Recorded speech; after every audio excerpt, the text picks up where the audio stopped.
Pay attention, bitch.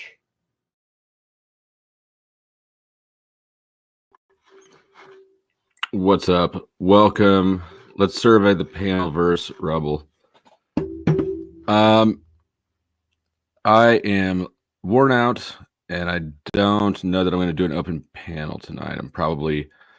Maybe I'll get a second wind. Maybe I won't. But I have a fine playlist full of more shit than we'll probably get to tonight to go over.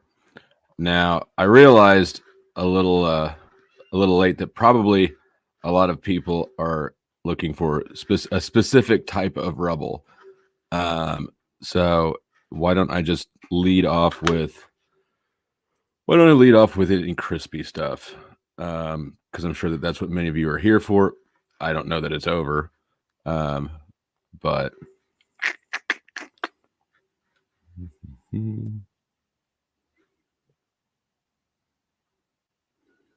we'll start here. All right, let me share the screen. And no, I have not heard from her.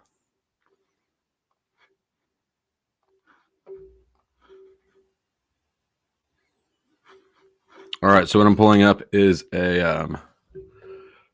it's a chunk of my stream from last night that but Nicolina pulled it out and mirrored just this section on her channel, so it'll make it a little easier than finding it.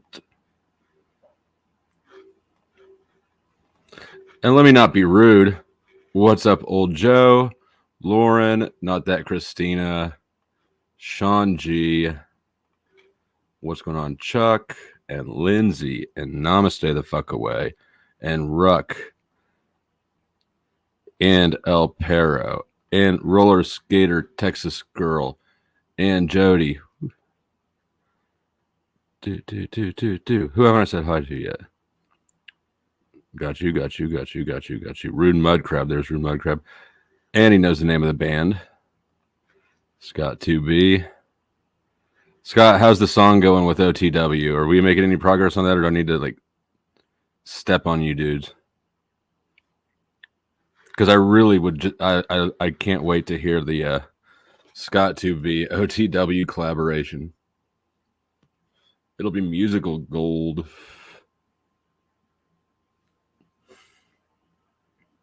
I think that's all right. Let's roll. Okay. He was with he said he was friends with a millionaire when he first came on. A millionaire is not a flex. Anyone who tells you I'm a millionaire, that's no. He didn't say he was a millionaire. What's up, Nicolina? Hey, good morning. I can't chat too long. I'm getting ready to go into work, but I think people are going to be shocked that Krispy Treat's husband had no clue that he died. Post what? Yeah. What? So in the comments here, Mudcrab, you're what? It's a fan favorite. Krispy said on Mel's channel 5 months ago that he had taken an erectile dysfunction pill, and post-coital bliss, he killed over and died of a heart attack. Well, I'm flushing those tomorrow. And that did not happen. he's then I'm scooping him out of the toilet. Hold on. I'm just saying, she made the whole thing up. He definitely didn't donate all of his organs. This is her one and only husband, so she can't say this is a second husband. He's alive and well. Her kids are adults, and Krispy has some addiction problems. So wait a minute. Now I'm just replaying this as it sits. I don't know. I can't verify the truthiness of any of this, but I'm just giving you what I've got. What? Are you telling me she didn't date George Clooney either? She did not. Wait. That sucks. She's a member over in the Lauren Armstrong TCAP community. You're telling me that person that likes following a child predator TCAP star has issues? Who's that? I don't know much about that about her. I just know that when I came to YouTube almost 3 years ago, we were in the same community, and she gave me very weird vibes to begin with. Well, she ended up being booted from that community for making up the most insane lies about Summer Wells. Summer And Wells. Is that a gymnast? Summer Wells is a little girl that went missing back in June of 2021. And there's a lot of YouTubers that grift off this poor girl missing. Man. And she got You're not booted. lying. Yeah, she got booted from that community. I ended up booting her from my community because she always was under the influence of something, and she would come up on panel barely coherent, and it got to the point where she was making things up about people in our community. So I booted her as well. Well, then she kind of popped up again during the whole speakeasy stuff. And then suddenly she started leaving. She'd leave me like 20 paragraph comments on my live streams, post live, and I couldn't respond because she had me blocked. Just insane. So to finally have people realize that she's a nutcase. Well, I do appreciate the comments that she was fantastic about going back and commenting on every video. I'll give credit where it's due. No, but I had that same experience, Nikki B. Hear me out. I'm just trying not to hear from you right now. No, I'm trying to relate to Nikki B. I'm trying to tell her I had the same experience. But I don't think you don't understand that he doesn't want to hear from you. So just stay silent. No, but I'm talking to Nikki B. This isn't Flow State's channel. This isn't Flow State's channel. Did you just say that? Oh, did you say this isn't Flow State's channel? I could have swore I was on Flow State's channel. Are we on Telcuts? I think he just forgot who it was. Brother, this is all love, man. We kicked Go ahead, Nicolina. I'm really not trying to hear from any of y'all right now. So what ended up happening is a month or so ago, Toxic Angel reached out to me on Discord about Krispy. And I said, oh yeah, she is a shit starter and she'll make stuff up about you if you share the same community with her. So he did some coverage on her, and I missed his live stream. So I had left a couple comments post live, and she then started messaging Mel. Now, I don't know Mel. I know of her. I've seen her on panels, telling her that my community was going to be coming after Mel. And I was furious because I don't even know this woman.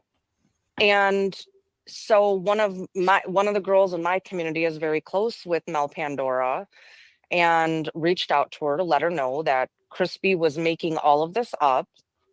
And it was only because I supported what Toxic's experience with her is, which was her making shit up about him. And so then Toxic's a whole different brand of nuts as well. And like I had blocked him. He was mad at me and he took it out on her because she's a softer target, I believe. I don't know any of that. I only discussed my experience with her. He flipped out about that comment right there too. If anybody caught the brief little stream I did earlier today, he's deleted it, but I mean, he's deleted the live stream he was doing while I restreamed it and joined him for a second to simmer him down. But Jesus, her in two different communities. That was it. And she saw my comments, and then she made up a whole lie to get Mel involved, to tell Mel that my community was coming after her. And that's insane to me. So to hear this finally implode and be exposed, I'm not laughing at anybody that's donated. I'm not laughing at anyone she bamboozled, because I've been there. I've been bamboozled trying to help someone I thought needed a liver replacement and found out that was a whole lie. It happens. And when people are good-natured and want to be altruistic and helps their fellow friend or associate in need, that's a good thing. But it's people like Krispy that ruin it. And people then become jaded. And so watching all of this play out, I'm not giddy by any means, but I'm happy that she has been exposed. And I was going to go live this afternoon, but I have been working hellish hours, so I'm going to push it back till tomorrow. And I think others would be interested to know that David has no idea that he's dead. That's sick. She's been married to him for almost 25 years. For her to say that about him, that's your husband. I'm assuming that like she's on panels a lot, right? Like he can't be that surprised. And I would think that if she's married and her husband's alive, there's no way he doesn't know what she's out here doing. But I'm just speculating. Well, I don't know. Hang on, are you saying that he's there in the background? Yeah, but she said on Mel Pandora's 5 months ago, stating that he died. The whole, it's sick. Yeah, she had to make the decision to give away the organs and all this stuff last minute, and this whole dramatic. And it was on her birthday. None of that's true. He must. I mean, if she's still with him, he must know. Well, I'm sure he knows that his wife probably isn't the most honest person now that he knows that he died on her birthday. And what, did you contact him? What do you think? I think you did. Yes. Yeah. Fuck yeah, I did. Had you talked to him before, or did you dig him up?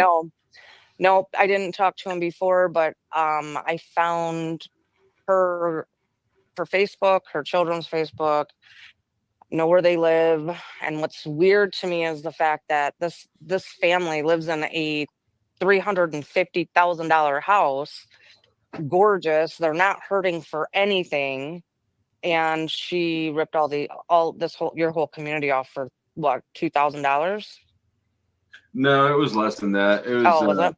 Yeah, no, it was less than 1,000. I mean, if you need help, just ask. Don't make up a whole medical lie to evoke emotions from people. After people already know that your husband fake died suddenly after sex one day. I mean, she groomed a community. I don't care how supportive somebody is with sharing your links, commenting, showing up. That's the behavior of a psychopath. That's a psychopath. Can I just relate the story? And okay, so Nikki, this is interesting to me because when I came here, or I was already at Flow Stage, right? And Krispy Treat was here, and she was in another totally random space that I was in, TCAP, right? With West Most. She was a moderator over there. And she came to one of my Lawrence readings this month, which was the chat log readings. She showed up and she's like, WTF is this? And anyone in that community, it's like showing up to the WNBA finals and saying, why are they throwing this orange ball through a hoop? Right? You know what I mean? I don't know.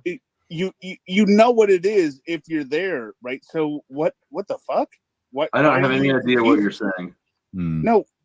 What? How do you not understand that analogy? What are you saying? Just say the thing about her. What is the thing about her that you're saying? Like she is not really who she is in these communities. And what's better is, well, I'm not going to say it because I think it would ruin a potential catfish, but I'm going to pass it along, Nikki, for potential content. That's all I'm going to say. I mean, she is a personality catfish. Her photos are accurate. Those are all her photos that she uses. No, but if you lie about who you are, that's what I'm saying. She will make up insane shit. She plays stupid. She plays coy. She plays sweet. This is all psychopathy. Like, she is not anything that she portrays herself at all in any way, shape, or form. It's, if Crispy's mouth is moving, Crispy is lying or manipulating somebody. That has been my experience. But sometimes you got to just let it go, and eventually it comes out in the wash and they expose themselves for who they are. So I just, again, this woman, I don't think it's a mental illness such as, I mean, psychopathy is, but it's a personality disorder. Now, all I know is that's why I'm saying it's a personality disorder. It probably falls under histrionics, a cluster B. That's but probably this, pretty good. She's not. And I bet that 75% of us have cluster B disorders. YouTube is a cluster B personality disorder fucking playground. I guess the reason I'm gonna expose, like, I'm gonna do something about this is because of the lie about her husband. To emotionally blackmail your audience with that kind of story, with the crying and the sniveling, and this was like a 7-hour stream, and it was all for attention on her. That's gross. And I mean, her nose was like a sieve. So I'm thinking she was probably snorting shit during this live stream. Got that deviated septum going on, but I don't know. I have to go. I have to get ready for work. So, but thank you for at least covering. Thank you for joining and giving a little preview. That's when I'll drop. So there you go. There's some of the juice. Again, I can't verify the truthiness of any of it. Well, any of the husband stuff, I can't verify the truthiness. I can't. Yeah. How do I feel in that? Tired. Tired. But like not like it's just regular ass tired, right? It's not like something's wrong tired. Oh, here, you know what? We'll do this because this is short. Here's the clip of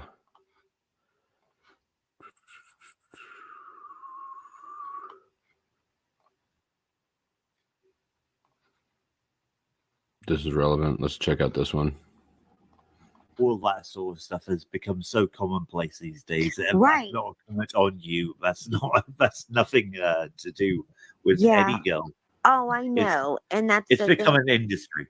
Right. And it wasn't anything that, I mean, he wasn't prescribed that or anything. And I mean, he had used it before, like once or twice. And I was like, I'm like, okay, well, I'm glad that's out of your system. Like, I'm glad you got that out of your system. Like, I'm wearing the hell out. Don't ever take that shit again. And then he had never really, and I even read, like, sent him an article and said, like, about that shit. And I'm like, don't ever mess with that. You don't need it, and you don't ever take that shit, because look, it messes with your heart, whatever. And honestly, but we had sex, and then as soon as we did, he stood up and fell straight, flat on his face. And yeah. And I'm like, I had no idea what the hell happened. And I still don't know what the hell happened. I had an autopsy done. Rude. That was, we've all got cancer now from, and don't forget Sport Brand, some dude, and hear me out, is a,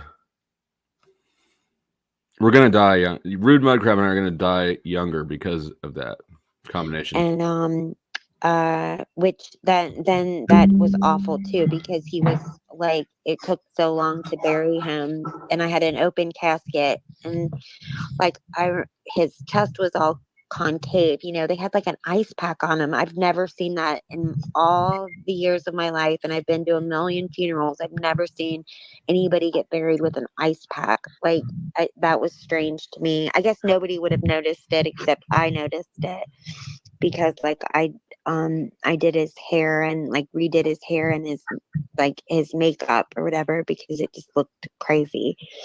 So like I just fixed him differently than how he was fixed, but I don't know. But that bothers me to this day, that woman said to me, "Did you tell somebody?" And it's like, I did, but I didn't like make a huge deal out of it. Told You know what her. you're doing? I think I kind of agree with Mel over there. I think you're traumatized by it, obviously, but you're borrowing troubles that you don't necessarily have.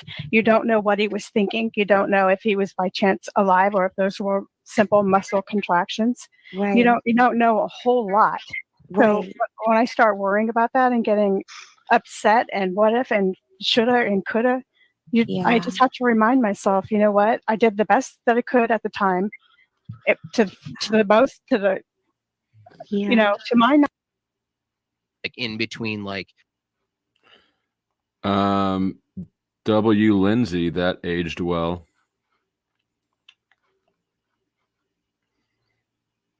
All right, that's all the crispy stuff I got right now. Do we want to?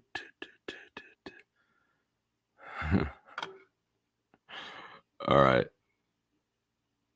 This is insane.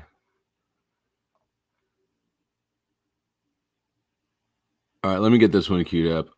Viewer discretion is advised. This is fucking gross.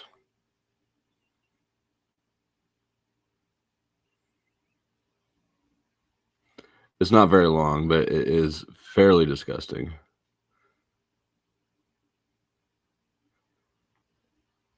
Give me a second to get it queued up, though. Not fairly. It's unbelievably disgusting.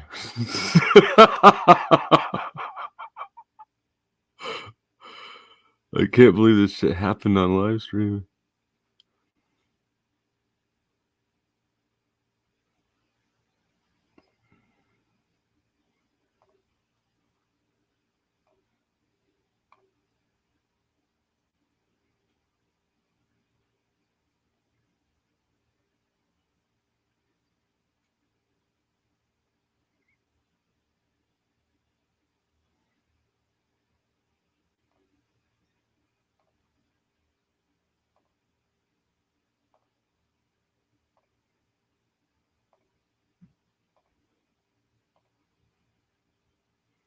Kind of a pain in the ass to queue up a fucking 9-hour live stream.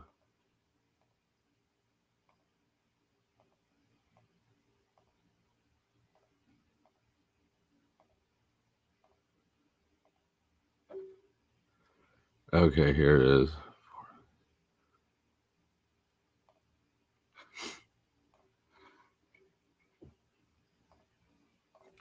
All right. Again, this is a viewer discretion is advised. This is gross. Get your chillins away. Get them away. Hide the chillins.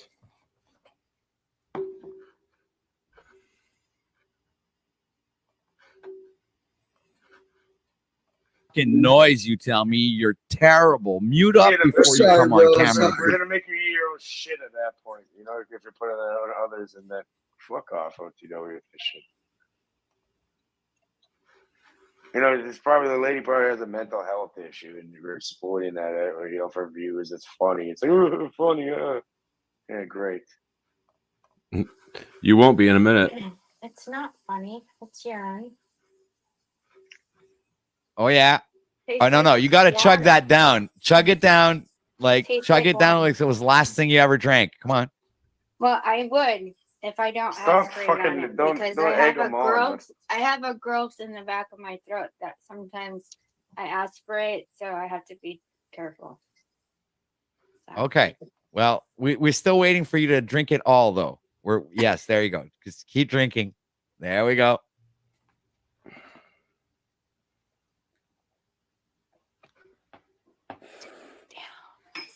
Wow.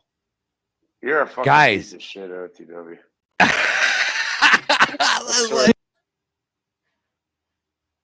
That fucking happened.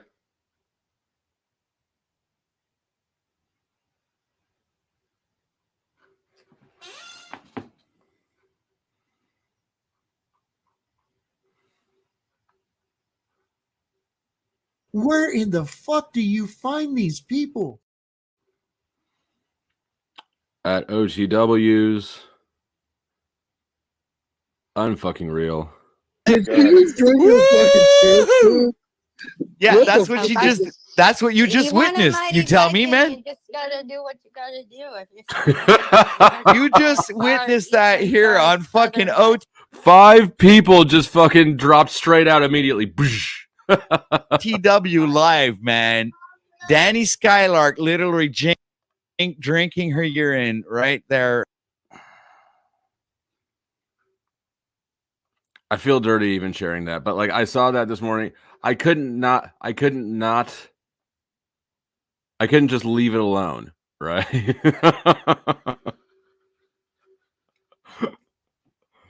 Shout out to OTW for the when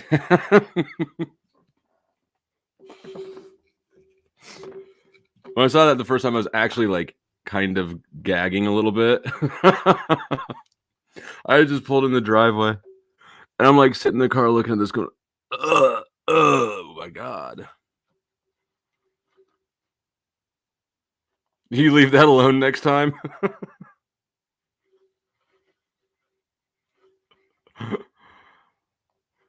I've heard her talk about it. It's the first. So this is a topic that I've never encountered it anywhere but on OTW's channel. And I've encountered it at least 3 or 4 times over there. That said, I've never seen her actually demonstrate it. All right, guys. I apologize. Let me see if I can. Oh, I closed that whole tab. All right. Let's go somewhere else. Get you a nice distraction.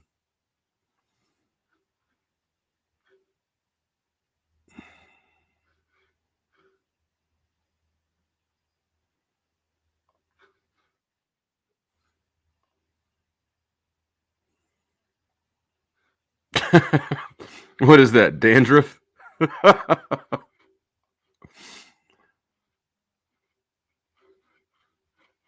Let's see.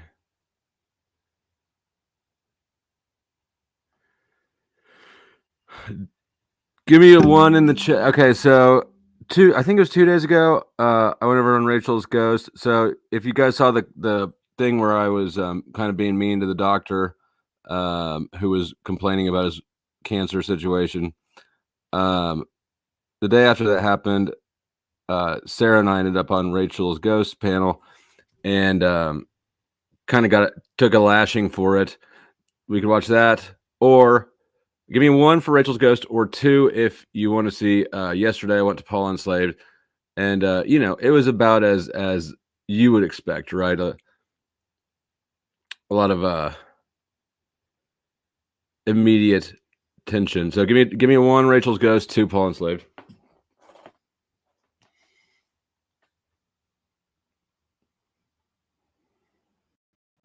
Well, Snow, I intend to do both, but which one first? I'm seeing a lot of 2s.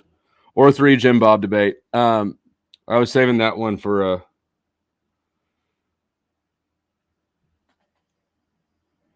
El Pero, you only get 1 vote.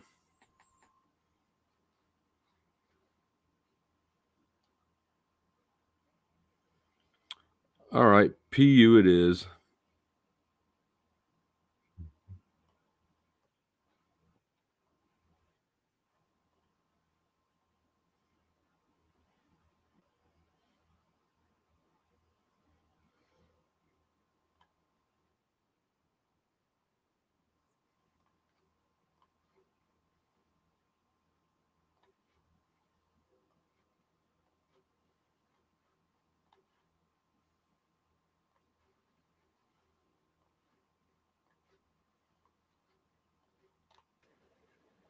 What is slow state? Slow state, why do you hide in the chat and not come up and interact when you're supposedly a content creator? I mean, you and I know that's ridiculous. You don't create anything.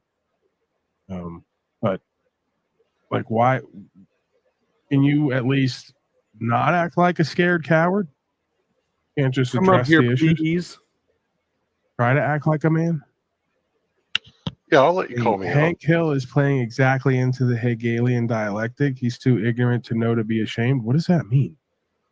Well, because I said I was a nationalist, right? Because I'm pro-America, not necessarily the United States corporation, but like the Americas. I'm like pro-people. See, patriotic to me doesn't mean like, oh, I love the flag and the Constitution and the government. Patriotic to me means I love my neighbor as I love myself.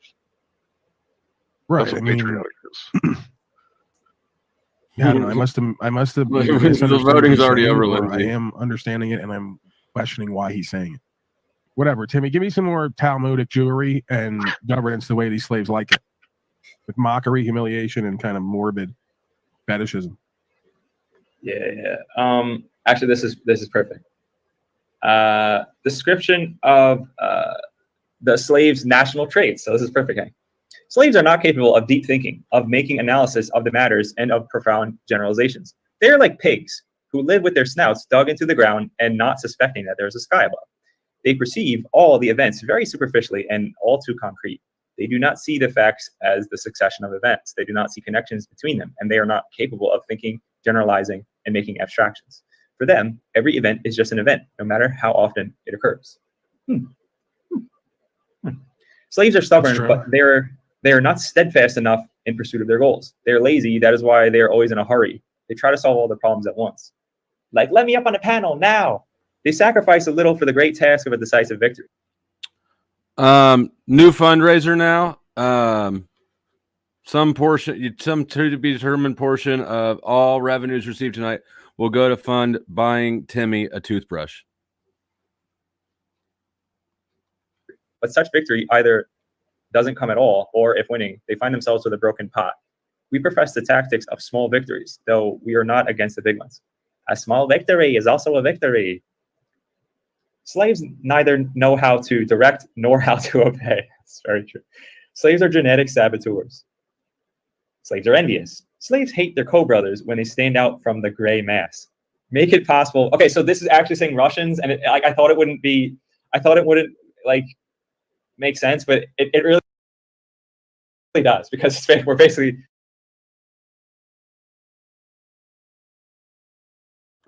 I don't know if you can see, Christine, but we really need to help contribute to this. This is the USSR at this point anyway, right? So I might as well just say Americans. And so, okay, let's read that again. Americans neither know how to direct or know how to obey. Russians are genetic saboteurs. Americans are envious. Americans hate their brothers when they stand out from the gray mass. Make it possible for them to tear up those who are sticking out, and they would tear them up to shreds with pleasure. Americans do not know how to beg and consider it self-abasing, but at the same time, they are anyway already abased and poor. We say any abasement is benevolent if it brings profit. In the sake of reaching the goal, it is proper to abase yourself where it can be done also with dignity. There are no immoral Good deeds idea, that crazy contribute mama. to assertion and prosperity of our people. The goal makes the means holy. Well, I mean, The means justify the Izzy, end. I'm That's what that last grifting. part means. Yeah, I mean, Yeah. quite revealing, huh? Americans are stupid and crude. Their stupidity and crudity they call honesty, decency, and living out their principles. Their inability to adjust and to change their behavior responding to the situation, absence of flexibility of the mind, they call to be yourself or living up to the principles. The Americans are stupid and crude to such an extent that they do not even know how to lie. Their primitiveness and stupidity they again call honesty and decency, though by their nature they are deceitful and dishonorable. The inherent for them, for their primitiveness in the ancient times, they called barbarism. In the Middle Ages, knighthood, chivalrousness, gallantry, and later, gentlemanly attitude. They committed suicides over their empty principles. Let them continue to do that. Ouch. Ouch. Your thoughts, Slow State? Are these the Zion, the elders of Zion? No, this is something else. It sounds like the principles of Zion. It's not that. So unless you don't believe me because you're constantly The text is the protocols of Zion. I already asked that, and it's not. It's not that. No, I mostly came up to clarify what I was saying earlier. Hank Hill actually understood it exactly right. There's a comment about the nationalism. And surprise, So that apparently there's some more goofy than one. bitch duped you lately. That's the word I'm getting. Yeah, you can say that. One of your broken hoes that you tried to play over there and played you and used you. You want her? Why would I want her? I don't. I've unloaded all my trash over to you in Slave Cop. Why would I want it back? Well, congratulations on having a sausage fest of an audience.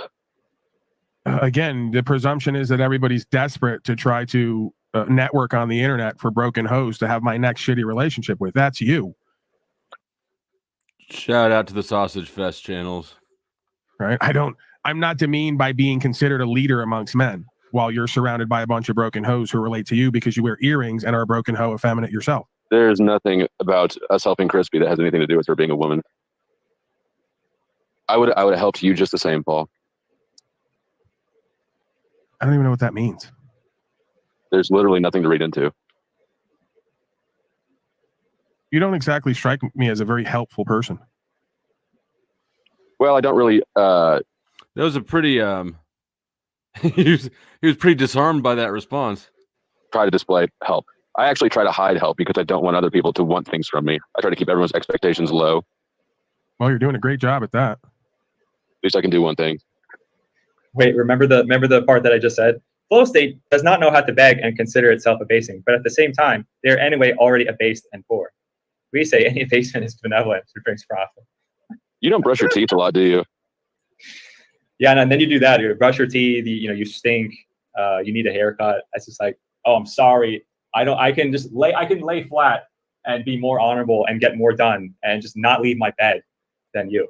Would you do that? So I'm just saying I could.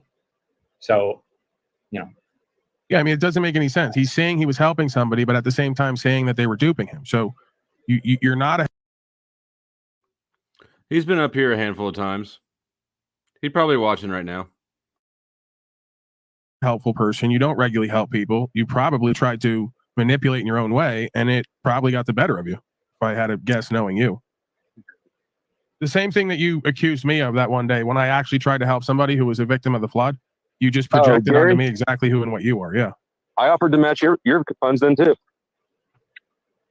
Again, you turned it into some power gaming competition instead of just trying to get people help because you're so helpful that you hit it and kept everybody's expectations low. So what we're referring to there is I don't know, a week ago or so, right after the floods, Gary Baxter, many of you know him, gentleman extraordinaire, mod around here. His house got walloped in the flood, and we were on Jack Talcott's channel, and in the middle of talking, everybody's in the middle of talking about something, and then Paul jumped in out of nowhere and said and pulled the attention towards Gary, which is a good cause, right?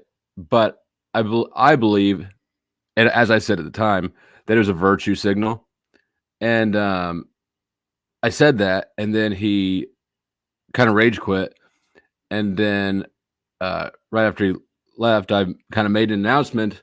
I made an announcement that I would match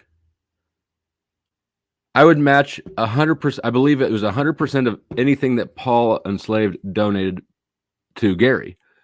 And that was 0. So. Oh, I guess you did that consciously, right? Did what? So you get to look like the big man with the false claims, and then he gets no help. Great stuff. You made it all about you and your bullshit competition with me instead of actually helping someone. I mean, he would have actually been helped either way. Slow State, what makes you think that I would believe or anyone else in this audience would believe anything that you say and take you as credible when you've regularly lied and projected and made up false claims and don't keep to your word?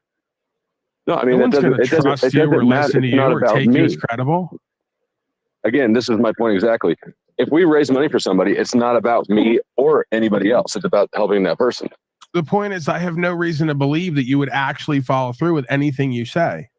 You don't think that if I didn't send money to Gary that I raised for Gary, that he wouldn't say something? Yeah, but you wouldn't care because your credibility and reputation doesn't matter to you. You've already shown that over and over again. You don't value your word. You don't value your reputation and your credibility. That's what gives you your false power in these.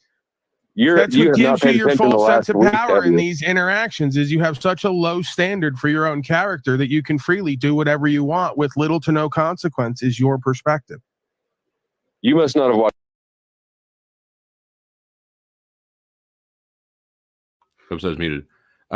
Michelle, he didn't donate though. That's what I'm saying.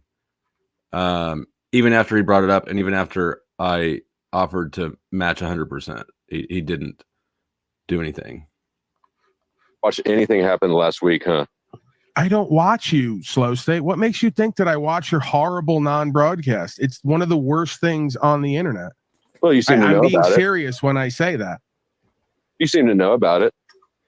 Well, of course I know about it. You showed up here on my broadcast, made yourself a fixture, then ran off and started self-promoting to make everyone aware of it. So of course I'm aware of it. Of course I check in from time to time, but you act like you're doing any kind of actual broadcasting. You bring up 8 tards who are desperate to be seen and heard, who eventually can't help themselves but degenerate into some gossip and controversy that is very petty and low level, but you seem to get a rush out of it. So I'm not into it. Most people are not into it. It reeks of failure and dysfunction. But if that's what lights your fire and that's what keeps you going for 11 hours all night while you sleep all day the next day, then God bless you, I guess, or the devil. I mean, a lot of people like it. It's still here. You're still You say watching a lot it. of You're people, still but hearing your about numbers it. have gone down and you don't have more than 200 to 300 people watching. So My numbers have nothing He like started comfort eating. but risen. no, you just do longer time so that the 200 and 300 people cycle back and forth and wind up looking like 1.5 thousand. But we already know the algorithm. We already know how it works, and your numbers have not risen at all. They've actually gone down proportionally. My if you were to numbers do an have hour, actually steadily if risen. you were to do, They've never shot up. I've never. If you were to do an hour or two broadcast, you wouldn't get more than 200 to 400 views because you don't have more than 200 to 300 people actually watching it. Hold on, we can look at this.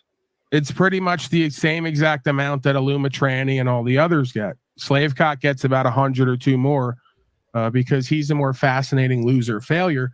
And we're interested to see how the house and all the rest of it is going to go. You command no interest, right? Your situation. I mean, if you watch his intros and outros, I'm like a key visual feature in all of it. So yeah, he keeps track of me. Yeah, for sure. I mean, this whole thing is an exercise in, at least it seems to me to be an exercise in insecurity and coping, right? I was in the chat. I made a comment directed at one of the guests. He complained because I was in the chat and not on panel with him. So I went up on panel and immediately started going after things. Oh, and changing my name.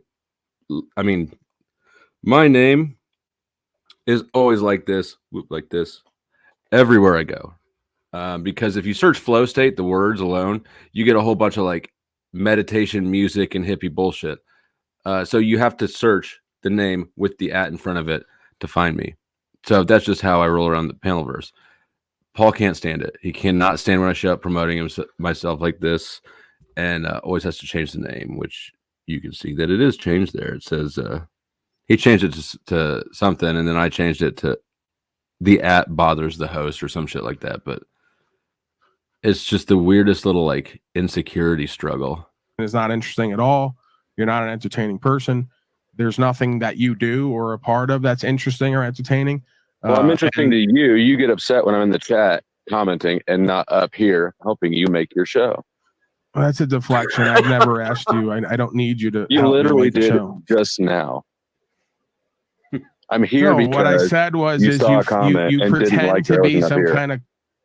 Okay, slow stay. You think you're really good at this obfuscation deflection game, but you're really bad at it, and all it does is frustrate people who like you want to insult their intelligence. So I'll just let you do and say whatever you want, and you can just go from there. It's of little to no consequence, right? If you want to hallucinate and fantasize and pretend that you're doing good and that everything's like progressing and there's growth, then do that. I'm not seeing that, and the numbers don't reflect that. And at the end of the day, does it really matter what I say, what my perspective is? No, because not really. Right. So it's like Yes, actually. if you want to say that and believe that, then good luck to you.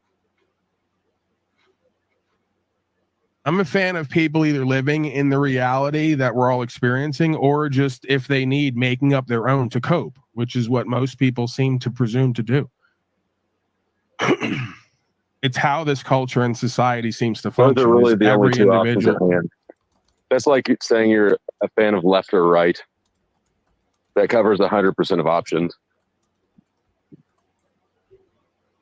I mean, again, I like, do you think that you're interesting and entertaining? Do you think that you're relevant when it comes to like solutions-oriented, successful people who are looking for some understanding of self and some value or power in themselves or in life? Some frat boy douche with an earring who wants all the time, energy, attention, and resources. He's the hit. He's got an earring, and he's got that frat boy douchey college vibe that you all love so much at the sports bars. And he wears his hat backwards and makes little quips, so he's cool to hang out with. And he had the balls to do a broadcast with people called Talking with Famous People. He was the famous person. Okay? If you go into these people fucking background, Jack Talcott, and you look at who they've been for the last 5 and 6 years, it's narcissist central. I'm the potentially famous person. So if you're not familiar, that's whose panel I'm on. And those clips are old. So like this has been a multiple year obsession. Or just a good spiritual faith system. I mean, why would I try to teach people about themselves? I didn't say try to teach anyone. I said, do you think that you are reflective of all that, an actualized, realized being who's interesting and entertaining? Oh, yeah. Okay. Well, there you go. And I think that you do too. Otherwise, you wouldn't be so bothered by it and feel the need to tell me all the time. People don't tell boring people they're boring. I don't even know what that means. Yes, you do. Well, I don't know how to understand it for you. It's pretty clear. Again, I think you're just hallucinating and projecting. I mean, I'm telling you, like the guy who works with you is telling you. I mean, who would you need to tell you that you're boring and uninteresting and not entertaining and not even really very intelligent? Like who you wouldn't feel the need to tell me that if you thought those things were true. No, I do, because you're egotistical and arrogant. That's the thing. When you meet someone who's egotistical and arrogant and has a higher opinion of themselves than what reality tends to show and what the results show, it tends to become almost natural to just introduce them to the reality the rest of us are experiencing. That's what I do here. Well, the numbers don't reflect that. I mean, so it's in an interesting twist of self-fulfilling prophecy. He was the first one. The first time when I came in the Panelverse for the first time, just fucking around and entertaining myself with absolutely no intention of making any sort of a job or career out of this or whatever. No thought of it had entered my mind at all. He was the first one, the very first one who actually, and he said it accusatorily, right? You're trying to be a broadcaster. Basically, he accused me of trying to take his job. And I was like, you're stupid. I was like, why would I sink time into building infrastructure that can be wiped out at the drop of a dime? I still think that is that this whole thing is sort of irrational. But here we are. So self-fulfilling prophecy, Paul manifested his fears, and here we are. And a lot of you watching right now, I pilfered from Paul. And I could, again, you're talking about 200 to 300 other boring, uninteresting, dysfunctional people who you are falsely empowered codependents with. That doesn't you mean understand that this has been my primary source of income for 9 months now. For almost a year, people have been supporting me so that I can do this and not have to do other things. This is where people get value from. Because they identify with you. It's not because you're interesting and entertaining and have an exciting life. It's because they're loser.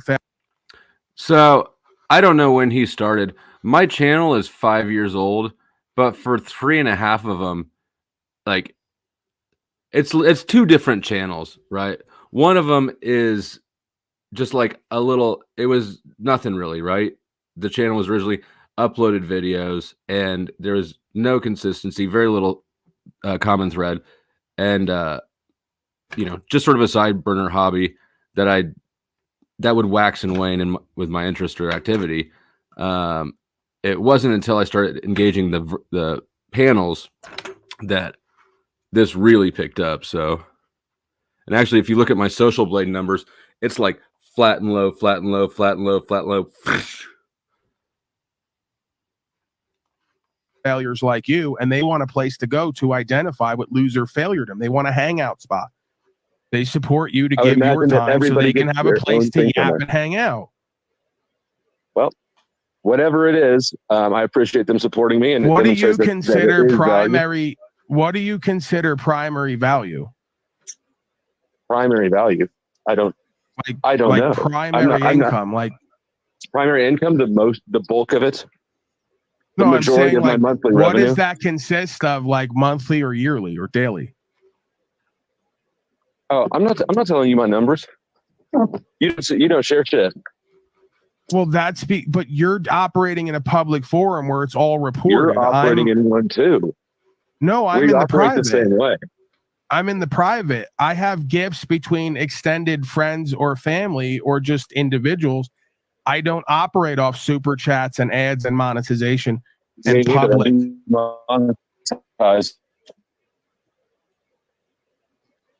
Okay. I mean, I don't think that. Okay. We're operating exactly the same business model. I'm just going to leave it at that because I think this is another gambit game that you're playing where you're attempting to equalize with me and what I do. And I'll just say, okay, because I and others are not going to believe you again. And it's just, it doesn't really matter. Right. I think that you're saying something that's not completely true. I'd be surprised if you made more than $1,000. You think I'm monetized? I'd be surprised if you made more than $1,000 a month.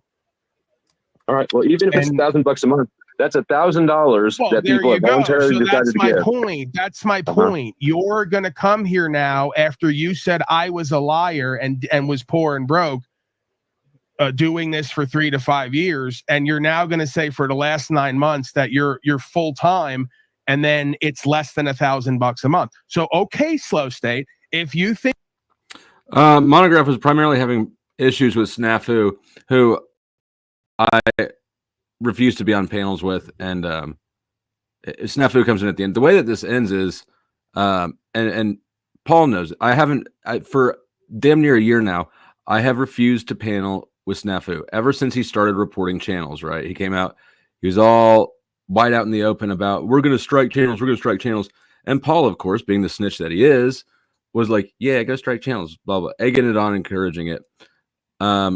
When Snafu became a striker, I basically stopped. I just had a rule. He's not having anything to do here. I'm not going to be on a panel with him. Right. I'm just not going to support that shit. And Paul knows that. And so that's how he gets me off panels. The last 2 times I've been there, he's gotten me off by bringing Snafu up. He knows for sure I'm leaving. He doesn't even like Snafu. He just wants to get rid of me. Because shitting on me wasn't quite as easy as he thought it would be, apparently. I think less than $12,000 a year is full time. You're a broadcaster now. Then God bless you. Good luck.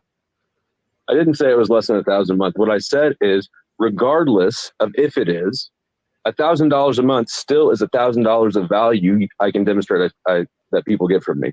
Typically, when folks work full time, they make more than $12,000 a year, minus the taxes and all the rest of it that you're going to have to pay. Don't worry, I do make more than that. All right. Well, that's good for you. I mean, again, ultimately, at the end of the day, as much as you're confused by this, I'm not. That even if you made $200,000 a year and did the broadcast, non-broadcast you do, it wouldn't actually be a win because you're depriving yourself of actualizing and realizing in life and in broadcasting to play games with loser failures who want to identify with someone like them. And it goes. So the reason he cares so much, and this is a little lore for anybody who wasn't around for this, a couple of years ago, probably when I first was meeting Paul and Jack and stuff, we were on Jack's channel, and Paul and I got into it big time. I think it might've been the first time we really locked horns. And like old Joe said, he's got a penchant for just inventing shit whole cloth on the spot. Well, he accused me of being broke. I just so happened to have sitting beside me on the desk 100-ounce bar of silver, right? So I just grabbed it and held it up, and that has been lodged, itching his brain ever since. So the money thing is it's just an aspect on which he apparently feels the need to try to redeem himself or one up me on. It's nowhere. So if you're okay accepting less for yourself because you think getting more is $1,000 or whatever a month, then again, God bless you. Good luck. I wouldn't want to have to live that way. I turned away that lifestyle and pretty much chased everyone off these panels who doesn't want actualization. You didn't turn away that lifestyle. You still live it. Again, you're making false equivalencies to who we are and what we do because you're delusional or you're deceptive. I guess maybe a little bit of both. But we don't do the same thing. We don't stand for the same things. We don't have the same results. We don't have the same core audience type. And the broadcast is really not the same, other than the fact that we both utilize the StreamYard link. We both use StreamYard to stream to YouTube. We both have panels. We both have Slow State. It's clear that you've been watching me for 3 to 5 years, and you've been trying to ape what I do in various ways. And it's just another watered down. It wasn't 100-pound bar. It was 100-ounce bar. Horrible replication, corruption of what I do. And the only reason anybody watches and listens to it is because of how abrasive and obnoxious and direct I've been. I've chased everyone away from this venue to go occupy places like your hole and Slave Cot's hole and others. If you want to choose, what you're saying is that the fact that your panelists moved to me is still your win. Yeah, exactly. That's exactly what I'm saying. I'm aware of power and value dynamics and consciousness and awareness and how it works. When you're honest, all right. Well, I meant to listen to. I apologize, Red 40. I hope that you understood what I meant was 100-ounce bar of silver. I don't think they make 100-pound bars of silver. Good catch though. Nice catch. Would you like to read the paragraph again for Mr. Slow State? This is age-old ancient wisdom. So I'm aware of power dynamics and value dynamics, and I'm aware that when you're the primary being who's actualized and realized, and you're not as likable, you create power vacuums where second, third, fourth, and fifth options get presented and more well received. So because you go along to get along at times, because you're willing to. So I didn't even say pound, you dumb fuck.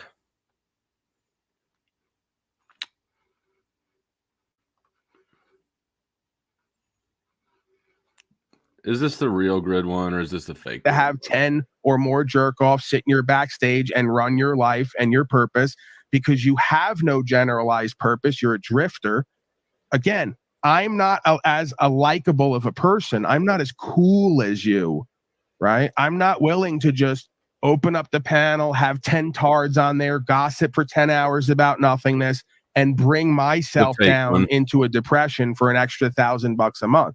You dwell in depression and purposelessness and valuelessness. That's your life, that you're just like the people I left on the block, right? You're the antithesis of who I am and what I do at this point. I'd rather be alone and off of here than on here for 10 hours surrounded by people who I used to be like, who I've turned away from. I don't believe that. That sounds like a cope. Well, I'm not interested in what you believe and don't believe. I'm telling you what I do and how I live and why if you go back and look 3 years ago, I used to have 10 and 20 person panels. I know. People trying to get in all the time. 10 hours at a time. Then if you went back and looked, you would find a point where I said, I'm done with this. I don't want these people around me. They're more interested in being seen and heard yapping than actually making a change or being something. I'd rather do a broadcast on my own than be surrounded and misdirected by the mob. You don't care because you have little to no self-worth, self-value, and self-purpose goals. Wait a second. That is the real one. All right. What's up, Real Grid? To hit actualized or realized lifestyle.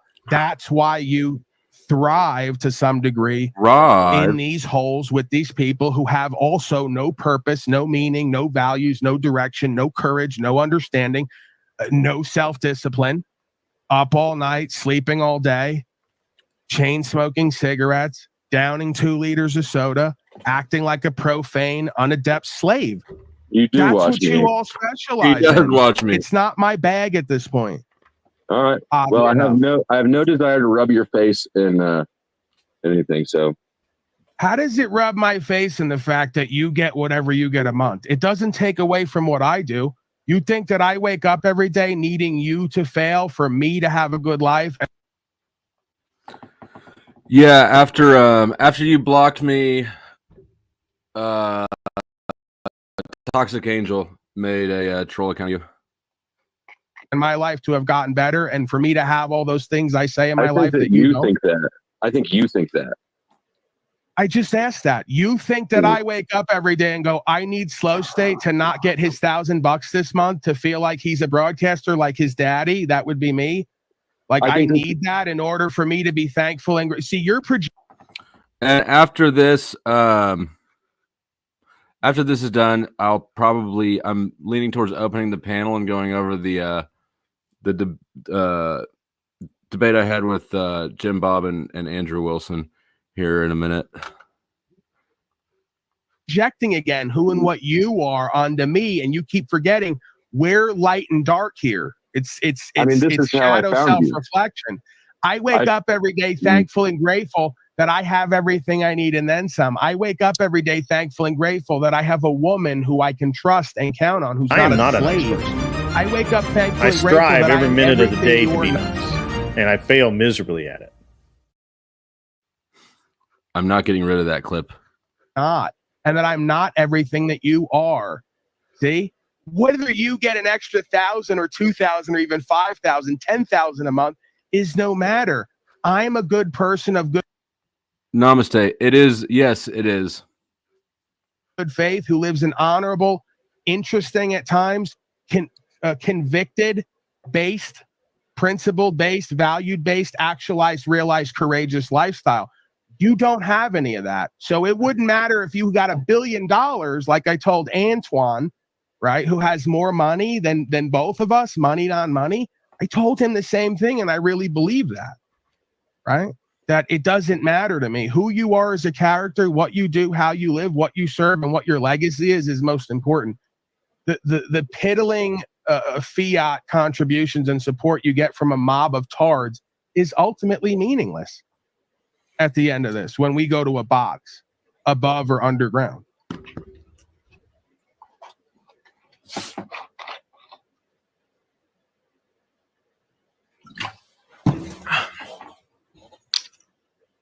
All right. Can you respond to what he just said? Does none of that matter, or and don't deflect to me, please? No, I was just going to let him have it. Well, why? Like, if that's, do you not agree? Do you just agree? I mean, I agree with a lot of what he said. I disagree with his self-assessment, but he knows himself better than I know himself. So I was going to default to his self-knowledge. Where am I wrong? You're free to call it out. Where am I wrong about my self-assessment? It appears to me that you do continue to, and have always, ever since I met you, treated YouTube like it's a zero-sum turf war. And I don't know what that means. It means that the way that I learned about you at all is when you pushed, you remember Ian, we were awake? I was on Ian's panels, and you pushed him out of the game, right? So it appears to me, unless I misunderstand your methods, that you do have sort of a turf war mentality when it comes to you. No, I have a purpose and meaning and value system, as I just explained to you, and I will adhere to that to your and everyone else's detriment. I love that game. So when you folks come into these realms with me, you think you're going to promote with me and you're going to benefit off of interacting with me. It's why you come in with your channel tag name every time you come in here. I keep trying to explain to you that whether you bring 3 to 5 to 10 more tards over at a time, you're ultimately destroying your truest value and power and credibility.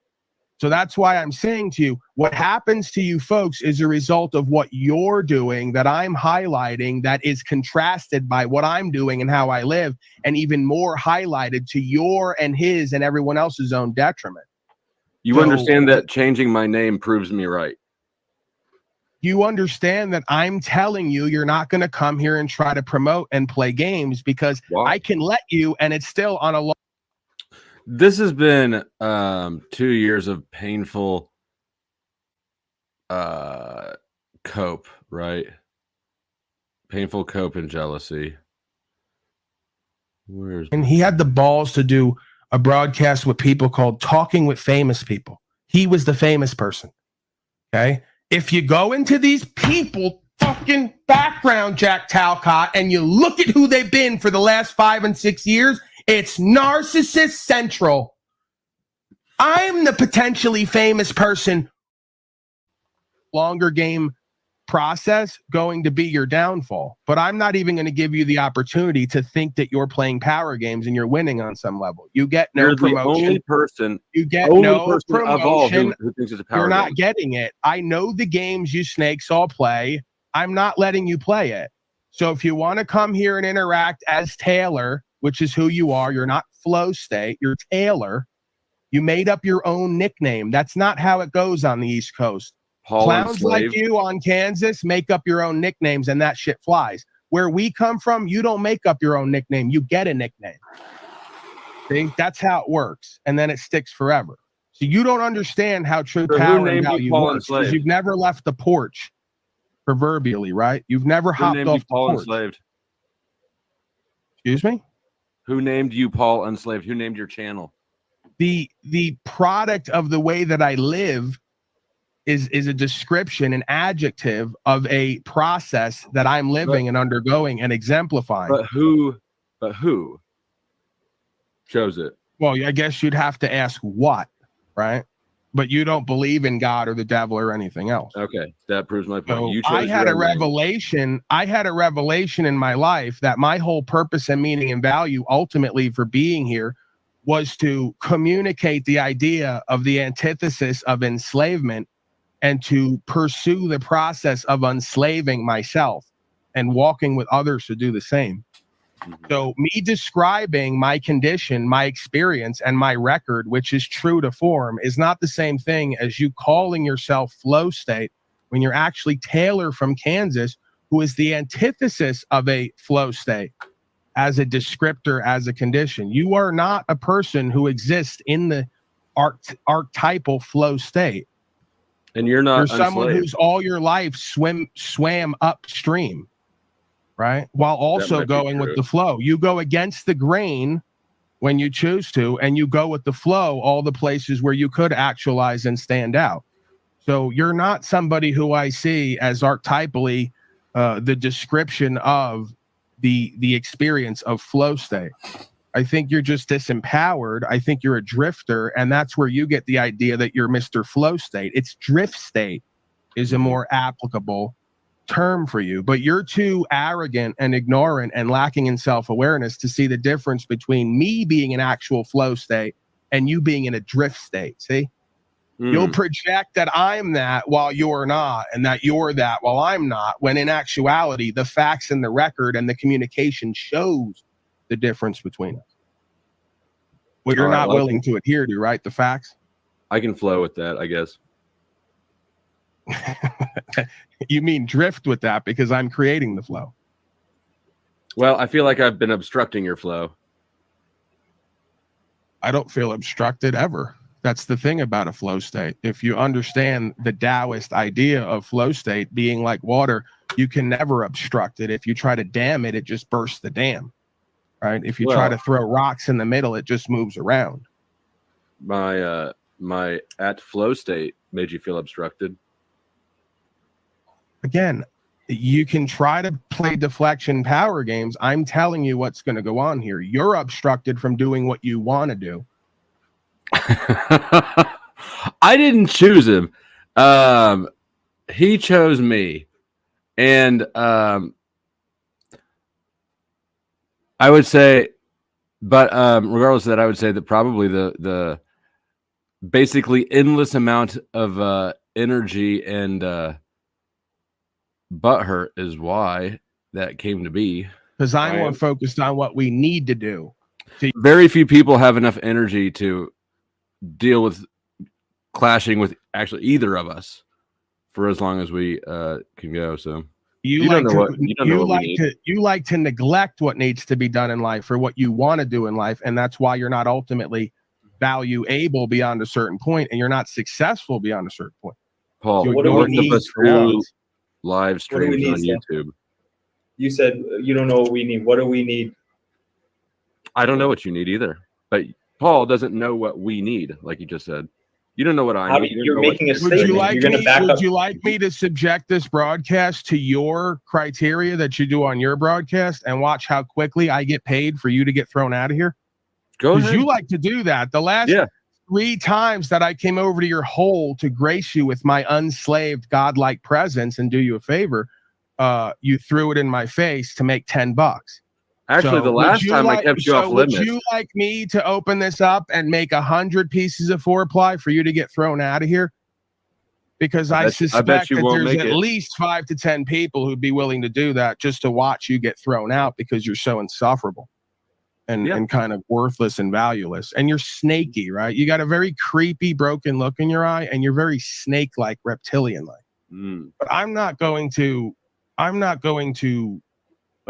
adhere to that at this time. As much as I'd like to. Because your audience is broke? Because my audience is broke. Right. Obviously, Slow Stay. Obviously.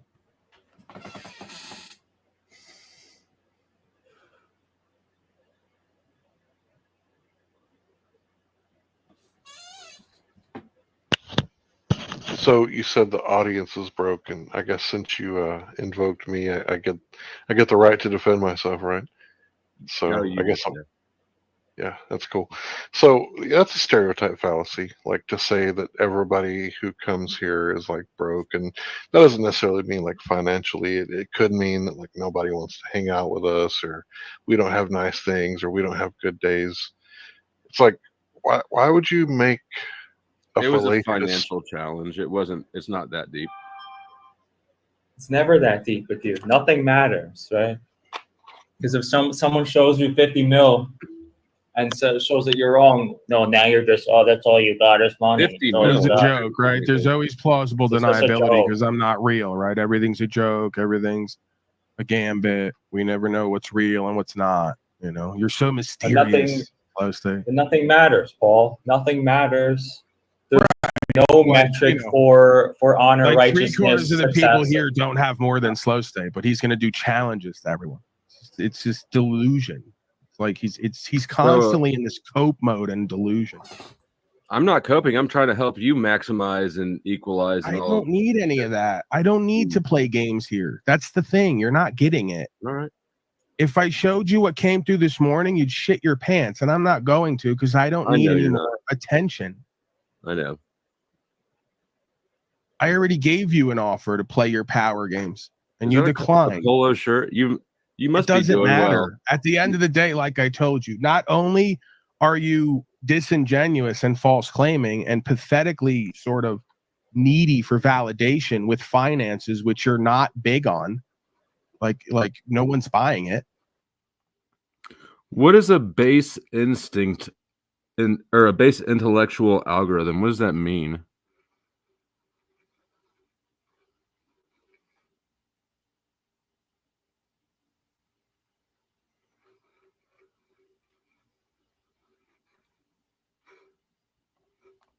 You know, it's like ultimately at the end of the day, if I didn't have $3 fucking in my pocket, I'm still a better, more.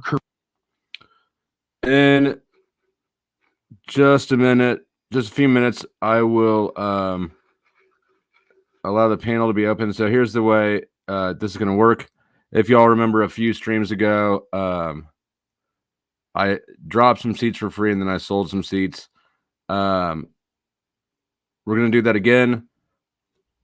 So when I do drop the link in a second, 3 seats will be free.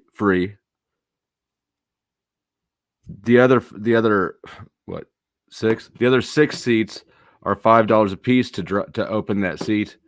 And so far, Izzy has jumped the announcement, really. Izzy's bought 5 of them. So, yeah, in just a minute, there will be 3 open spots for free, 1 available to buy at $5, and Izzy is the proud owner of the other 5. Courageous man than you, and I'm here to do more and be more and actualize and realize. I've already done that. So if we're playing this game of competition and comparison, you've already lost.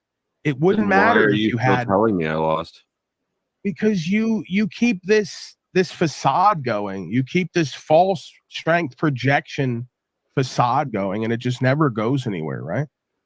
Nope, never anywhere. Likely. Does it?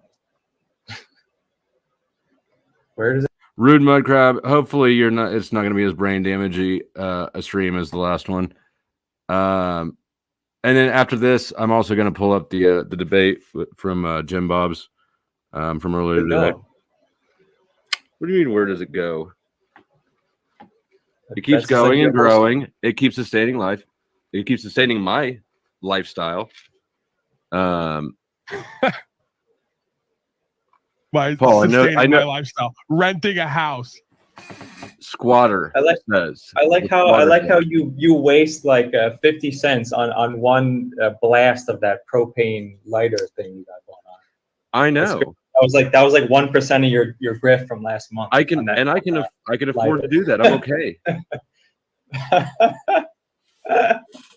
You need to donate. Just that tells you that he's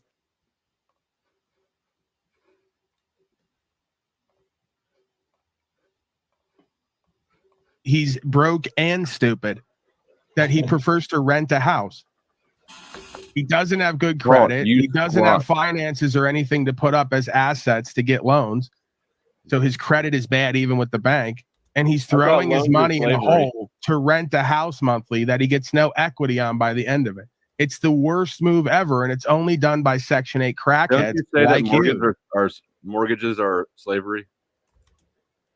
Yeah, but renting a house and not getting any equity back and throwing your money in a hole with nothing to show for it at the end is the dumbest move ever. So mortgages. So you think that I should take out a mortgage and buy land because I'm not successful enough to buy a house. Well, how long have you been renting the house? Well, I've rented this one like 3 years. I've rented my whole life though. I've never owned real estate. But that's the point. Is the whole point of renting is you're supposed to rent for like at best. You rent for 3 to 5 years or however many years, you stack and reinvest, and then you buy something outright. But you've never gotten to that point because you don't know how to manage your time, energy, attention, and resources while bragging like you're some kind of money man. Renting is more expensive. You don't stack money while you rent, you spend more of it. And that's my point. And that's why for the last 3 to 5 years, I went to a piece of land and do what I do and squat. Like I said, he's a squatter. Oh, yeah, he's lying because that land, he didn't last that long on it. He didn't last long on it because the person who was whose land it was kicked him off because he wouldn't do any chores or whatever. He wasn't helping like he said he would.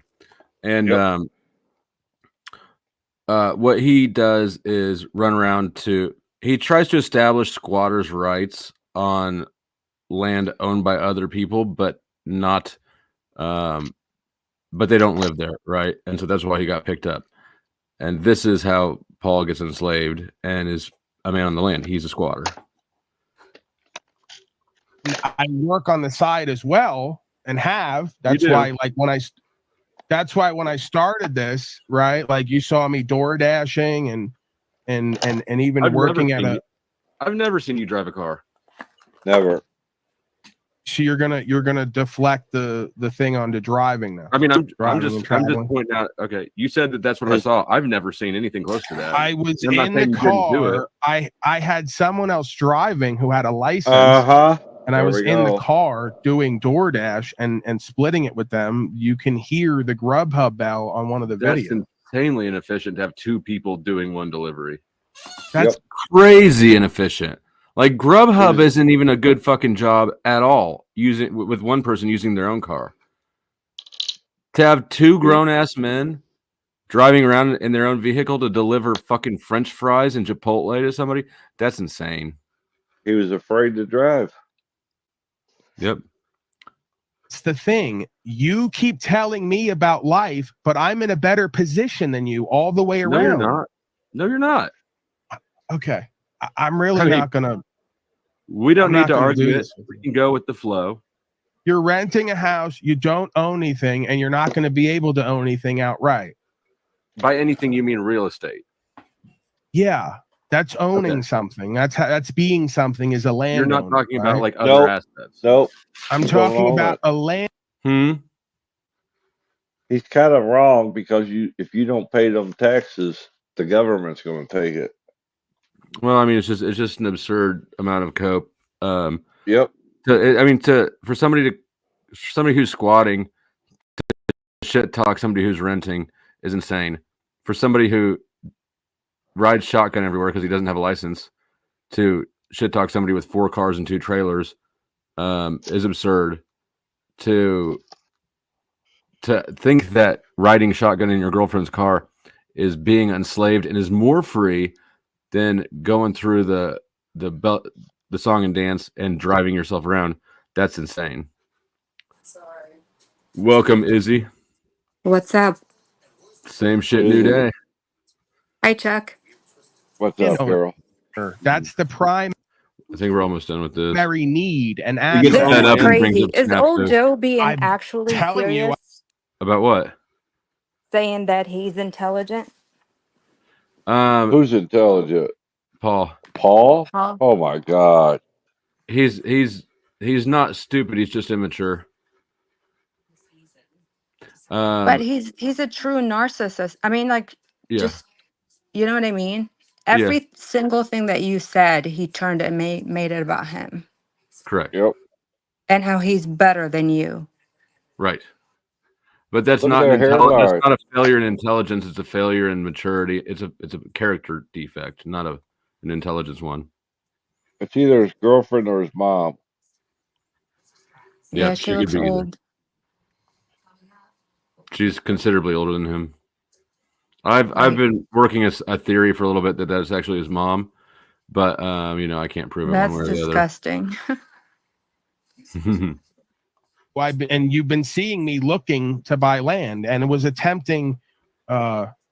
She was going to make the purchase, and I was going to put equity into the land, but I've since decided equity to essentially, if I get land with whoever. That's the hoses and shit, right? You remember when he got arrested last time and he had hoses and he said he was watering the garden or whatever? Yep. Yeah, that's trying to establish squatters' rights by maintaining the land, the real estate, right? You got to do it for like 10 years. Go in, on it, and point of criticism would hold more weight if you were criticizing from a place of landowner. What I'm saying, you're not. You don't think I'm looking at land? I really don't know what you're doing, and I'm really not interested. And you keep trying to invoke these competitions and comparisons you have for years with me, and I'm not really quite sure why. Or They do. proves. Well, you're interested in criticizing my situation, which implies that you're in a better one, right? I consider myself to be in a better situation than you. You're saying the same thing, and it really doesn't matter then at the end of the day. I wouldn't want to be you for $1 million. I don't think you have more value than me in various aspects. You can say you do, and again, it doesn't change the reality. So if you like being you and you like your life and your situation, then again, God bless you and good luck. I wouldn't want to look like you, live like you, sound like you, talk like you, walk like you, have the partner that you have. I wouldn't want to be renting the house. I wouldn't want to be living where I wouldn't want to be you or live like you or in any way. And I don't believe that you have more value than me inherently or in a walk or physically. That's just my perspective. And you've been playing this hang-around Then it's a good thing we're both where we're game with at. me. Excuse me? Then it's a good thing we're both where we're at. Exactly. So, like, I don't know why for 3 years now you just can't leave it at you're Taylor. You're happy with Taylor. Taylor's got a good life. Taylor's got everything he needs and then some. Taylor for the last 9 months is officially a broadcaster and somehow making a living. Why do you keep coming here every so often, having to be validated from me in this audience, or attempting to invalidate me by playing some competition game with me? It just proves that you really don't believe what you're saying because you keep doing it. I'm cool with me in my life. You obviously Yet you aren't, 'cause haven't keep said a trying some thing. false Holy strength. cow. You haven't said a thing, and he is placing them on you. Oh, you're here to compete with me, or you're here saying this, and you have not said a word. Word salad. Well, I've how many times have I done this, Chuck? Where I just try to let him get it off his chest. It never quite get, you know. It never quite. He never runs out of breath. Competition comparison game, and it doesn't go anywhere because you and I both know you're a coward and a slave in life. You do what the fuck you're told. You've lost your rights and can't even own a gun. And your name's Taylor, and you wear earrings, and we can just go down the list. What? Right? So I get to be me and do what I do. He's You got a have weird to be you obsession and with do the what you earrings. do. How you are Beyond. pretending that there's Apparently he's in your equalization and chat. equivocation. Who, Paul is? Yeah. True He wants Keys to keeps have saying sex. he's there. He's Oh, here. he probably is, but He wants to have sex with Flow State. That's all it is. But he That's gets Timmy. disgusting.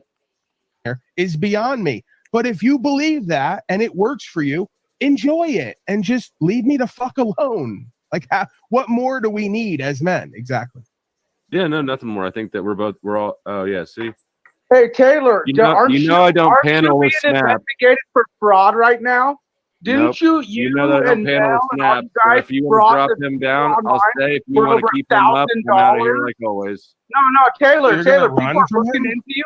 I 'cause don't you panel with frauded. Snap. You know Hey, that. So Mitch you're gonna called run your from shit out. him, and you're gonna Yeah, you're threaten a me fraud. as if like you're gonna threaten me as if it's amazing, you know. So you're gonna run from.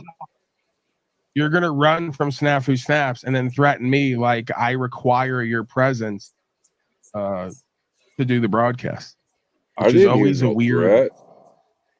You know, I know he takes it as a threat when I tell him that I don't panel with Snaps. But he did. He requested my presence. You know, I was only there because. He called you up. He was like, "Why are you down there in the chat?" All right, I'll come up on panel. Actually, I think it was Timmy that started it. No, it wasn't. Oh, was it? No, it was Paul. Like they say. Always a weird flex when someone comes on here and goes, "Do this or else," as if you have that kind of juice and that kind of power and that kind of pull. You know, bizarre. It's not a threat. It just is what it is. You know, I'm a better panelist than Snafu.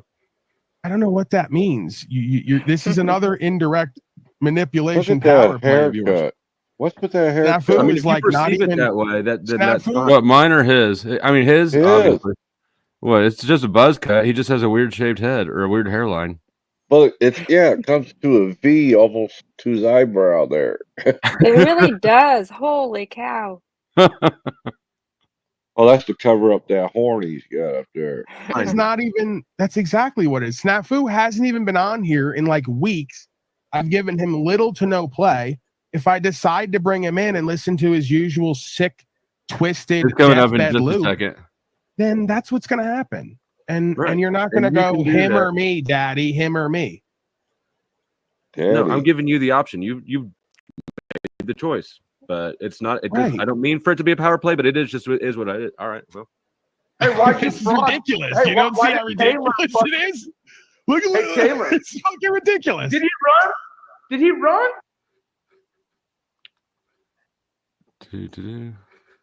You ran. Oh no. No, they said I ran. Like that shit's gonna work. I'm sure you're going to lose sleep over it. It hurts. It hurts knowing that I ran. All right, let me get the other one queued up. We'll go to Jim Bob, the debate on Jim Bob's with Jim Bob. Michelle, and Andrew yes, please donate to make it go away. Holy cow. to make what go away? to make him go away so we don't listen to him. Oh, it's over. Oh. I didn't go back another time. Or just donate for future streams so we don't listen to him. Look, donate because this is my main source of income. Donate because it makes Paul and Slave mad. Donate because we need to get Timmy toothbrushes. If you were here when his teeth were... Can you send those to Vietnam? We've got people, I think, that can get them in. Okay. Oh, yeah, we He's got a in connection Vietnam. over there. He's apparently... He ran from the C-19 thing. What? Yep. And now he kind of got stuck where he's at. Good. God damn it, Provo. Her Provo's been doing some tarot card readings. Is Provo the guy that just stands? Yeah, well, he's a real man, so he stands and paces. Oh, okay. Oh, when you paid that Danny Skylark thing earlier. Oh my God, dude. Did you notice she didn't have no clothes on? What? That was No, disgusting. I didn't. Is that true? Unless I looked at that wrong. I doubt you I did. think you're right, Chuck. Herb. No, you're right. I didn't notice at all because Her she hair was so down. distracted by her drinking piss. Yeah, she's another Brian O'Shea. So gross. I mean, Special K, the secret is actually not giving a fuck. Okay. Scientists. All right, so he's the title of this stream is called "Atheists Cannot Justify Human Rights," and he's been, I don't know what this thing is, but anyways, When was this? This afternoon. Oh, okay. But I literally just jumped on panel or joined the panel right now, And a lot of them had women. I mean, a lot of them had a lot of them had children, and they were great mothers. So I don't know where you get that. I asked for a general narrative opinion on what's the kind of propaganda that's dominant in Western culture about the dichotomy between either have kids or pursue your dreams. I ask you, is it the case that the current propaganda, the internet, the culture that we live in, is it the case that they disparage and see a homemaker as a good thing? They disparage it and they reward and celebrate the independent woman. You can be both. Oh my gosh. Flow State, do you want to say anything or add anything here? I think I've been on here a long time, so I'm probably good. I need every bit of money you can bring me. Pay me. All the money, all the banking, all the jobs, all the material things. I love spending money. And all these people here know I love spending all that money. Thank you, Michelle, for the $5. Just because you feel like it, that's a great reason, everybody. And if you feel like it too, I got PayPal, Cash App, and Ko-fi lets you pay with credit cards if you like. I am demonetized. The man's trying to keep me down. Gonna pop off. Hey, what's going on, Andrew? But I appreciate hang on, don't pop off yet. Hold on, one more exchange here. Big Bad Mom. Hang on, don't. All right. Old Joe is sort of my master splinter with this. Don't pop off here. He wants me to skip till after. So we kind of van around a little bit, blah, blah, blah. And then... Don't you have one more seat for free? Hold on 1 second. Sorry. What the hell is that? Oh, that is yes, I do. Oh, okay. That Provo guy wanted to come up. Okay. Yeah, there's one more seat for free. There's one more seat for sale for $5, and Izzy owns 5 seats. So that guy is Chris Lestrange, I think. Anyways, he's a South African dude who's an artist, and he's a Speakeasy fan. So,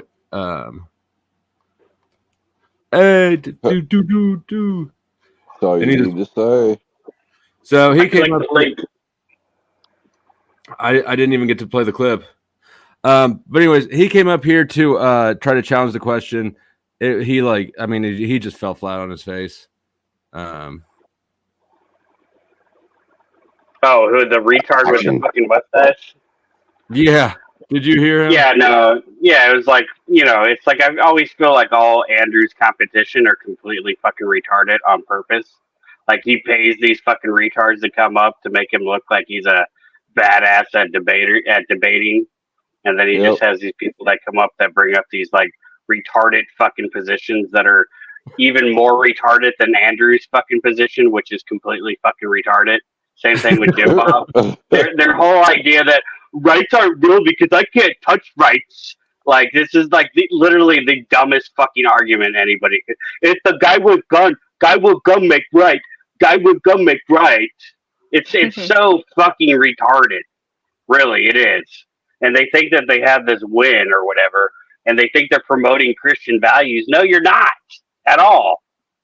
Okay, Christian values understand that there's human dignity and that you have a right to certain fucking things given to you by God. I mean, what is their? They're not even promoting anything. I mean, they're just being contrary to be contrary, so that they can look like they won a fucking debate on the internet. It's so fucking retarded.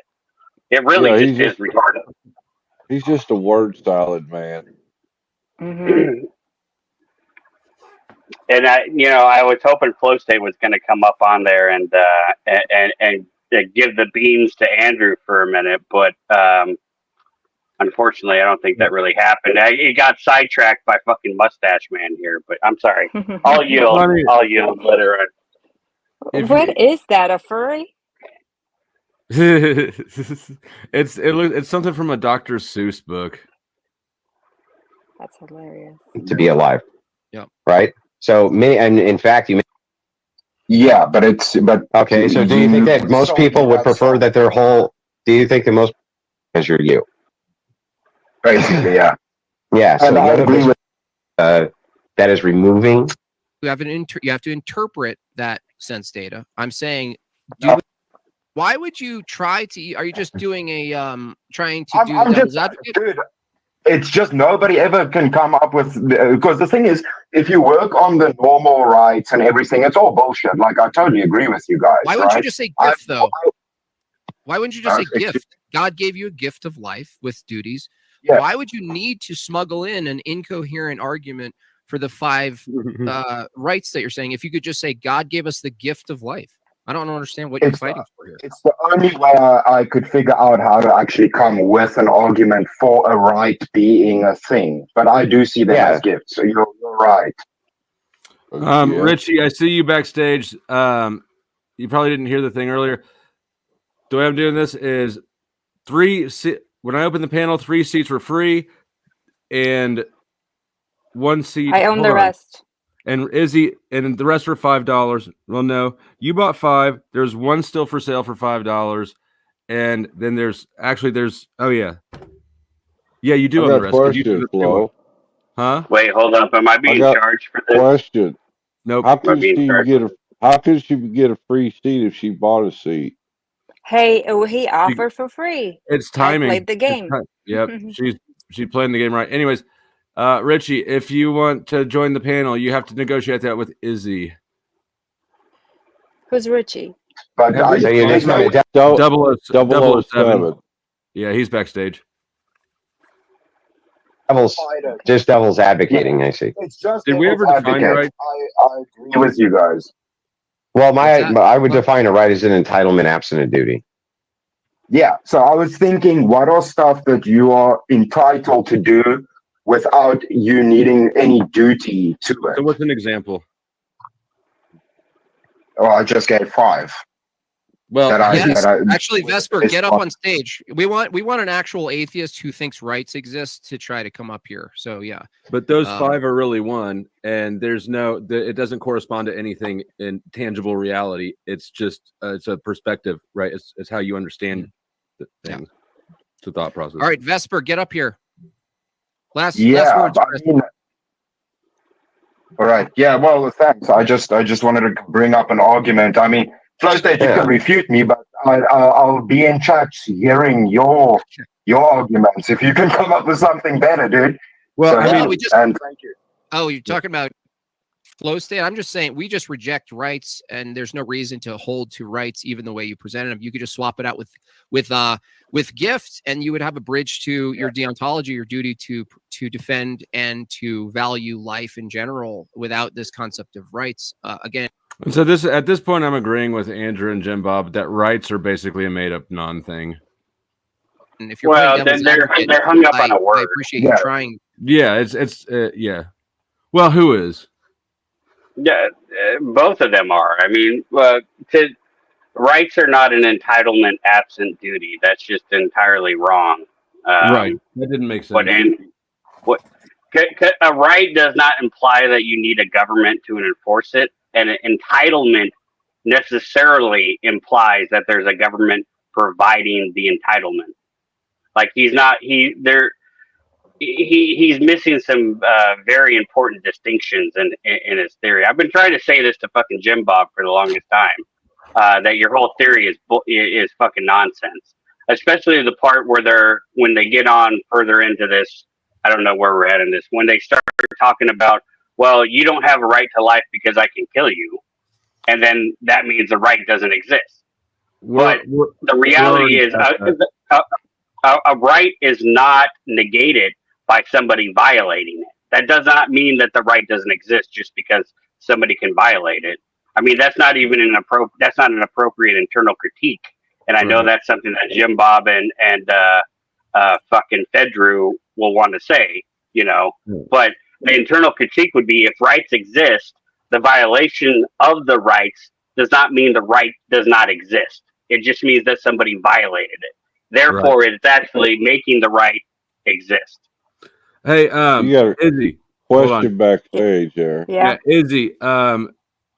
Richie was backstage. Now he left. Now I see Theogate back there. Theogate. The way that this is working today is all the free spots on the panel have been sold, or have been taken up, and the unfree ones have all been bought up by Izzy. If you would like to join the panel, you have to work that out with Izzy. And Izzy, you got to watch backstage a little bit. Okay, sorry. You're good. But it's just like nothing was really accomplished there because it's all incoherent, no distinction from existing. But we've demonstrated we could just take your existence away. So it's like, can you take a life away, but not the right to life? No, you just take the life. There's not like some lingering fart ghost called a right that's like, oh, too bad you took the skin sack. You're basically calling a right a soul in a weird way. It's like, do we believe that we're not? Did he say lingering fart ghost? Yeah, he did. Yeah. Contained to our bodies through here and after our material death. Sure. But it sounds like you're just adding a thing called a right that's next to a soul. It's like this. Well, not only that, but I noticed that you have a red beard. Is that right? Maybe I'm seeing the color wrong. But my understanding is that you don't have one of those anyway. So argument defeated. Right. Yeah, I'm a ginger. But yeah, and no wonder you came with the soul. No wonder you came with the soul argument. It's all making sense now. Hey, Flo. Is Richie still back there? But we killed it. Is Richie still in the back? He's not. He's in the chat. Oh, okay. I was gonna say let him in. All right, Rich, you have been granted access. So that mustache man thought he was going to come up there and wreck him. It sounds like a little soul jealousy going on. EBT, were you saying something, or was that? Yeah, no, I was saying the mustache dude came on like he thought he had something, and it was just kind of embarrassing. Bro, and to see him walk it back, was pretty funny too. He's like, "Oh, I was just playing. I was just playing. He's like, he shows up on the panel. He's like, I don't know if I want to be on Flow State side. I was like, you won't be. Don't trust and believe. Right? Mm-hmm. Yeah. No, he had to tuck tail and back out. Yeah. Do a little ball washing for Easy and make sure it's known that he doesn't like the bad guy. Right. On here.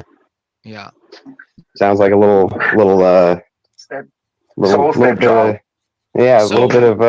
bit of soul jealousy. So, Flow State, are you disagreeing with Andrew's position generally over time, or agreeing with Andrew's on everything on the definition? So, if you treat a right, since we agree that rights aren't really a thing, but if we substitute rights for like a strongly held moral belief, maybe, right? That wouldn't work.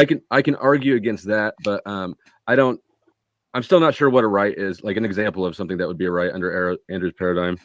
Well, I mean, an example of any entitlements that have no duties associated with them. So, like the right to oxygen. Yeah, sure, you could use that. There is no such right as a right to oxygen, or there is no such right as a right to gun, or the right to speech, or the right to any of these things.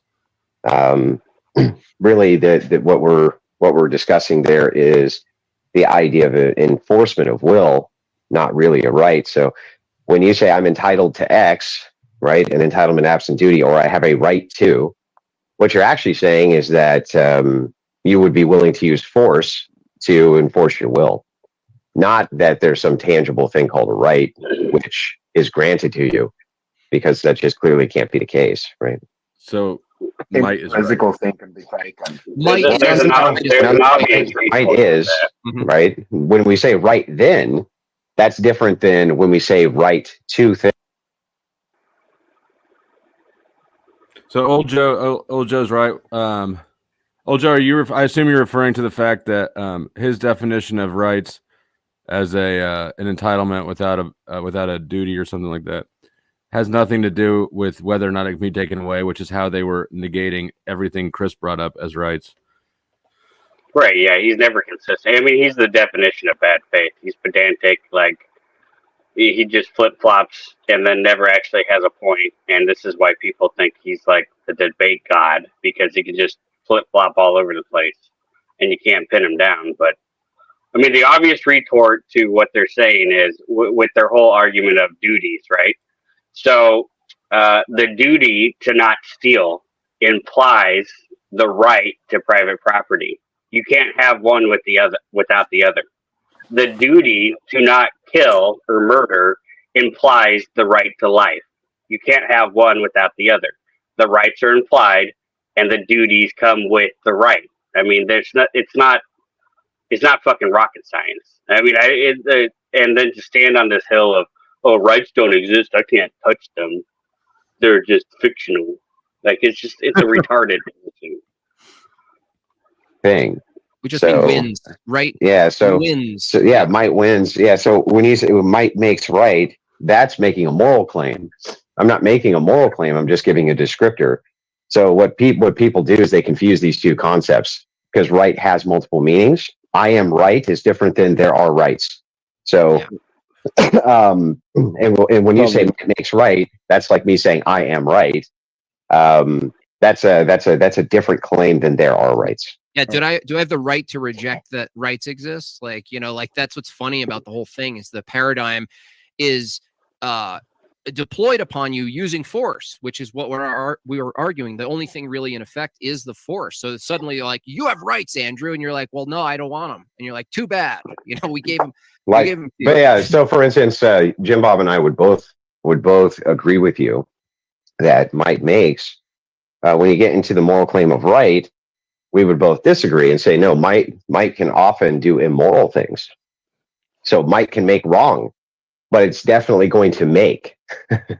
Definitely going to make. That's the point. Might would be a prerequisite for right. Not all might would be right, but all right would be might.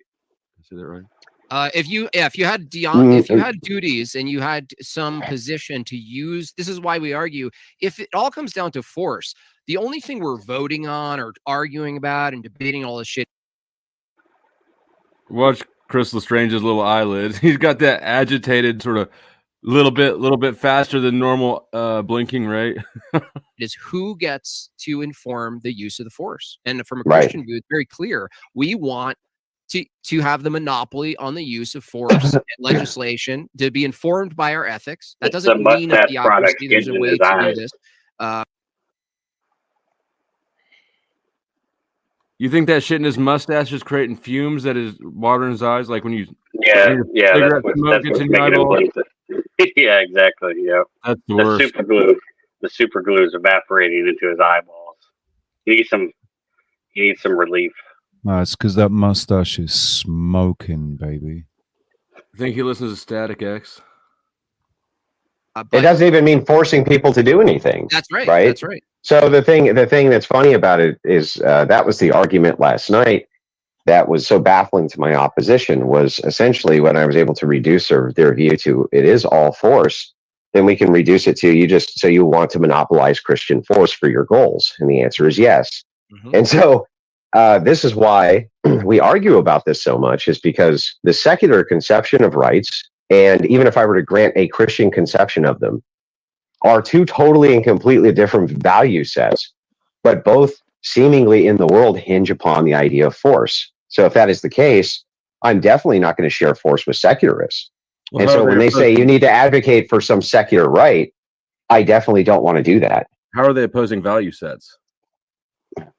Well, because the things which they value are changeable and the things which we value are not. So since that is the case, even if we had an overlap in something that we both wanted, we could be assured that their value set can instantly change, and now they've gone from friend to foe, and that's how it's traditionally been done with them. Didn't Jesus' entire life and death change that value set? Like that was. What are you talking about? Change what value set? Jesus completed the law or fulfilled the law, so the value set of the Jews changed. Well, no, that's not quite correct. But that's actually a great. If I were to just grant that it's true, that is a great point, and that is accurate. Which one? Saying that Jesus did die in order for the Jews. Oh, that was perfect. I was distracted by the chat, but I was demonstrating that it's a change. Is that what I was illustrating? Yeah, that was a change. Yeah, right. There's several values that can change, because Christianity is not a dead religion like they try to promote it as it is, that it's somehow stuck 2,000 years ago and that it's never changed for 2,000 years. That's just a nonsensical, untrue belief that doesn't exist anywhere in Christianity.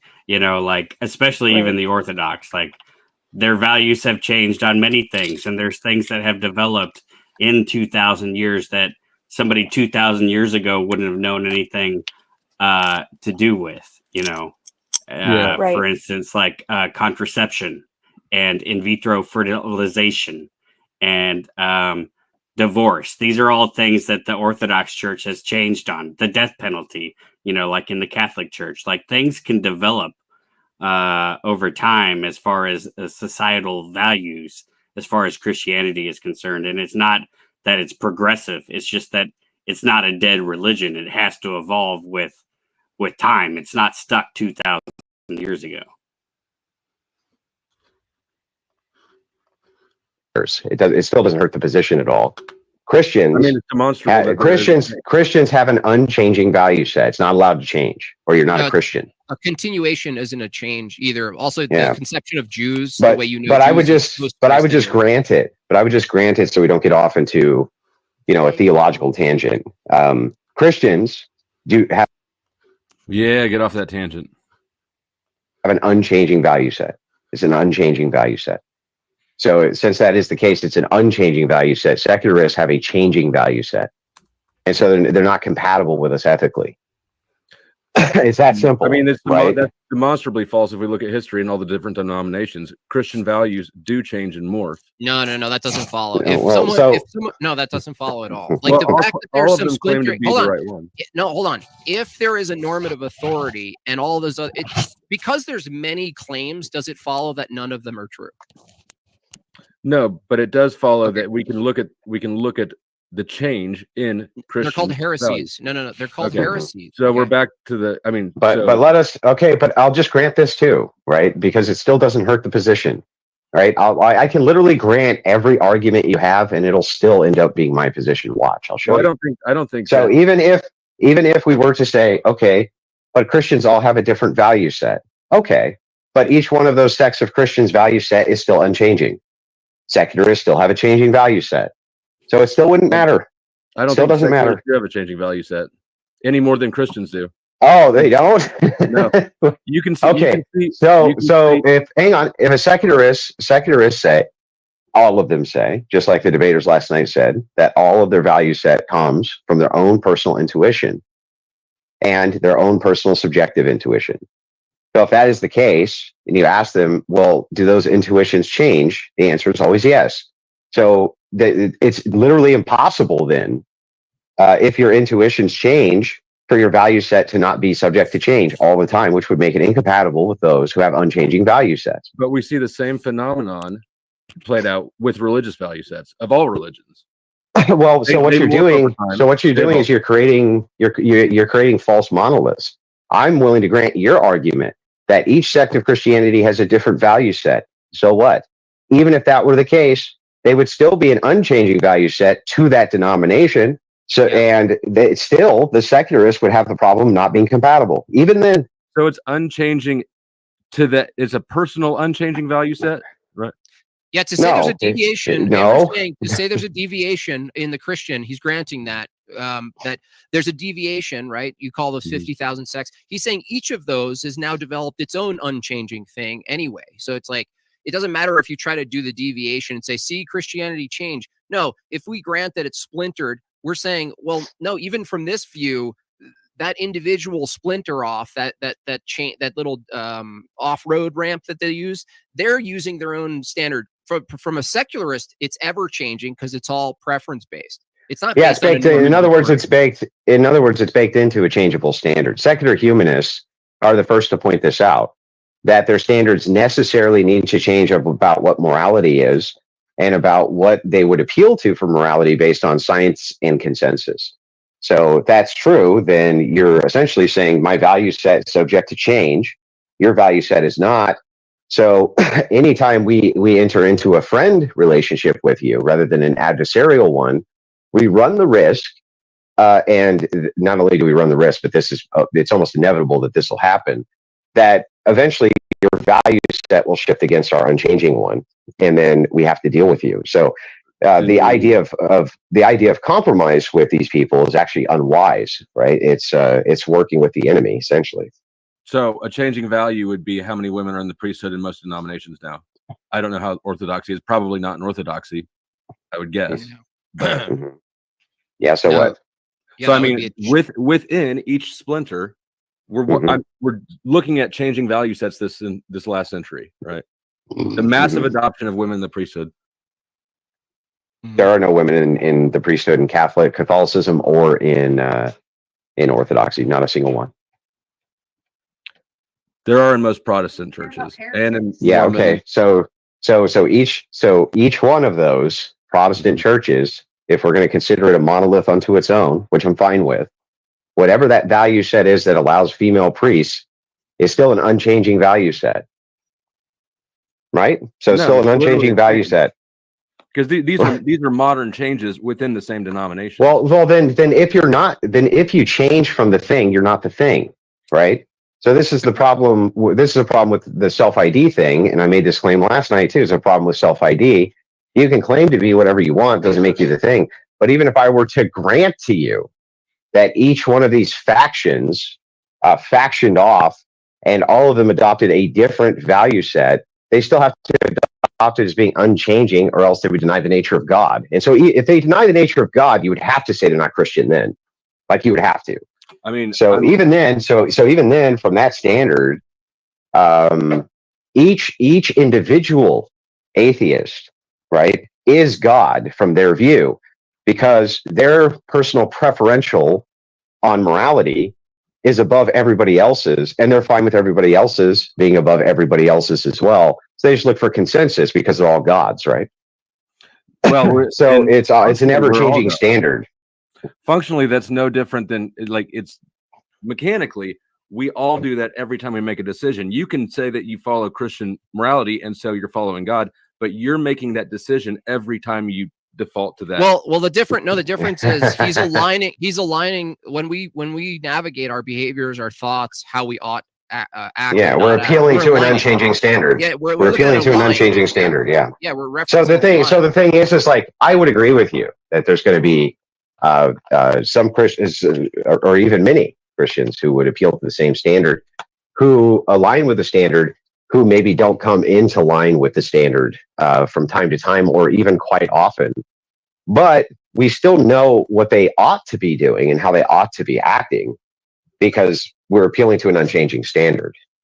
Also, I want to ask you, Flow State, if you were to come up with your own preference-based system and people agreed with you, and then you demonstrated some sort of good outcomes from your own standard, wouldn't it benefit you to keep it unchanging in the end rather than advocate for the changing? Like even from your own position? I think that if you understand, so not really. I think that morality. I got to get out of here, guys. I'm sorry. Right. I just wanted to pop on and talk shit to Jim Bob and his stupid backwards red hat. And tell his entire audience he's a piece of he's a piece of human garbage, and I'm sick of him. And I hope I never see him again. There you go. I'll see you later. I'll see ya. Talk to you later tomorrow or something. All right. See ya. Yeah. So that's. It's good a place of any to pause, get some thoughts, help hear me out. Did he mean not change? Did he mean evolving? I don't know what he meant. I assume he meant what he said. I was concentrating on that thing about the fucking power steering fluid. So I just caught the end of that about a demon manifesting or something. What did I miss? Here, let me get to the there's a point that I make that Andrew kind of chuckles at and then laughs, or he kind of gives it a ha, and then shortly after that he is subtitles are unavailable. He dips out. So I think that in orthodoxy, not a single one. Recognition of win. There are functionally that's no different than like. So this is the problem. This is a problem with the self-ID thing, and I made this claim last. So my response is sort of what I view as the nail in the coffin. I think that old Joe agrees. Tonight too is a problem with self-ID. You can claim to be whatever you want; doesn't make you the thing. But even if I were to grant to you that each one of these factions factioned off, and all of them adopted a different value set, they still have to adopt it as being unchanging, or else they would deny the nature of God. And so if they deny the nature of God, you would have to say they're not Christian then. Like you would have to.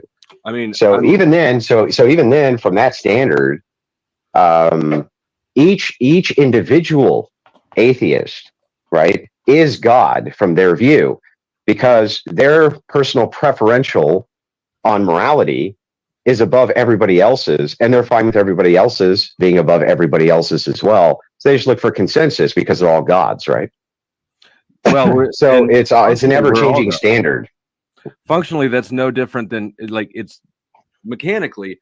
We all do that every time we make a decision. You can say that you follow Christian morality, and so you're following God, but you're making that decision every time you default to that. Well, the difference is he's aligning when we navigate our behaviors, our thoughts, how we ought act. Yeah, we're appealing to an unchanging standard. Yeah, we're appealing to an unchanging standard. Yeah. Yeah, we're referencing. So the thing is like I would agree with you that there's going to be some Christians or even many Christians who would appeal to the same standard, who align with the standard, who maybe don't come into line with the standard from time to time or even quite often.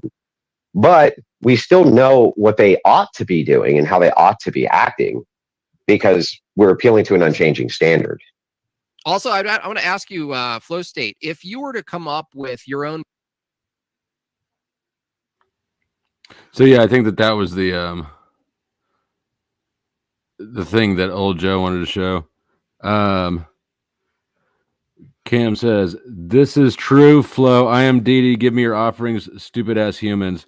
I am deity. Give me your tithings." I don't think that's an accurate statement to say that all atheists believe that they are God.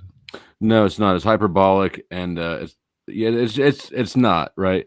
Like they're equivocating autonomy with or free will, basically, with thinking you're God. They're treating it like it's hubris or arrogance, and that's kind of what I was just saying, and go into a little bit more, is that throughout this debate is that it's not hubris. It literally is the only functionally it can't be any other way. You are responsible for your actions. You make your decisions. That's the way God made it. That's the way it is. Nothing you can do changes that. And that's what my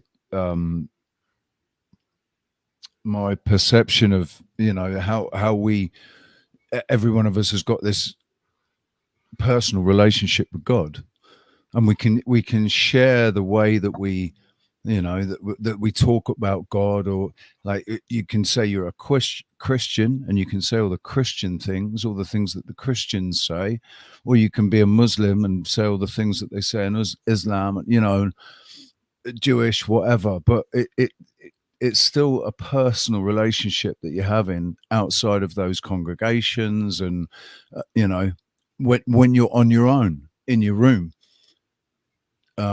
talking to God. It's such a personal relationship. No, I'm just talking about the mechanics. Like, the relationship has nothing to do with the mechanics of decision making, right? But what I mean is, because of that, you are the only one that can decide whether or not to go with whatever it is that you're going with. You have to make that decision. Like, I'm agreeing with you, basically. Okay, I know. Yeah, I get that we're agreeing. You're just doing it in a way that I don't know. It brings in unnecessary things. I guess I'm bringing it in.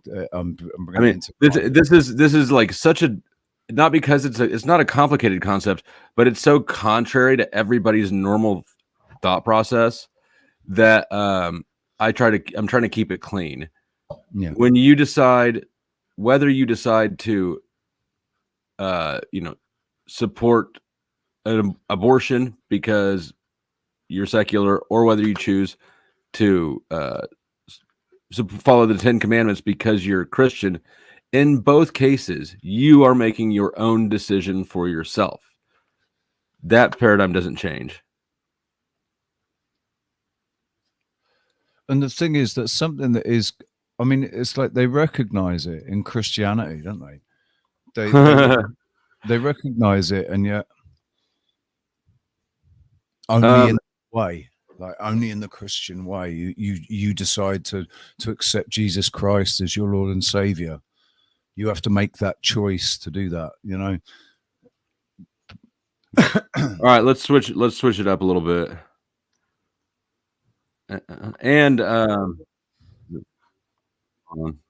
And for anybody who's curious, the panel seats have been are now acquired. Well, actually, what was I doing with the open ones? Okay, Chuck's internet reset and EBT dropped down. So there are 2 open spots on panel and 5 owned by Izzy. And Izzy said that Sean, Nightish, and Lindsay, I think, are able to come up at their discretion if they choose to take one. But yeah, there are 2 open. There are 2 open spots. And Alex. Okay. There's that. And we're gonna change up the energy a little bit. I hear myself back on Izzy's phone. It didn't sound like you, though. That was the weird thing. It was a little tinny. I heard it back and I thought, on my end? Yeah, and it didn't sound like Flo. It sounded like, yeah, I guess it was just tinny.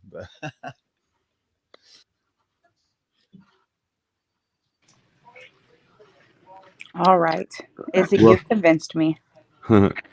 Welcome back, Chuck. You heard I was giving away your seat and jumped right the fuck in here. I had to wait for the link. And welcome, Alexandria. I sent you a text, but you probably didn't see it. Oh, I haven't seen it yet. Let me get this fired up, and then we'll take a look at it. Oh, I remember this. Chuck, where's Tennessee in relation to Georgia? North, on top of it. Similar accents. Yep. That's why you sound like Sasquatch sounded more like you yesterday than Sasquatch. When he first came on, I thought it was you. It happens. And hell, I ain't even from the South. That's the sad part. Aren't you from St. Louis? Yeah. Born and raised St. Louis. Dang. I moved down here 4 years ago. She's quite a looker in a 1942 kind of way. That's basically. Here we're getting queued up. I'll mute it while they talk about fucking albums. Yeah, I was there when you two popped up. What is this about? Crispy. Oh yeah, back to Crispy. I have so many questions. These are our 4 gay troubadours in the vinyl community. This is actually Dr. Bob or whatever his name Yeah, was. I think Crispy does come up. But it starts off with, because there's that doctor dude that I was mean to, and he's from this community. And they were all pretty upset about how mean I was to the poor. And all Crispy, we'd love to have you on the show. I'd love to talk to you. And because so long as she doesn't interrupt me. Last time I was on here, she interrupted me 3 times. All right. And you're out. That's why I left. I love Sarah. You know what? I would ask Sarah to come up, but Rob would just say rude things to her. Now, Rob, can you be a gentleman if Sarah wants to come on? Well, here's what I'm willing to do, Rachel. Yes. Every time she says something stupid, I'll address you. I'll insult you. Okay, insult me. Would that be okay, Sarah? I'll put the link up for her. I think like they Rachel. handled things She's very well crazy. last night. And the main Yeah, Rachel's an awesome host. Yep. thing was that they did, and I made the point last night, is they did a great job in not, because so easy when somebody screws up to become the mob, to get the pitchforks out, get the torches going, and storm the castle and kill the monster. And you don't want to do that. Rachel, Yes, if that happens, I'll shut up. Rob, that's horrible. That's absolutely horrible. You're unredeemable in this category. Now, Mazzy, you're always a man of, in more cases, more normally, when you're not getting your Trump derangement, you're such a good boy, and you speak so kindly of people. Can you speak some kind words about Sarah to balance? As I Rob? said I like Sarah. I don't, and I've been on her conversation with her on a solo one, and I've been on maybe 2 or 3 of the group, and I don't really fit in or like the group. It's too much of having to hold your own all the time. And then you get attacked, these fuck-ass guys, especially the women. There's some crazy women there too, but these guys that are so set in their macho ways and in so many ways, like they're all about their guns and their military, and believe me, I support the military, I support that stuff. But when that comes, they wear that on their sleeves, literally in their holsters. Damn, and some of that shit, the way they. All right. Shout out to the crazy girls also, by the way. But yeah, this is the doctor guy in the middle right there. He looks a lot more put together in the morning when he's sober. Is this the guy that he was unloading? Yeah, that's him. Right. He looks happy. Yeah, no, I think that. So it turns out, that night I was accusing him of not being a doctor and all sorts of things. Turns out he is a doctor, and a real doctor. Apparently, he had been drinking a bit. So yeah. It's bullshit. All right. Now, you're known as what's called a male feminist, right, Massey? Yes, the lotion muffin guy. It's just crazy. I didn't believe that men could have periods until I met Massey. I brought that to That's a good one. Thank you, Eva. That's like Okay, Trump's Rob, especially at my age. Oh my God, Rob, Can you highlight Malaya J's comment, please? I want to first of all highlight Beetle Babe's comment. We love you, Dr. Robert. What a beautiful thought. Okay, now who do you want me to highlight here, Rob? Malaya. All right. Okay, Rob. Here we go. I ask myself this very question every time she is brought up. All right. That's horrible.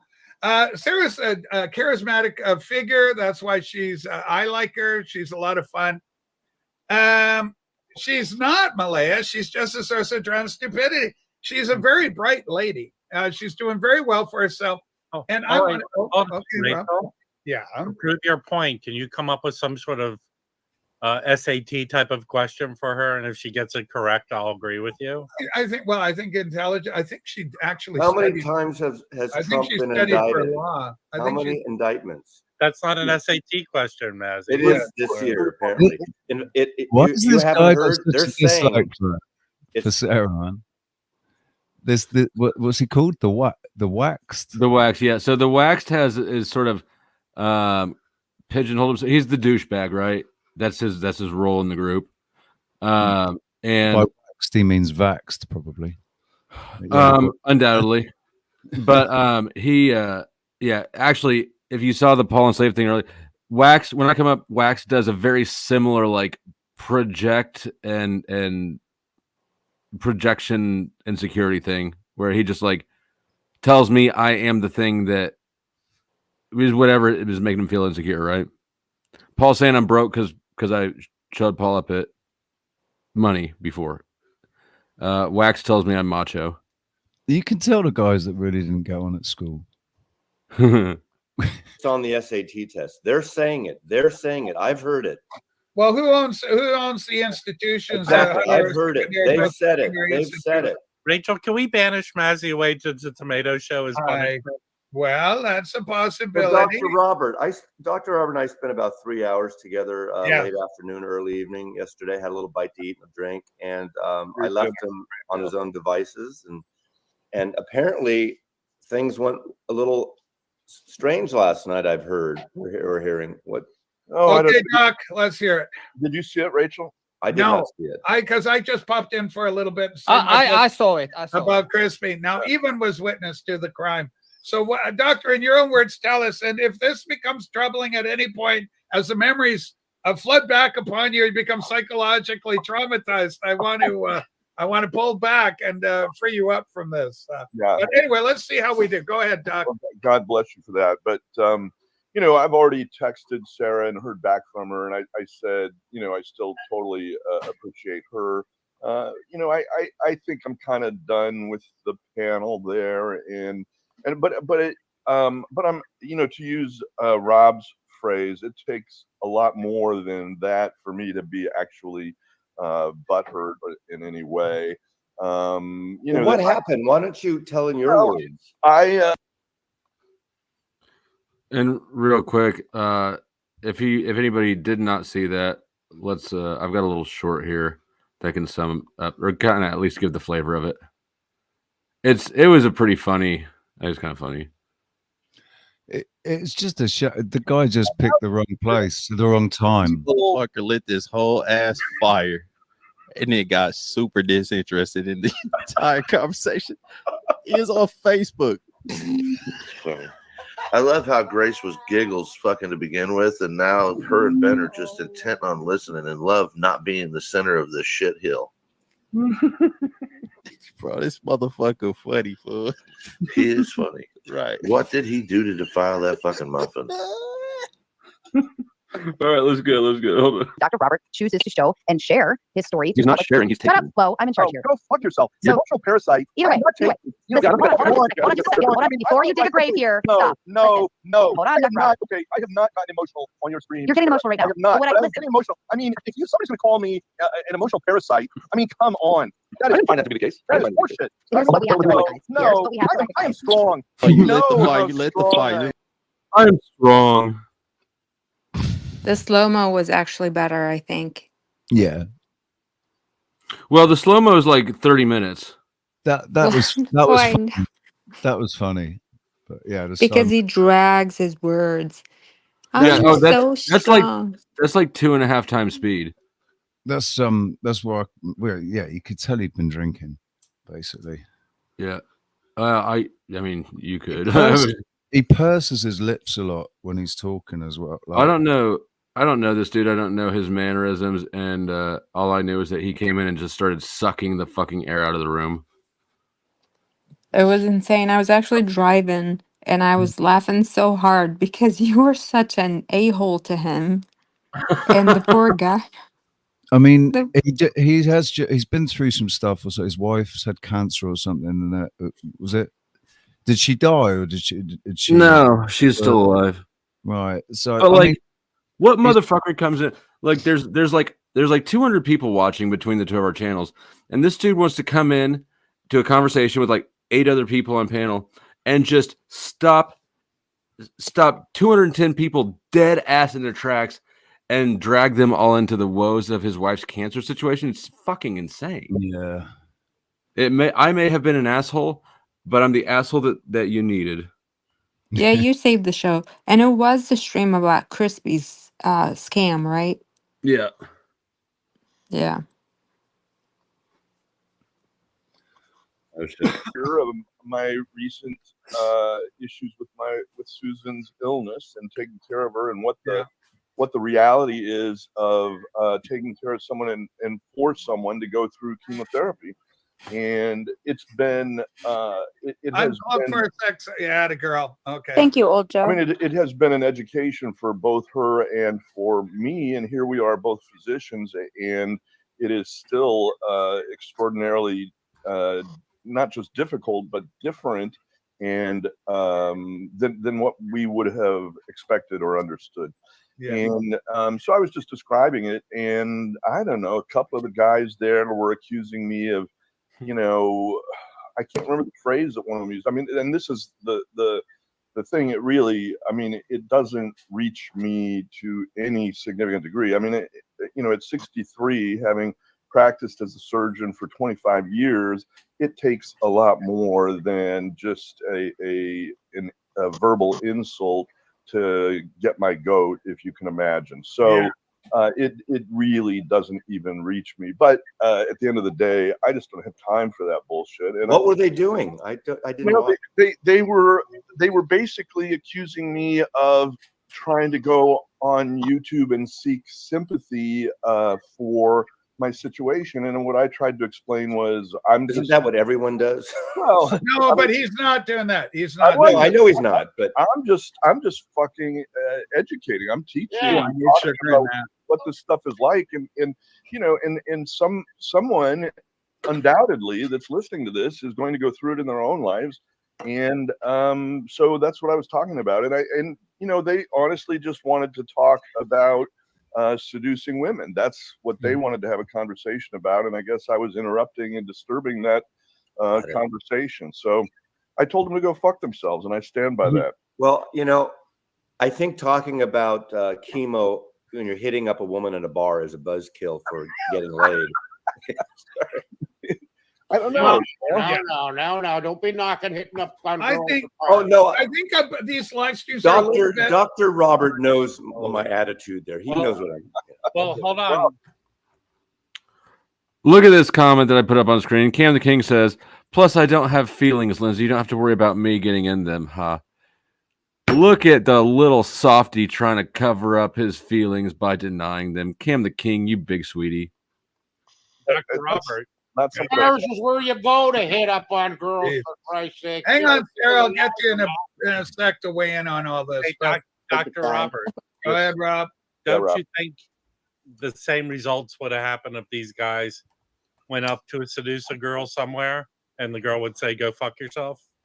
I think they are a bit juvenile. I mean, I thought they were a bit selfish. But hold on, Dr. Robert, I said to you a long time ago, why go up there? It does nothing for you. Well, I am done, Wax. There's so many other places for you to go to. All right. Yeah. In a gallery, to be able. Yeah, but hold on. You gotta go and dance, where your people are. Well, it was Saturday night. I'm home alone. I had that great meal with Mazzy, and I'm up here in Seattle. My son was out with his friends, and he came home late. And my wife is out with her girlfriends for the weekend, and so I've kind of got the weekend off. And so I was watching the stream, and I thought, oh, what the hell? I'll go up. But let me next time. Here's a suggestion. You can do what you want. Next time, text me or call me. Well, you call, right? We'll set up our own stream, and we can kind of talk about music. It's gonna be the same result. He's gonna go tell you to go fuck yourself. And we can bring on Rob, and we can bring on Rob and Fluffy, and Shakti, and disprove that I would never say that to Mazzy, Rob. I will say that to you. I've never. I will say, and those douchebags over there are really douchebags. The douchebags here I like. I would like to have a conversation with Wolfie and You Chuck pause it D for a sec. and Novice Nick. That would be a fun thing. It's interesting seeing that these men that are in their 50s and 60s have got it no more together than anyone else, man. I know, isn't it? Fucking doctors and professionals, and they are absolutely no fucking different at all. At all. Which guy's wife supposedly has cancer? The one in the middle. Okay. Yeah. If anything, they're more fucked up in some ways. What the fuck? They're sleeping. Someone is sleeping. Did we lose Chuck? Hold on. Is that a boyfriend or a dog that's sleeping?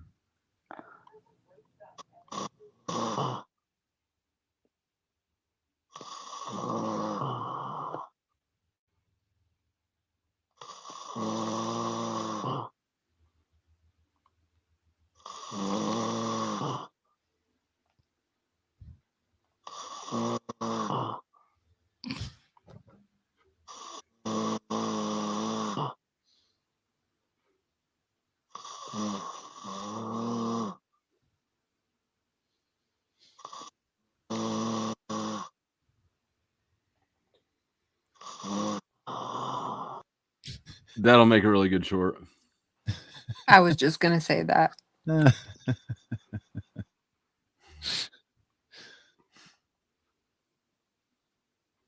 It almost sounded like he was having a They drink. believe in the fake news stuff. Oh, but those guys over there are State's a good total guy. douchebags. Flow State's a decent guy. I like Flow State. But he was acting like a douchebag guy. Yeah, because hold on. He doesn't. Hold it. What did you just say, Doctor? You said I don't even know. No, I don't. I really don't even know. I like that. That's what I'm Come saying. straight I into don't bat for even you, man. know. Huh? Rachel comes straight into bat for you. Right, Rachel's gangster.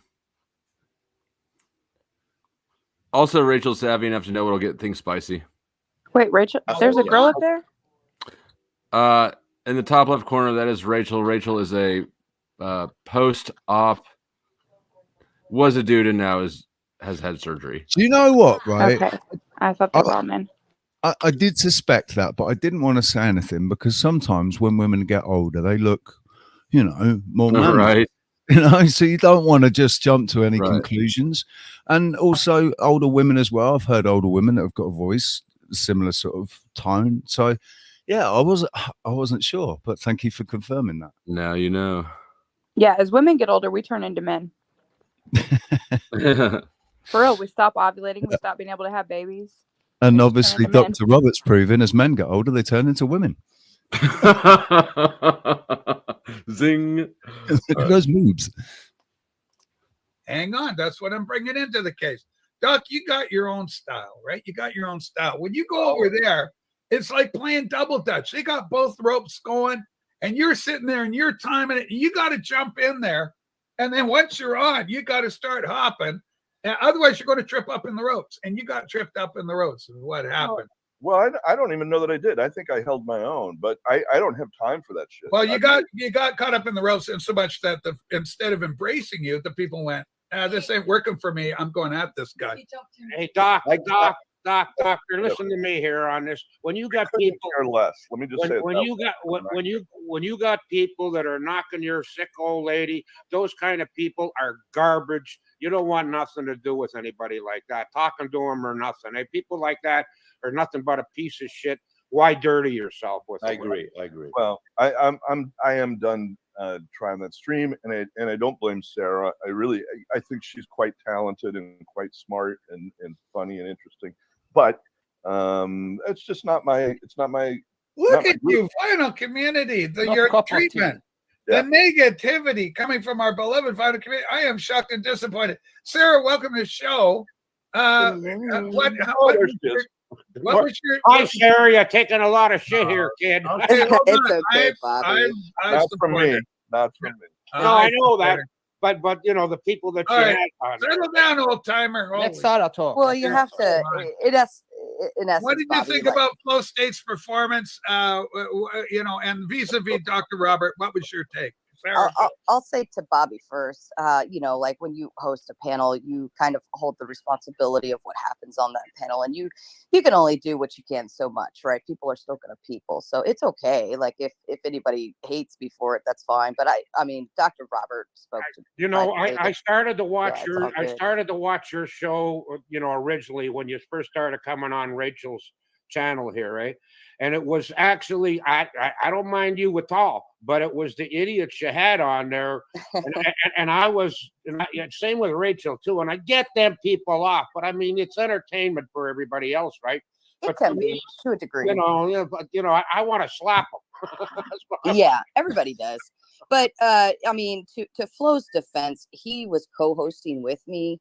This was a night that we decided we wanted to do together. So he was dual streaming as well. And his chat wasn't happy. My chat was kind of a little, I don't know. But either way, I think he was trying to prevent his people from leaving the stream, which that's, you know, I think he was getting defensive for that. And I don't think Dr. Robert did anything wrong. I don't think Flow State necessarily did anything wrong to the degree of trying to protect his viewership and so on and so forth. Then maybe let him know it's not the place for tonight. It's like I think we were kind of I was trying to let him just get it off, you know, because like I said last night, I think Dr. Robert just likes to share his stories. He has something.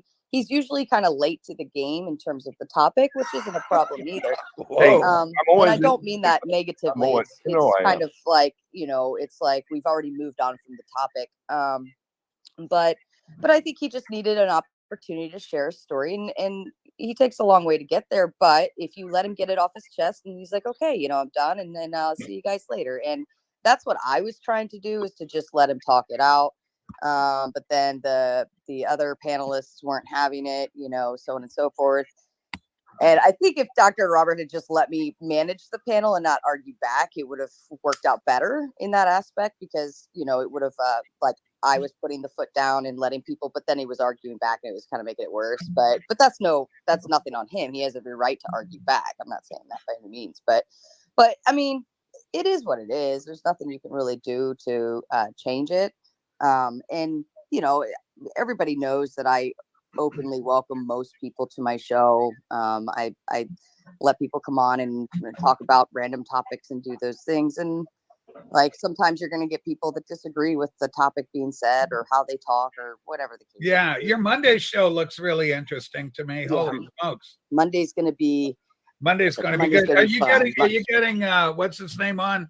Andrew Wilson. Yeah. Is Andrew on? Yeah, he'll be on. And then we've got a newcomer to the panel as far as Mod Monday is concerned, named Fairy Queen.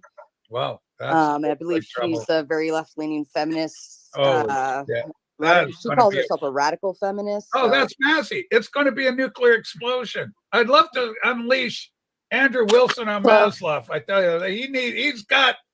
What does PWF mean? You're muted, hon. Playing with Fire is a channel that does like relationship coaching for guys. Okay. Yeah, it's a bigger channel, but it's, you know, they're around. Thank you. He's got another thing coming, right, Mass? Holy smokes! You're giving your look. This is what I call your look of consternation. Your lip is a tell. Like if we're playing poker and I had my cards, and I would know what's going on in your hand just by when you purse your lips. Oh, I would be terrible at poker. You would be horrible. I'd be horrible too, Mass. You'd know what was going on with me. I think Trump may have won the election. And it's like, okay, I'm full. I'm not going in with this. But this is great, Sarah. So any advice for Dr. Robert in terms of how to conduct himself on the show and how to gain greater access? I think Dr. Robert does fine, as long as you know who Dr. Robert is and what he does. Like, you got to understand who your people are. Just like I understood Flo's impatience, you know, and because he was dual streaming with me, he kind of had the right to not make decisions, but be combative to it, because this affects him too, right? But, you know, I recognize there were two personalities on a screen that were not getting together in that aspect. And it was how do you allow the floor for Dr. Robert and then also try to calm down flow state too. So was he agitated? I didn't see, because I was gone after I came in and did my little bit. I'm a Pisces and I don't wear my emotions on. You do so, Bobby, and I'm a Pisces. That's why we love each other, you son of a bitch. Listen, everything's going so great. But what about this, Sarah? We got some guy called Mookie's dad. You know this character? How can Sarah defend Flo? That level of disrespect was not necessary. Flo is trash. That's horrible. Sarah is trash. Rob will agree. And that channel is trash. Sarah sat there with a smirk. Smirk, reapplying lip gloss, response. Oh, and one more. After the doctor left, she said how she was holding her laughter in. Go ahead, Sarah. Respond. I think the laughter piece was to a certain, there was a certain, something was said specific, but I, you know, like Flow State and I get along. Like we've done a lot of collaborations, especially lately. He's defended me a lot in a lot of places, and I don't think he's trash. I think, you know, I think he just lacks the patience, and that's all. There's nothing wrong with that. I mean, he's consistent with his behavior towards anybody who would hop on his panel and like what he would consider slow down the show or make him lose viewers or whatever the case may be. I looked at it a little bit differently. You know, Dr. Robert was there to share a story, let him share, and then he typically jumps off the panel and goes to bed. You know, there's no excuse. There's no excuse for knocking somebody's sick wife. No excuse. I don't. Yeah, I do agree with that. Absolutely. I think that because, you know, based on the context of what was being discussed for Dr. Robert, I think there's, you know, some grace should have been given. Yeah. But I think Flow State at this point, we have to remember what we've just kind of been through. You know, with the whole Crispy incident, and so I think we're both a little sensitive to that right now. Yeah, I don't you know know what that means, but Sarah, here's oh, sorry, go ahead, Doc. I don't like Flow State. What you're talking about, this Flow State guy, I don't know this guy, but He's right a now, beautiful soul. I don't You like. leave him alone, Bobby Gas. I tell you. Back it up there. I'll give him a punch in the face. Oh my God, that's tough. Okay, What? now, Sarah, stop making excuses for the pussies on your panel. Flo is calling Dr. Roberts names after his wife had cancer. But you're okay because he's trying to protect his viewership? Fuck you. This is Charles. I think you have to recognize, like, you have to understand why people, you know, I'm not excusing it. What I'm doing is I'm putting myself in everybody's shoes. I put myself in Dr. Robert's shoes last night, understanding that he was just there to share a story. And right now, like, because he was under attack for wanting to do that. So I put myself in his shoes. I tried to give him the space. But you know, and I will say he did become combative. So when if you start becoming combative with somebody, like at that point, you're kind of on your own. Rachel, I Yes, can't Rob? find her in my shoes. Oh my. Wait, Doc got combative? Yeah, with Flo. Yeah, Which I don't after blame being him. attacked, when he's talking right. about his I don't wife blame having him, but cancer. Oh fuck! I but would what punch I'm a guy in saying his is- fucking cunt nose. Shut up! Oh No. my God. Yeah. All right, Doc, go ahead. All right, listen. Well, my dog is demonstrating to me that she needs to go take a piss, so I'm going to take. I'd love to see the look on his Hey, face in front of you. I'd love to see the look on his face if like, he ever turned round and you were stood there. Or punch him on his cunt nose. Yeah, all right, mate. That did look like a dude that. I'd love to see that. I just want to get something straight. So this man's wife has cancer. Right. Yet, and he's all concerned about this, yet he has hours to be on panels. Yeah, well, I mean, I don't think that when you have cancer, you need full-time attention. And I he would just doesn't. think He you'd doesn't. want I to don't be think around he. that person often if they're sick. I've never seen. I haven't ever met him before until Sarah's. I don't think he spends a ton of time on panels, but I do think he's a regular for a little bits. Oh my. Wait, Doc got combative? Yeah, with Flo. Yeah, Which I don't after blame being him. attacked, when he's talking right. about his I don't wife blame having him, but cancer. Oh fuck! I but would what punch I'm a guy in saying his is- fucking cunt nose. Cunt nose. Oh my God. All right, Doc, go ahead. All right, Not the cunt nose. Well, my dog is demonstrating to me that she needs to go take a piss, so I'm going to take. Why don't you have him go piss on Flo's lawn? Bring it to Flo's lawn. Hold on. you know, Robert, look, is your dog a female or a male? A female. What? Smartest bitch that's on this shit right now. Oh, stop it. Stop it. So, listen, I, as I said earlier, I harbor no ill will towards Sarah. I thought she was, you know, and I still think she does an excellent job with her stream and all of that. Yeah. But I also will say I would I would say the same things I said last night in the same situation, and those guys can go fuck themselves as far as I'm concerned. Mm-hmm. And I'm going to tell them that. And they were being assholes, and I was not being an asshole. I was just telling my story. And you know, I think there is a lot of value in what I was trying to share. Certainly for me personally, I think that it's an important and compelling story, and they didn't want to hear it. And you know, whatever. But honestly, at the end of the day, this doesn't bother me anywhere. I mean, it doesn't even cause an itch. And I could not care less what some asshole thinks of me or thinks of my content or what I'm saying. If they don't like it, they don't like it. But if they get in my face like that, I'm gonna. Sorry, just saying. So why are you crying? So why are you crying about it then? Why are you going on another panel and fucking crying about it if it doesn't bother you? And old Joe. Or sorry. Yeah, let me real quick. Old Joe, there is not a Street Beast fight in the works for me. I did challenge Snafu, and he declined, and then Paul got emotional and challenged me, and I accepted, but then he declined. So there's nothing in the works at the moment. Go ahead. It does make you think he was leading up to something, and like you shut it down or something. What do you think it means when they do the emotional appeal thing? What do you mean? They want like attention. Who? That they're wanting. You think they're just wanting attention, or are they? I think that he was drunk. Something? He was a mopey drunk, and he wanted to come up and be mopey drunk with Sarah. Oh, okay. Yeah, I'm thinking too far into it. He wanted sympathy. Tell them to go fuck themselves. That's how he don't know me. How I'm going to react, and I would do that again. So. That's where I am with it. But and as I told you, Sarah, in our text, he kind of reminds me of Ben I just think it's not probably the context of who Ben Thorpe for some reason, like the way he talks, his hand gestures, the guy in the his middle. voice. I can see that now that you pointed out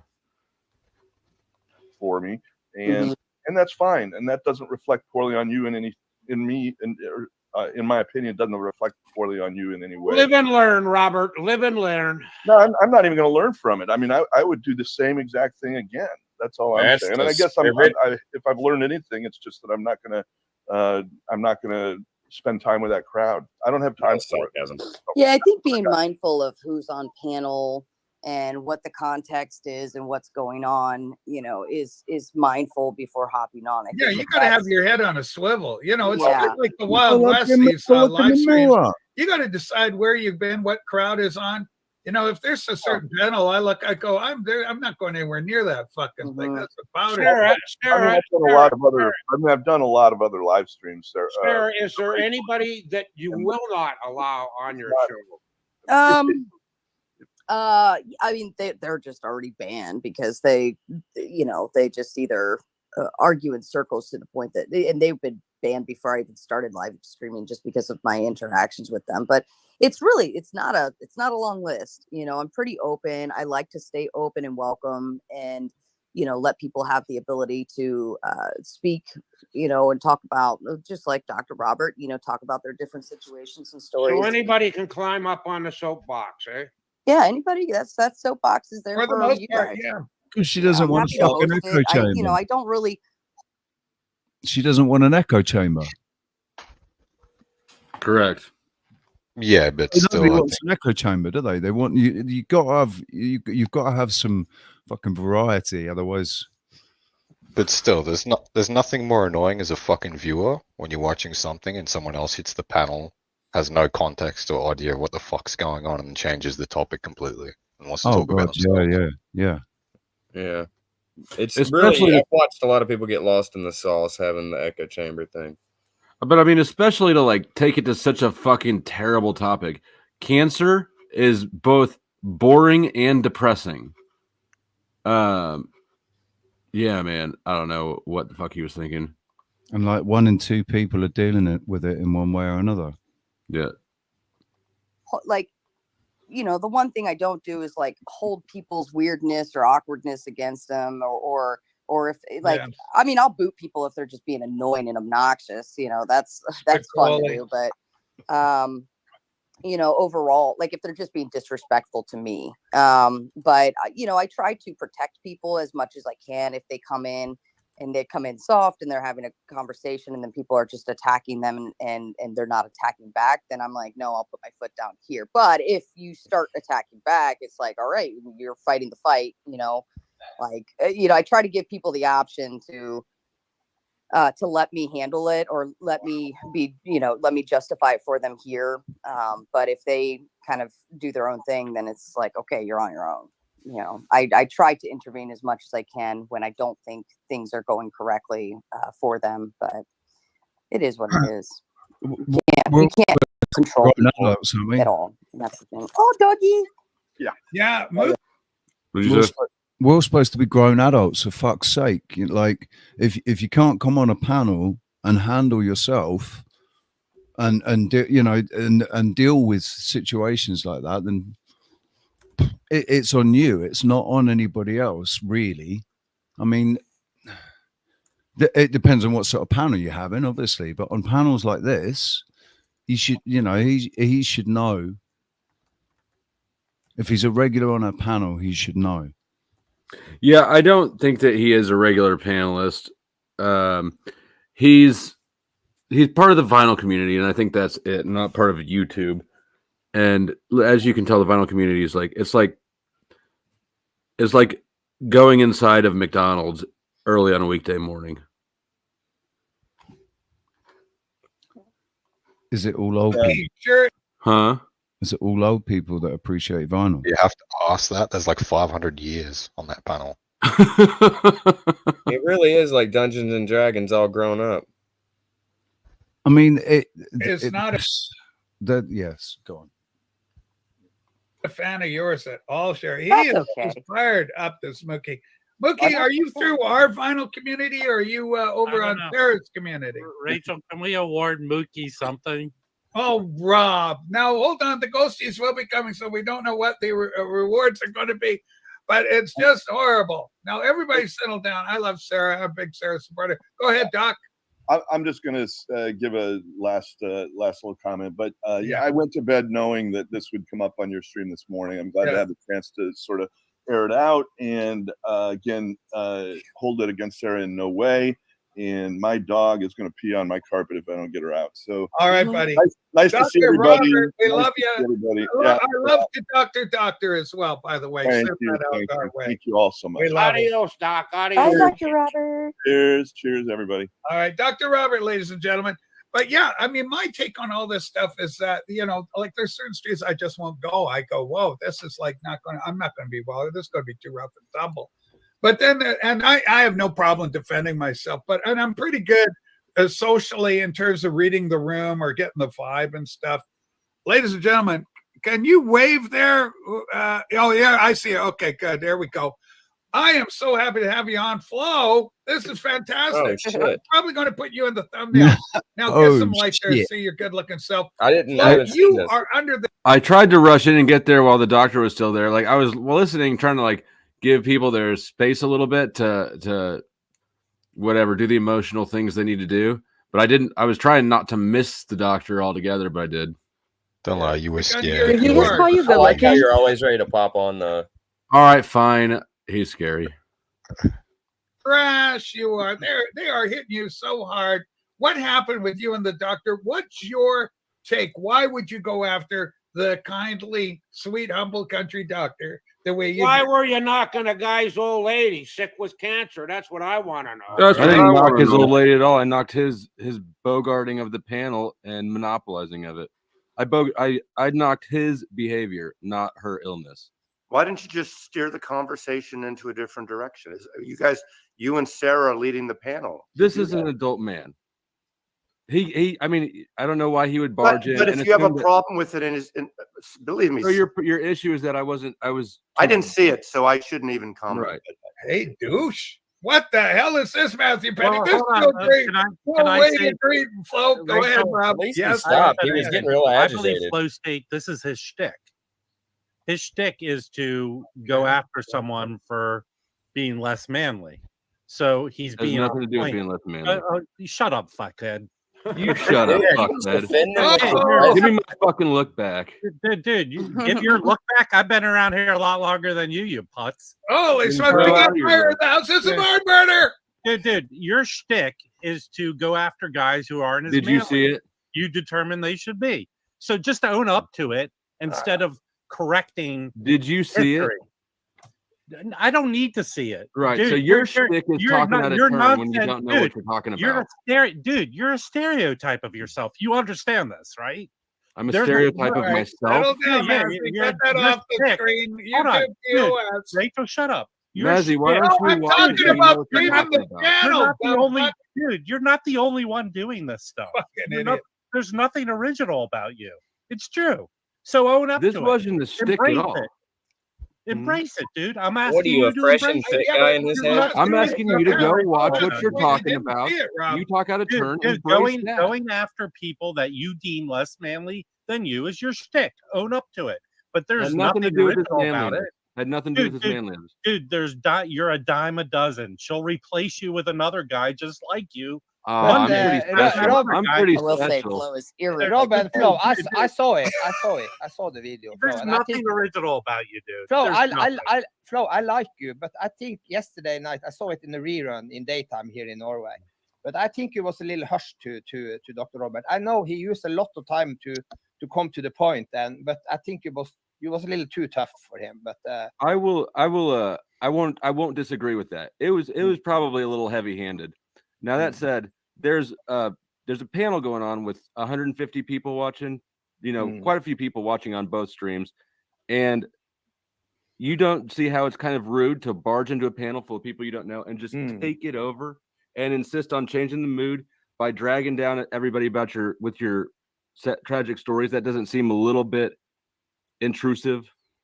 yeah, I understand. Maybe both you and Sarah should interrupt him and say, maybe come back later and we talk about it. wait. Because I agree with that. It was but it coming just up pop up. here, Yeah. what's the difference? You came up here to explain yourself. What's the difference? Rachel can kick you off the stream. She can kick me off the stream. So why don't you go, Sarah? Get this guy off the stream. He's ruining the flow instead of attacking him. Why not Your go? flow was already talking. Your flow's talking about me, dude. Because your shtick is about going after guys you deem less manly than you. You have no Own up idea to what it. you're talking about. Dude, Still, yeah, you're don't. writing Yeah, fiction in your head. Yeah, This is you're a fan fiction narrative. dude. I own this space. You haven't more than seen do, anything. Dude. You don't know what you're talking about. Yeah, I don't know. Right See, here, this is- Rob. Because you everyone. didn't see it. You got to go Proving watch my- it, Rob. He's proving my point. He's doing his shtick right now. I No, don't no, know what hold on. I don't see it as shtick. I think the guy's making a It's his legitimate shtick, point. Rachel. They had There's a nothing- show going. It's Rachel, like when he's we're a dime not. a dozen. Hang There's on, not. Rob. Yeah, I don't stick care a if cigarette in your mouth like the Andrew. I don't care if he's a There's dime a nothing dozen. original about you, dude. Listen, Yeah, this hold is on. Andrew. He's stealing Andrew Wilson's stick. This is okay. there's nothing original. God, Flow they've is got not hard on Andrew for Andrew Wilson as well. No, They he really holds the do. cigarette with a different hand, Rachel. No, for the That's love the of only God. difference. But Oh, Sarah and Flo State, you could maybe stop Dr. Robert a little earlier. You could do that because I think he was because he stopped the flow of the stream. That I Thank you, understand. Harry. We're But you okay, could Harry. stop We him a got little bit earlier. 206 watching. Let's get the thumbs up. 206 watching. Incredible show. Enjoy. Somebody get some parting gifts for Harry as he leaves the arena. Okay. Massey, you had your hand raised. Yeah, a couple things. First of all, I want to do shout outs to Wolfie and Chuck T and the part of the cultist. This kind of segment brings us all together, which is great. Going for the one enemy on the outside. I have to get off and watch, and I have to get All off right. before Melody gets here. So I will watch and listen. Thank you. You know what All is right. funny? Thank you, Massey. So here's the thing. Talking about men that are less manly than you. The dude that just got off. He was the one that the dude that just got off was sitting there saying about how he would punch you in the mouth, blah blah blah, and he doesn't even know you. Yet you got up there and he's like, "Oh, I don't even know what's going on, so I'm just gonna shut up and go play with my butthole." Yeah, he recognized the shut up.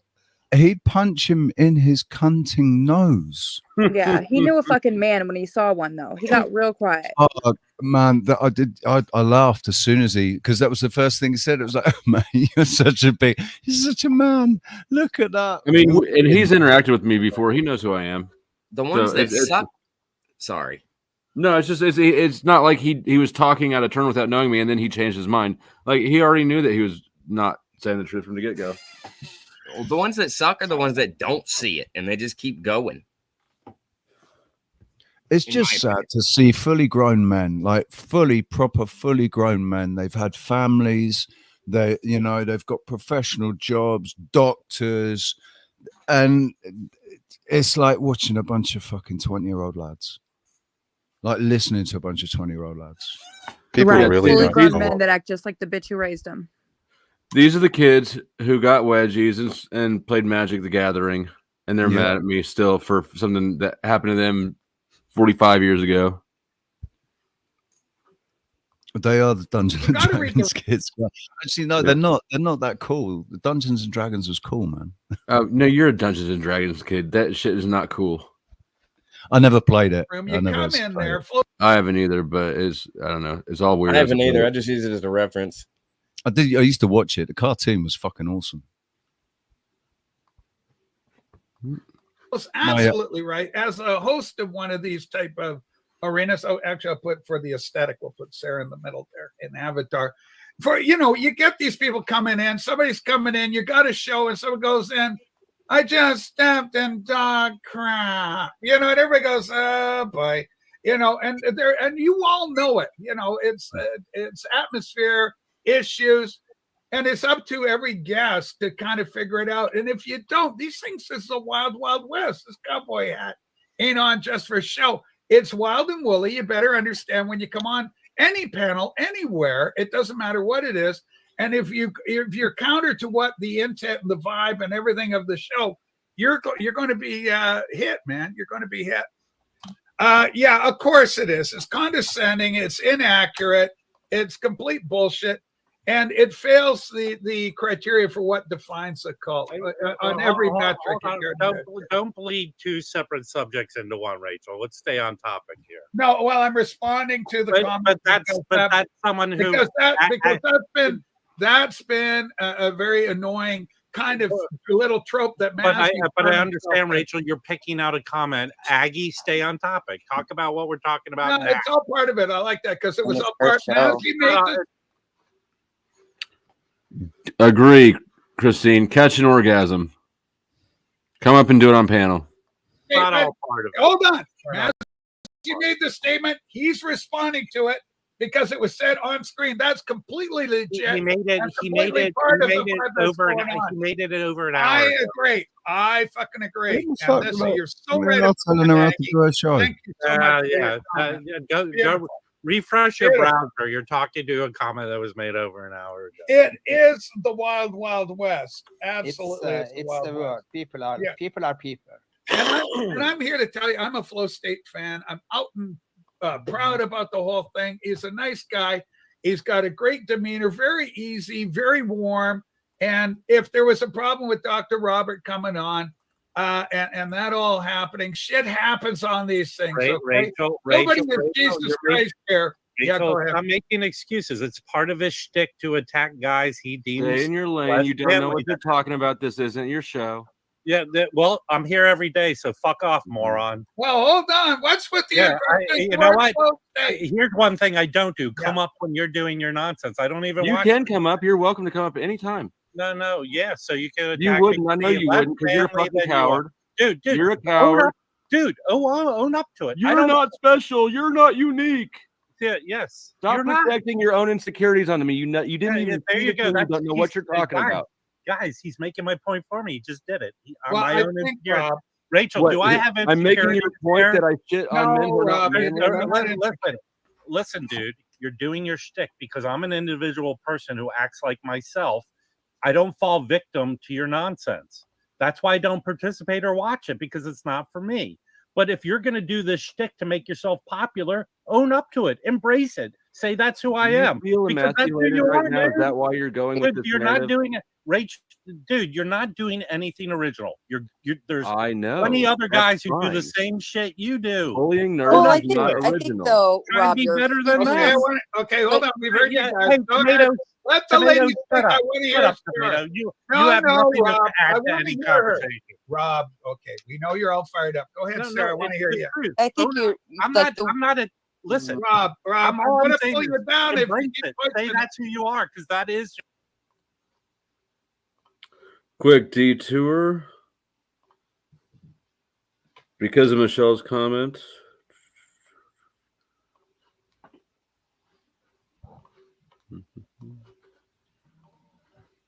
Dude, my browser's crashed again. Everything's frozen. I'm gonna have to drop out and come back in. Mine was Aquadagio by Armani. He's getting into this one now. Jesus Christ.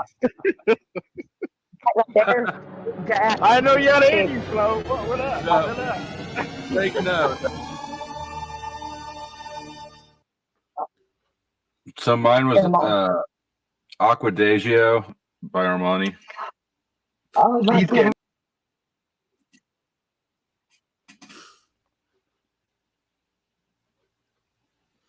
Real shit is not happening.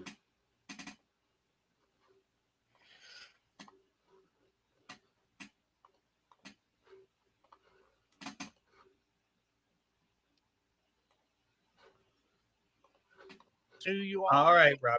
We understand where you're coming from. Sarah, I don't know where you're coming from. Go ahead, speak. I think though that's kind of number one. It's not really even the point, but number two, I don't think Flow State cares whether you think he's an original or not. Like he runs his show, he does well.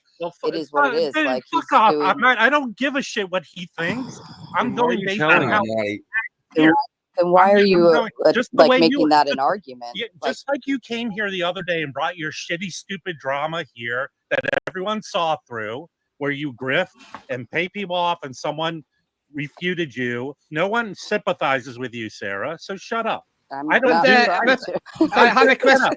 I'm just judging him based on a man came up, he did his shtick, attacked him for being less manly, and dismissed him. I'm judging him on what was said here. Why are you judging me on that narrative? So that's it. I don't give a Hold shit on. if he cares the way I feel or not. Hold on. But he's speaking back to me, so obviously he does care, Sarah. So But, shut up. but Rob, I want to talk. I want to ask Go ahead, Sarah. Ivan. I want Go to ahead. ask Sarah and Flow State a question. You could maybe stop Dr. Robert a little bit earlier because that if you think about it afterwards, you could do that. Both of you could do that. So that's my thought. I think it was a little embarrassed to watch this as a viewer. Ivan, stay out of it, buddy. Yeah, it's a minefield, buddy. Oh no, he's not. I just want. Ivan's not on your side, man. Shut him up. Ivan's not on their side, man. Shut him up. Ivan's sympathizing with you, seeing it from your point of view. Fucking no. Don't say we need all of us men to stick together against the enemy. Ivan always saw it from my side, and just so that everybody knows, I have one real shits 412 backstage. He's not coming up unless somebody feels like sponsoring his drunk ass. $20 gets him a chance to be on stage. It doesn't guarantee him he'll stay. Go ahead, Sarah. I don't think Ivan's saying anything wrong, right? I think he's offering his perspective, and like a suggestion. And I think, like in my perspective, I was just trying to let Dr. Robert have the floor because I know how he typically operates. He'll come on, he'll say the story. It does take a long time, but then he leaves. And so I was just going to let us get through it. I don't think Flo is as I love the way she's saying Dr. that, man. Robert. So I think his interpretation of the situation was very different. Like he was not willing to grant that time and was not comprehensive to what I was doing, and that's not his to And it was worry quite about either, entitled of him to assume that he could just take it. Well, he was Right, just was so talking. Is that all diplomatic. he was doing? He was just talking. Yeah, Yeah, Kim, I basically intentionally priced him above his value because I don't really feel like dealing with him tonight. But if it's worth $20 for somebody to see him spurg for a minute before he says something, makes a direct threat of violence, and I kick him off, then I'll make that deal. It was, I mean, it was out of context and off topic, and I'll grant that. Well, the guy's mind was off someplace else. His old lady's got cancer. Even if he was looking for a little sympathy, I don't know if were you people aware of the situation before that? Because you don't want to be mean to somebody like that. You don't kick a man in the face when he's down on the ground. I agree, and I was more familiar with that situation. That's why I was going to let it roll. I wasn't gonna kick him while he was down. I was trying to give him the floor, but obviously it turned out very differently for him. But yeah, I think Dr. Robert is a bit of the scientist, the true doctor, the true scientist. He's an idiosyncratic character. He's like I like him. I like that. I want to ask Bob, hold on, Ivan. Bobby, that's not a negative comment. That shouldn't be seen as a pejorative. It's just simply that he dances to his own tune. He's a very interesting guy. And so, but he doesn't necessarily read the room by virtue of that very eccentricity. So, Flo, is that a cigarette going, wait a sec, Rach, or is that a cigarette just? Oh, I was just holding it. All right. I want to ask Flo State, did you know Dr. Robert before and the story behind his wife? I don't know Dr. Robert. And this was the first time you met I'm him. not sure that it would change the dynamics though for me. And I agree with you. I could have handled it a bit more gently. I'll concede that. But that's about it. Yeah, and Dr. Robert was not. He had drinked a little bit, so I think he was not 100%. Yeah. He has so that also. He has a tendency of drinking. State, that's what you did. You fucked up. No, I didn't fuck up. He fucked up. And he I was will in the agree wrong with- place. He can get out of my fucking stream. Yeah, but yours. Man, hold on. It's not, now it's You coming just type down it in, to sir. you think it's your stream because you've been there a long time. No. Hold on. Let me clarify. Sarah, explain He to did him how say it works. it, my Hold stream. on, Bobby, let listen. me. She'll teach you. Go ahead. Let me explain. Flo and I had decided to do a dual stream together, so he was streaming on his end, as well as mine, and we were doing the specific topic together because we needed to talk about that topic together that evening. So he is right to say that that's his stream, just as the same as his mine. The only difference was I had the controls and the power, and he didn't, and that's only because I started the stream. But if it had gone any different, like he would have had the reins on that. But yeah, he does. He has just as much like to say about that as I do, because he is streaming to his viewers as well, and he's kind of wanting to protect that at the same time, and I think that's fair. My first obligation is to my viewers and my subscribers. It's not to a stranger who wants to in the middle ground. Andrew Wilson, what's the point, Rob? He smokes cigarettes. No, he's your Lord and Savior, right? No, he doesn't like Andrew. You still don't be mean, David. You still don't get mean with somebody who's down. That's the way I look at it. I don't go around kicking. Yeah, but Bobby, shit happens. This channel gets criticized all the time. They go, "Oh, Rachel, I don't think it's a good idea to have people that are obviously in some sort of mental questionable state come on your show." True. But here's the thing. I'm always at a crossroads because I go, they want community. They want a sense of belonging. They want to dance and play too. So you bring them up, and then you got somebody in the peanut gallery going, "Holy fuck, Rachel, why is that guy on there? That guy's mentally retarded. What the fuck are you doing?" I don't feel comfortable with you having the retard on. You're mocking the retard. So what? It's not easy being a panel host. If you're going to be a decent panel host, you need to let people up, and it's not easy because you're juggling the people that think they're your friends because they've been subscribed for so long and they've been watching for so long, and new viewers. It's a juggle. It's different to being a guest on a panel. Good points. By your man, do you mean your hand or your dildo or actual human man? And Michelle, anything is a dildo if you're brave enough. Just saying.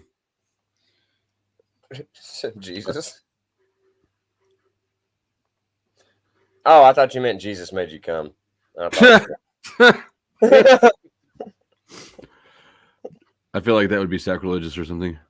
And I'm going, it's not my thing. The guy's just here trying to have friends. So I give him a chance. Sometimes it works, sometimes it doesn't. And then we come in with extra sanctions and we shape it over time. We say, I think it's going to be good if you come on once a week, maybe once a month, maybe every 6 months. We'll see. We'll play it by ear how it's going. But it's not really working out because every time you come on, people go, holy shit. Like I don't feel comfortable with this person on here. Well, like you do with Darren Crawford. Is that correct? Well, Darren Crawford is an example. He's neurotic. I mean, clearly, manifestly, evidentially neurotic. And he wants to be friends, and he wants to be friends. He wants to come in, and he's got some problems because he's... I don't think there's a lot more that's especially volatile. Things kind of, there's a few bumps, but I'd rather watch the original Doctor incident than I would. This shit's funny. I don't even give a fuck. I think you guys were more than patient with him for him to talk. He talked for so fucking long, dude. Imagine what it would have been like if I hadn't cut him off. It'd been terrible for everybody. I don't know that I've seen it all, but you seem to have the Panelverse stuff ingrained or something, like when people are fucking up. What do you mean ingrained?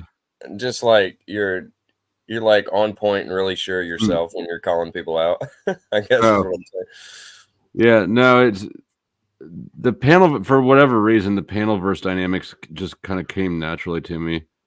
You don't get emotionally invested. You're not easily emotionally invested in the subject. That's a good start. Right. The secret is to just hate everybody. It's not even that, because even that's too much caring.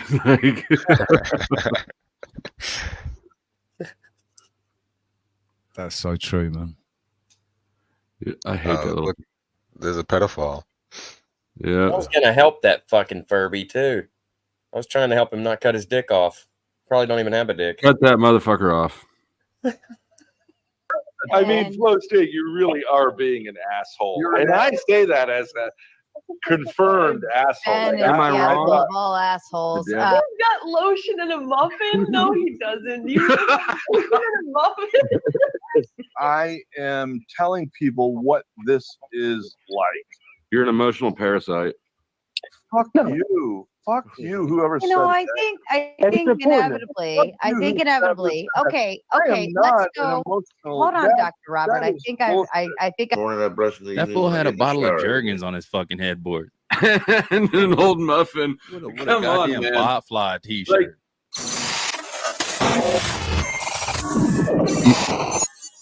You should mix that fuck you into your fuck you video.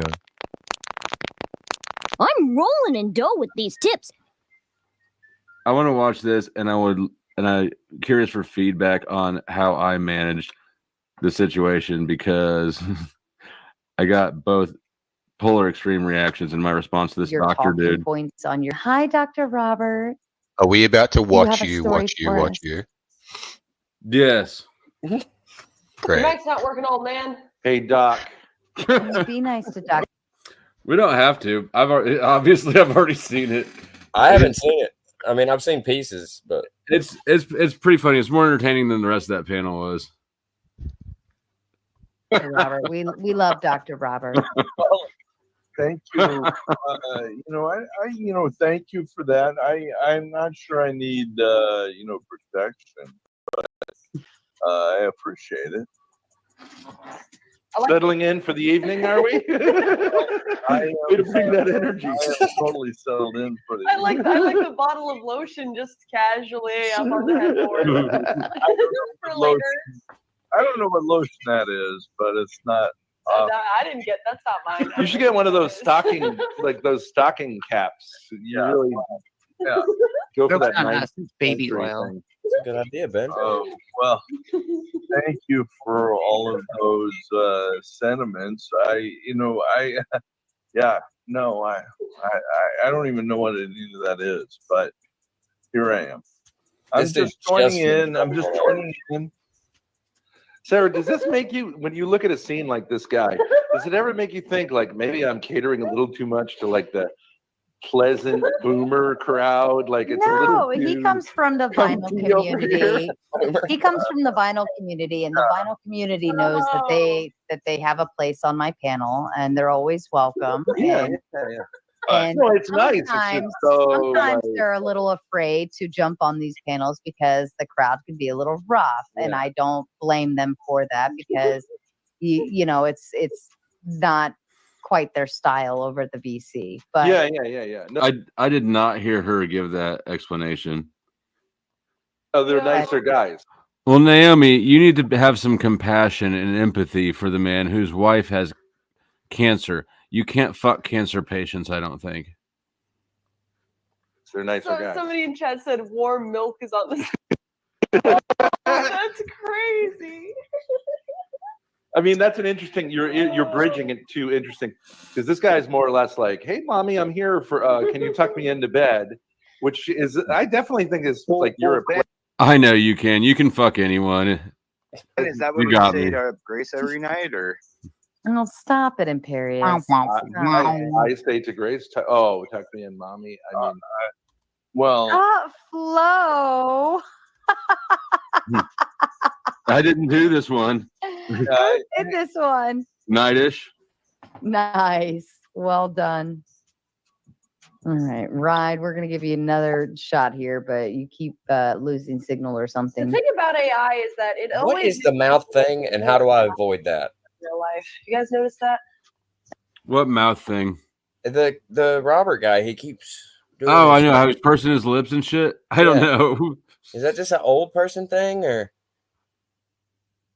I just hope that I don't become this age one day, and I'm like so set in my ways that I'm doing the same shit. Is really what I'm thinking. It's just because he's top down, shit keeps falling down. I think it's a tick because he's agitated. Oh, yeah, of course. Not me. Definitely AI. dulled my attraction down. I'm really into like the AI hand. AI is the devil. He's got lotion in a muffin. No, he doesn't. He's got lotion in a muffin. Can we just get a tour of that headboard? I'm down. Dr. Robert seems to be like unconsciously pursing his lips every 4 to 5 seconds. Like, well, you keep noticing the lotion. The nurse will be back soon. He had to sneak on the StreamYard while do you she's need out. to suckle or? Stop for a He put second. some Stop lotion for a on his second. skin. What else to get to? That was good. All right. Excuse me, Listen, Dr. Robert, did you have a story for us this evening? Yeah, I mean, if Sarah's I'm two sides are gonna so be on obvious. here, She I goes into am fuck you going mode. to ignore something. No, I mean, if you want me on here, I'm not going to respond to some of that horse shit. So I think we have to recognize, I think, Dr. Robert, we have to recognize, especially Ben and Grace, it is their sole purpose in life. It is their sole purpose in life to kind of lolcow their way through a panel at times. And this would be a way of doing it because then they can utilize this for content later. Yeah, dude, don't take it So it seriously. is. I'm just in a giggly mood. Don't take No, it you seem like a nice guy. Yeah, It's I'm just in a giggly mood. He does seem like a nice guy. Yeah. She's all a right. nice guy. Well, if we can start with that, I mean, so yeah, I'll give you a story. So, how about, my wife is struggling with cancer. How about I give you that story right now? Do you We're wanna done hear with that? fundraisers. No, you want to hear that story? That's a good point. Is it a fun kind of cancer or? Wait, it's a funny cancer.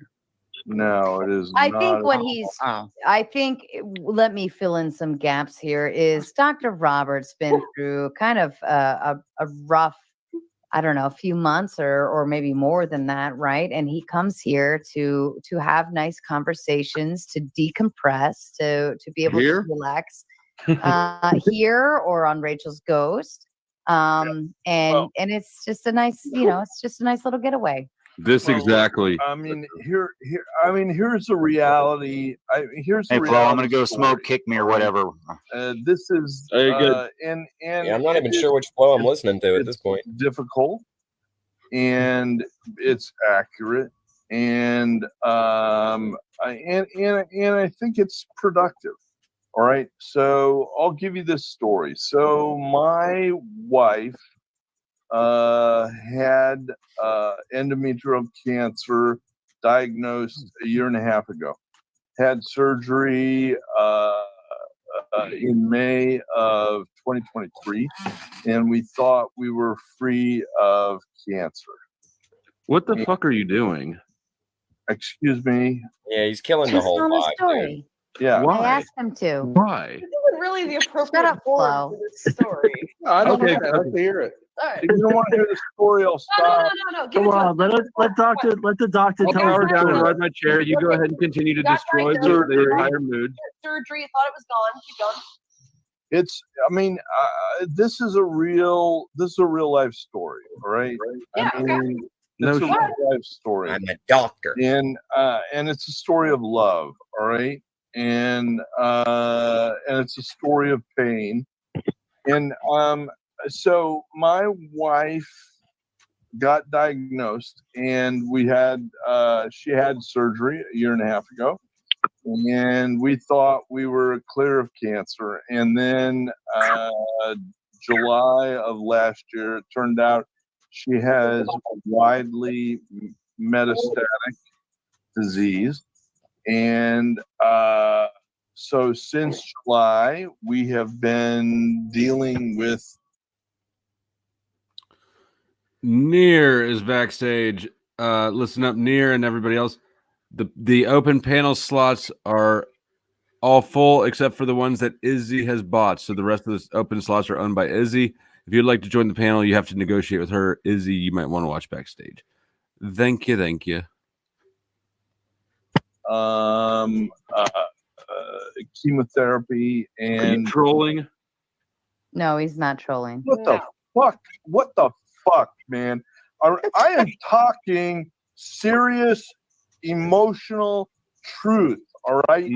So if you don't want to hear it, I block don't. me out. If you don't want to hear it, block me out. All right. No, I'm restreaming this. My audience doesn't want to hear it. I don't want to hear it. Maybe Sarah wants to hear it. I don't know why you thought anybody here wants to hear your terrible fucking story. I want to hear more about chemotherapy. Can you tell us the details of chemotherapy? It's interesting. How does chemotherapy work? Here's the thing: I would rather hear about that muffin. Hold on. Dr. Robert takes a while to get to the crux of the conversation, but he eventually gets there. You just have to have patience, okay? It's a very virtuous thing to have, flow state. I know that flow state, you and I are very, very similar in a lot of ways, but the one thing I've got on you is fucking patience. So sit your ass down, go take a shit. Come back to I don't have to poop right now. I am taking a shit. That muffin's probably got a story to tell. It's a survivor. What the fuck you talking about, Doc? How long do you think it's been that sitting here? muffin do? That's his wife. Go On get the a story. sandwich or something. Where's Mrs. Flo? Can she help you? She probably I'm sure quit she's watching. got a hand for you to use. Boom, boom, boom. Okay, go ahead. Let's hear all about the patients. Well, I appreciate Sarah's. I mean, I think this is valuable. All right. I think this is valuable to people to understand because it is new to me. It is new to me, and I'm 63 years old. I haven't had this type of experience. I've had a lot of other experiences, but I got to tell you, this has been wearing. This has been difficult. And what I want you to understand, what I would relate is, which I think is valuable, is,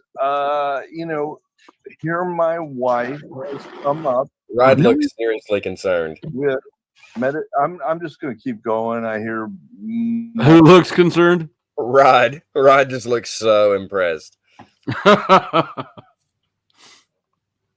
me more of your bullshit. Wife has come up with metastatic endometrial cancer, and for the last 2 months, we have been dealing with her chemotherapy and the effects of her chemotherapy.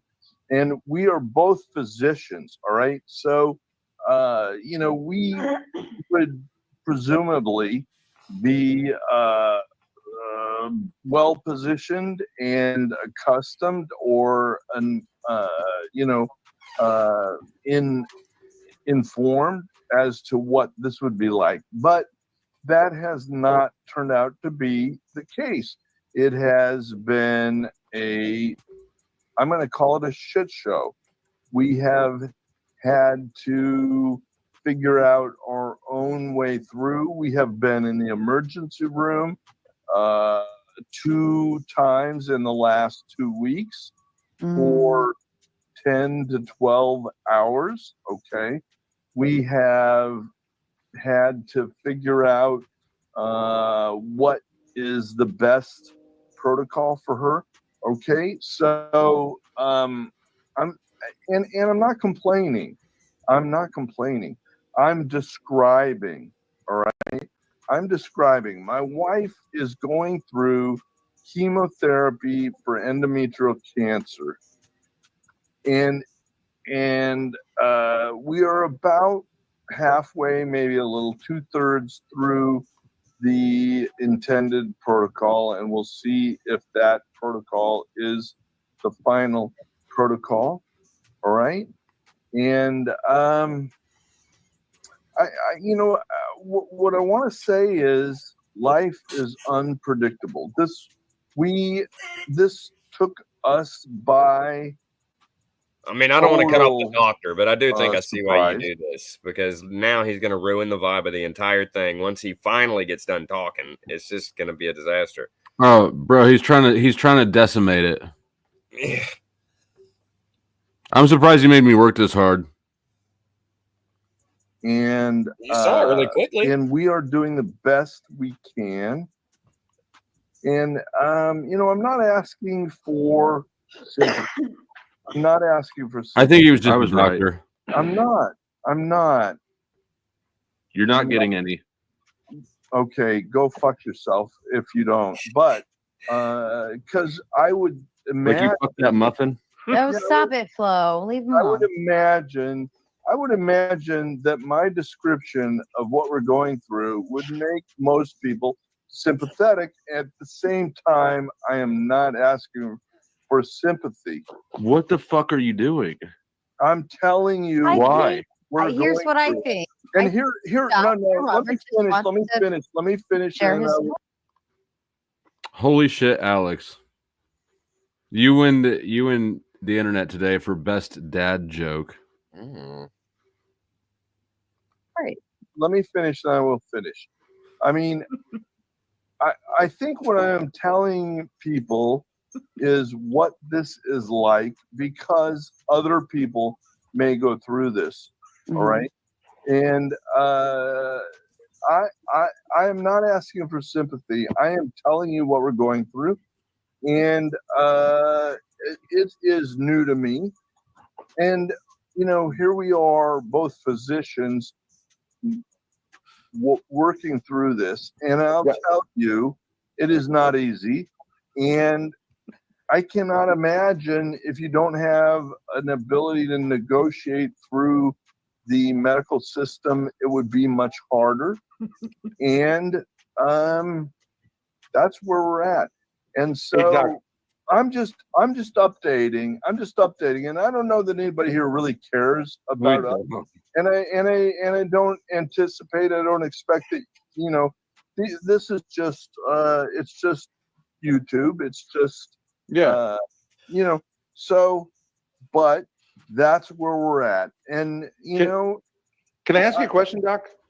Sure. Yeah, and I appreciate you doing that. I've been through something that is similar in my family. There was a breakup. I'm it's not a medical thing, but there was a breakup and it ended up on YouTube too. And a lot of people felt like, well, that's inappropriate. No one wants to hear about you. You know, there's a certain way in which YouTube is a kind of cold place because of the nature of the social interactions. And so I'm just curious, why, what makes you want to say that on YouTube to strangers? Because, you know, I'm just saying the typical thing would be family and like medical, you know, you would think with cancer, there's a lot of support, but what makes you want to like break out of that and go to complete strangers? Because you feel like people don't know about it, what it's like? People don't know life is unpredictable. Well, look, I have been an educator my whole life, and I think this is another avenue to be an educator, is really what I would say. And you know, I'm not looking I thought he was a healer. I'm not looking for. I thought he was a physician.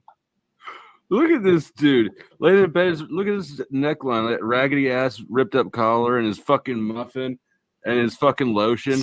I don't think this dude doesn't sound like a doctor. Do you think it's got anything to do with he needs to be the doctor guy in any room? You know what I mean? That he has to have the esteem or something because everyone's just shitting on him right now. He's falling apart. I don't know. I don't know the guy. Time we're listening to this, I just keep hearing the real Slim Shady lyrics. Like, you know, get your nurse's asses while I'm jacking off with Jergens. I'm like, that's all I keep hearing. I'm like, there's no way this fucking guy's a doctor. There's no fucking way, fool. And I've seen him before. Every time. I've seen him once before, and he came up here and started talking about his best friend's funeral or something. Like, this dude just comes in and throttles the fuck out of the mood of the room. Right. With the muffin. Don't you speak about that's his his wife wife, that way. not in the comment of the whole thing. For support, I am telling people what this is like. You're an emotional parasite. Fuck you. Fuck you, whoever said You know, I that. think inevitably. Okay, let's go. Hold on, Dr. Robert. I think I found the argument here. Let's presume that he is an emotional parasite, right? And he just wants some place to share and talk and have a place where he can have a conversation because this is weighing on his mind, right? Hello, public diary, blah, insert a bunch of random stuff here. I don't think there's not necessarily anything wrong with that. Flow State, you drop your shit all over the place all the time. Melanie drops her shit. The Thorpes definitely drop a lot of shit all the time. Ride, you have exposed yourself in so many ways that no matter one stream. Okay, our vulnerabilities show in different ways, and we choose to show them in different ways. And Dr. Robert chooses to show and share his story. He's not sharing, he's taking. Shut up, Flo. I'm in charge here. Go fuck yourself. The emotional parasite. Either way. You know, Listen, I don't think that's hold on just a second. Hold on. Before you dig a grave here, stop. No. Hold on, Dr. Robert. Okay. Oh, she's learned how to manage him. That's what it is. You're getting emotional right now. I am not. So I'm getting emotional. I mean, if somebody's going to call me an emotional parasite, I mean, come on. That is. I didn't find that to be the case. That is horseshit. Here's what we have to recognize. That's such a wide response. I am strong. Come on. You lit the fire. You lit.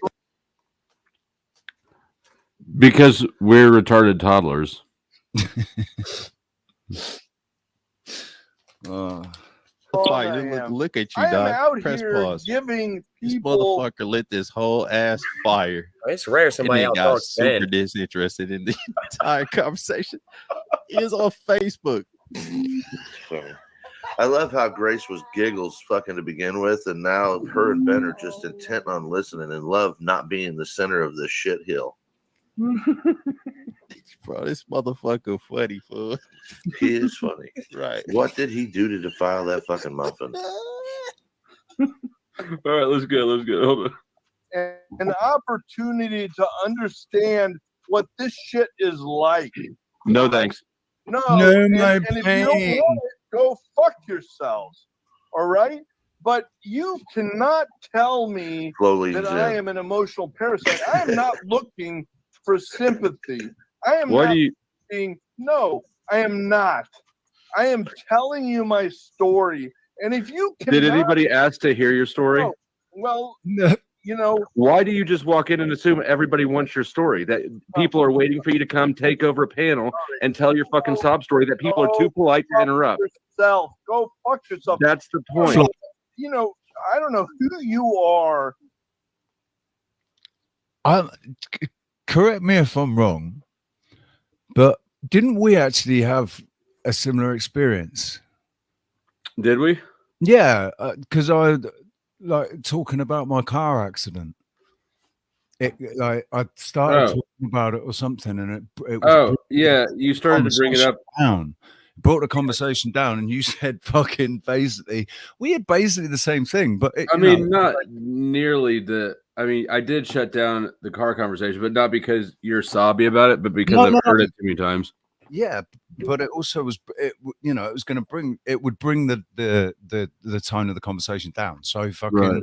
and I didn't disagree. Like it was like, yeah, fair play, fucking, Right. I need to shut up. It actually took me a lot of years to learn that. I used to run around and tell sob stories like all the time, and then I finally realized people hated it. Oh yeah, and my life got better. Oddly enough, when I stopped dwelling on the shit. We get up in our own heads. And I've never met you, but that I don't think you're a doctor either. You look like a slob. But no, I don't know why you would think that you just get to charge in and take over the panels and interrupt the conversation, have everybody give you lip service because you have a stupid sob story and people are too polite to slow you the fuck down and say, hey, guess what? We were here already. And I'm not too polite. Why do Flow you think we want to state, hear slow it? down. Pause the video. Okay, literally, Sarah asked him for a story. She said, "You have a story for us tonight." Yeah, she did.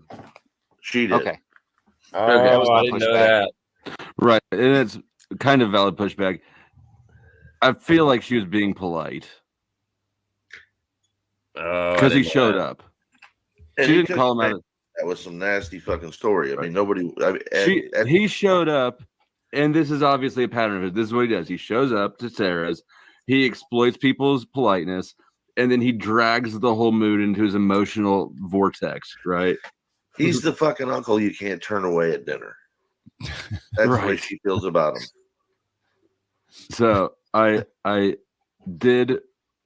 may not be the hero that she said she wanted, but I'm the hero that everybody needed. Bro, you do have a point. done. Like, I am- I Why don't- do you I think didn't we know wanna that hear part, that? but you do have a point about Which part? I didn't know the part about her asking for the story. But I definitely see why you're doing what you're doing, and there's definitely a reason for doing that on the panels. It seems like. Mm-hmm. And you definitely need to get yourself a Deadpool outfit. Do I? You are the anti-hero hero, dude. Doctor, I am done with you. I am not going to argue with you. You're an asshole. I'm asking you a question. You're an asshole. I mean, Flow State, you really are being an asshole. You're And an I say that as a confirmed asshole. Ben Like, is am I the wrong? asshole of all assholes. Stand by for just a minute. Truth or Cop, can you just voice confirm? Yeah, it's me. Flow State knows me. I Yeah, left Tim. here and he came. I left All here right, and went over to look, Paul's and I'm he going came to get here. off because this is not what I would hope for. But if nobody wants to hear, a real human, you should make a channel. Well, I think. Hold on, just a second, Dr. Roberts. Bear with me. I really like Robert, Dr. Roberts. okay. So, Just I feel like bear- this is therapeutic for him to Can I say just- this. Bear with me for just a second, gentlemen. Please stand down, or else I'll just start booting people left and right and it'll be fun. I think that Dr. Robert doesn't always know or recognize the time or place. There's like a disconnect on reading the room sometimes, but I do believe he comes to share his story because he likes to share his story. It's fucking YouTube flow state. You of all people should know and recognize this, that people come on all the time and share their fucking story. And whether we want to listen or whether we ask for it or not doesn't make Sarah much should get a difference. job in the UN. YouTube. He knows it's open panel. I mean, I guess when you're on a panel and someone's like share a story, you don't immediately go to cancel. He's very sweet. Basically, I mean, am I right? Like she was asking for a good story, like something that's gonna. No, so he came up. He's got a pattern, and she recognized that he was doing his normal thing, which is he comes up and he expects to be able to tell a story or whatever. I guess I'd never encountered him before, but I think that she was just being polite because she knew it was coming.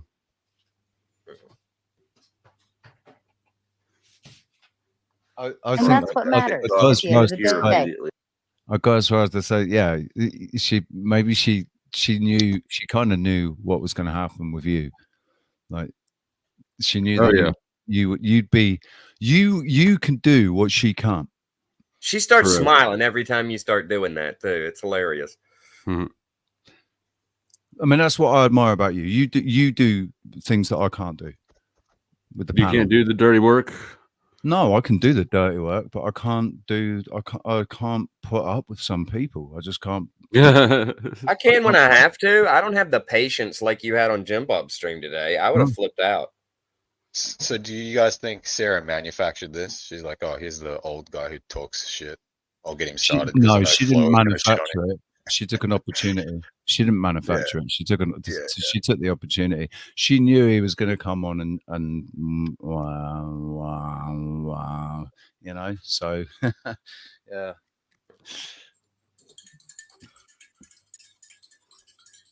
He's abusing that poor muffin. But Flo, you sat there and listened to the Thorpes talk about their crabs, their herpes, their bed bugs, That's a good whatever they point. had. Good point. That is a You good had point. nothing That's to a say good about their point. crabs or herpes. Yeah, all right, that's a good point. Tomato, I've always loved your, but I can't deal with this. And That's okay. I appreciate what you said, man. I thought it was cool. I mean, I can't believe that anybody would react to this in any way other than with sympathy. And I know, that's my point. But Dr. Robert, yourself, go. You came in here with an expectation of sympathy, and Robert, you Dino, you did sound like Ben. You guys were sitting here so And it's sympathetic kinda like to- you smelled to the Thorpes when they had crabs. Potato, but you know, enough. No, Dr. Robert, can I just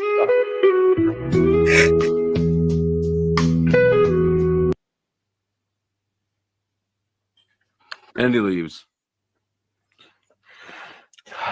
So was I too mean, or was that like I felt like I did everybody a favor, but then later I went down and where's the comments? There was this comment.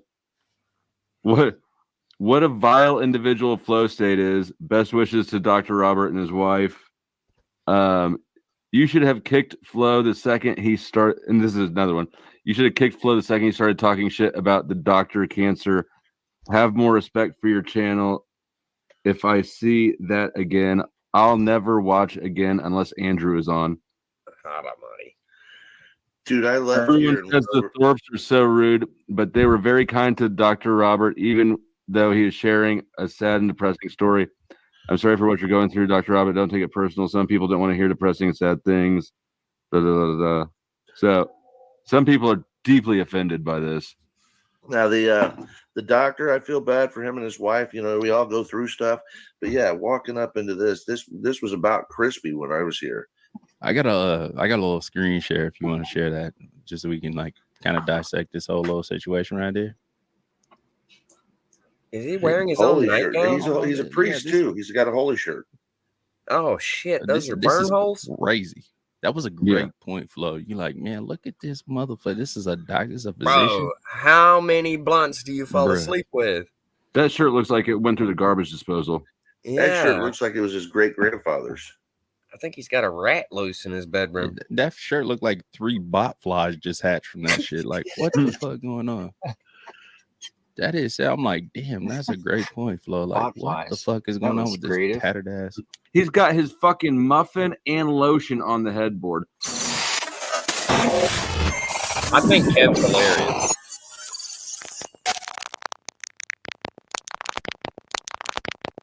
So what's the consensus? Was I a douche? Was I a hero? Douche.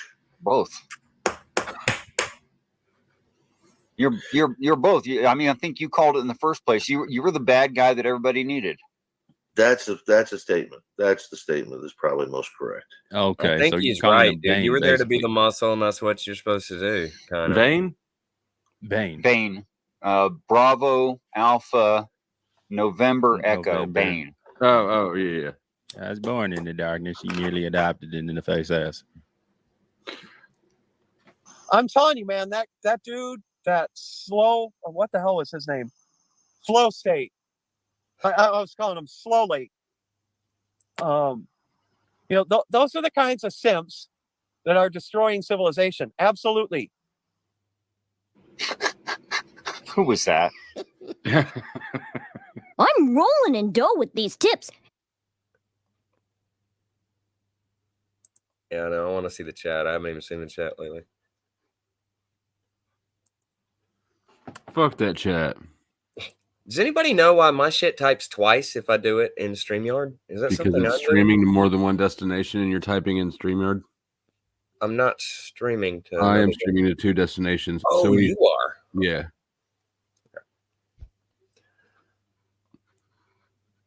Oh, no, I don't care. Yeah, no, I don't care. I don't care what Sarah told him. She threw him out there knowing full well that I was going to get rid of him and she was going to try to look clean. I doubt she knew that I was going to handle it as forcefully as I did, but That wasn't even that forceful. I think the roasting he was copping beforehand was worse. I think so too. Grace was giving it to him.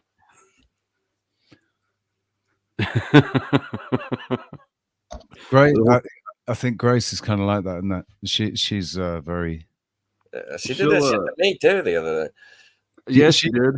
I saw the interaction between yourself. I wasn't prepared for that shit. It was like a bunch of 20-year-olds hopping on my ass. I didn't. You know thought how you were going to respond talk to Ben. To be fair, you thought you were going to talk to Ben. He did. Yeah, I don't want to repeat it, but yeah. So yeah, I did feel for you, man.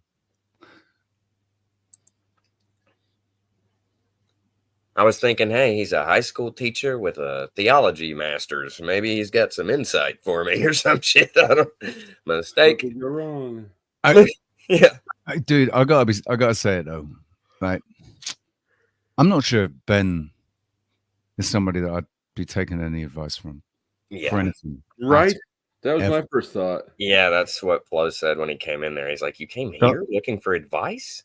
Like, that whole dynamic just fucking weirds me out. Totally weirds me out. The whole setup. What is it? A fucking Godfather? Like, what? I can't tell. I've been watching them a lot, trying to see if he's like abused her because I found out of them through the Crucible, and I don't really trust anything I hear from them. I don't even want to go there, but I'd say that he is the sort of guy that if Grace was up for it, he would be a pimp, man. If she, no, if she, What are you talking about? He is her pimp. He is a pimp. Like, but yeah, not in a definitely sexual way, obviously. Although definitely finesse. still in a sexual way because he knows that she's attractive, so she's the pull. She's going to be the pull for most of his audience, But and she he's seems well too aware of down that. for it to be abuse. No, she's totally down for it, man. She knows what's going on. She's not stupid. She's a smart but cookie. the reason she's down for it is because of the abuse. Yeah, grooming your own child. Yeah. She's only like 21 or something. I mean, and that dude is that dude gaslights everybody he talks to. Where's mom? What's going on with mom? I don't know. Parents are divorced. They're. That's like. And were they on holiday, or do they live in a trailer or something? Or they're not of no fixed abode? What's going on there? It's just a weird fucking dynamic. Why isn't Yeah. It's weird. Not going to jump to any conclusions. Just weirded out by it. All right, where are we at? 1, 2, 3. Is it so? Izzy owns all the remaining. Yeah, all the remaining seats are owned by Izzy. If anybody would like to join, you have to take it up with Izzy. She did say earlier in the chat. She said, "Oh, I'm feeling generous." Nightish, Lindsay, Sean. I saw her say those three were pre-approved. Probably not going to be here a whole lot longer. Kind of surprised I made it this long. It was on Jim Bob's most of the afternoon. Oh, fuck. I forgot about the poll. How does the waxed pee? 76% said sitting down. That helps his prostate.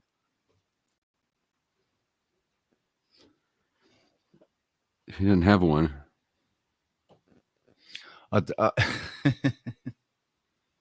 Nah, that's just cruel. What I was going to say, this is cruel.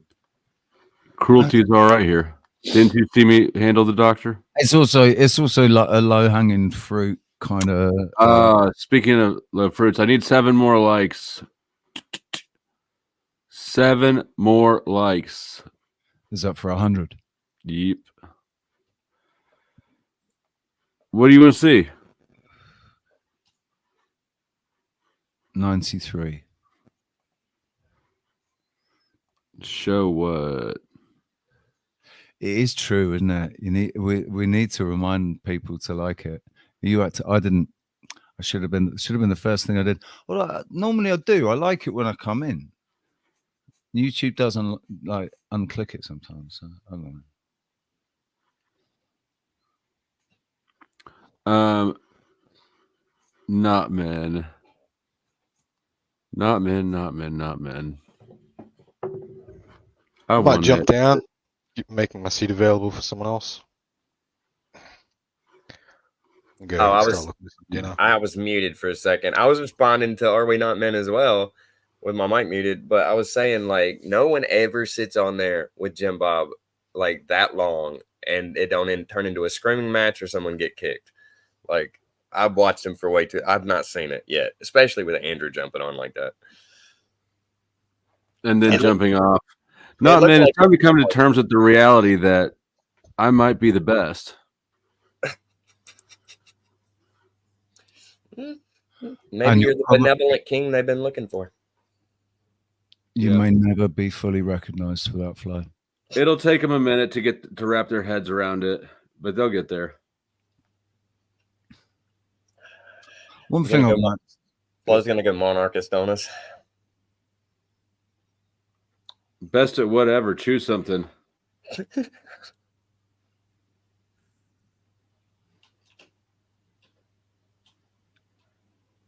What is just another Canadian doing with his little things? Did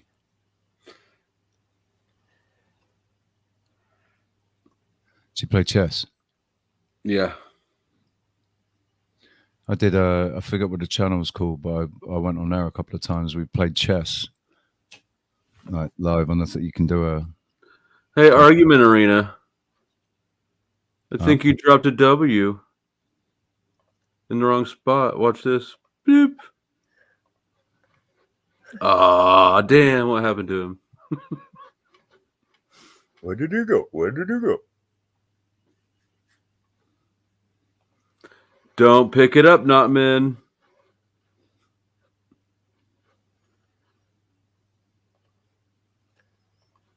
Shit, I'm just tired. So I'm enjoying bullying the chat. Fuck you! Fuck you! Fuck you! Fuck you! Fuck you! Fuck you! Fuck you! Fuck you! Bro, if you beat the doctor at chess, you should set up an online chess match with him. All right. We made it past 100. Need a good party thing. Stop fagging out.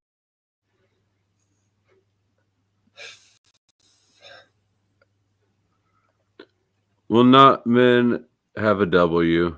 I mean, I'm sorry, have an L.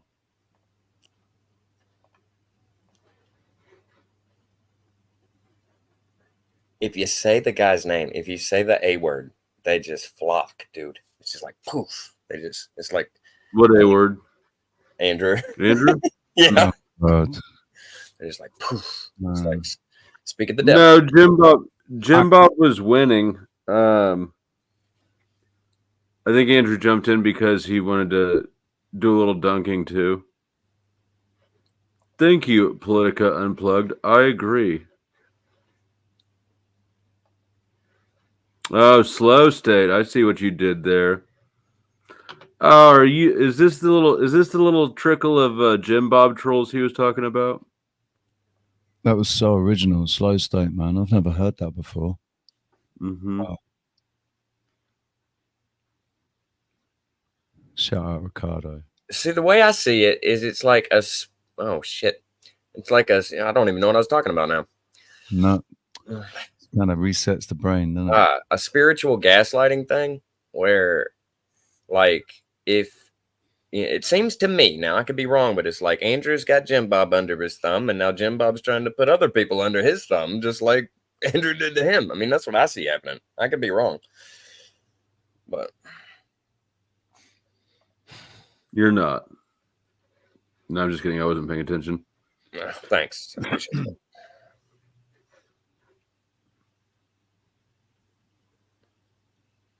Because I really do like the guy. I just like him for his comedy. I'm not a big religion guy.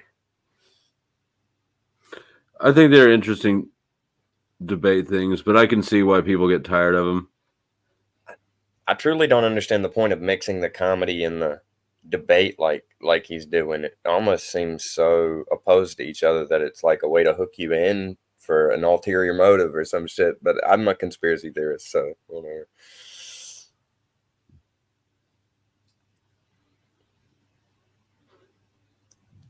He's got a business model. It's a working business model.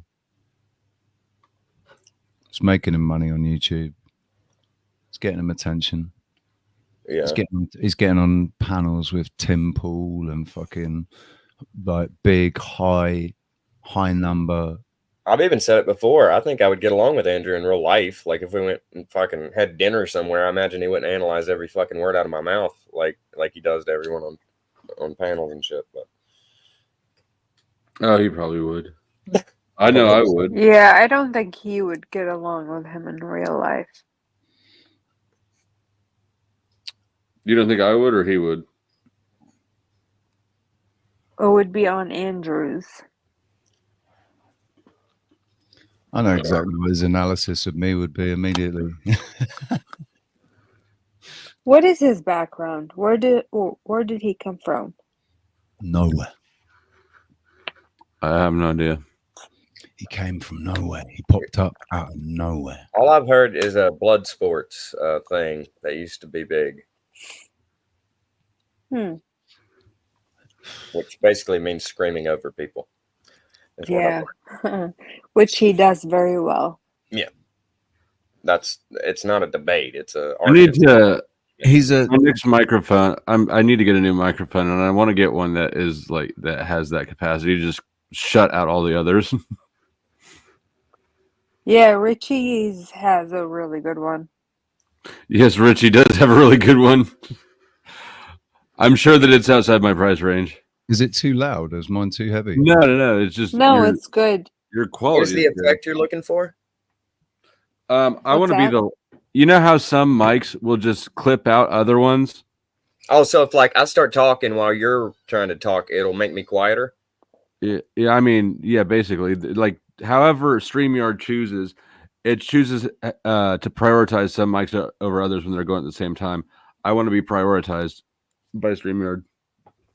I don't think you're not. I think basically the prioritization comes if you've got a dedicated microphone. If you've got a condenser mic, or like this mic I've got. What's a dedicated microphone? You probably have to have a DAC, a digital audio converter, or whatever. Yeah, if you're using like an interface, an audio interface between your microphone and the computer. No, I plug it straight in. Right. So I need something else in between.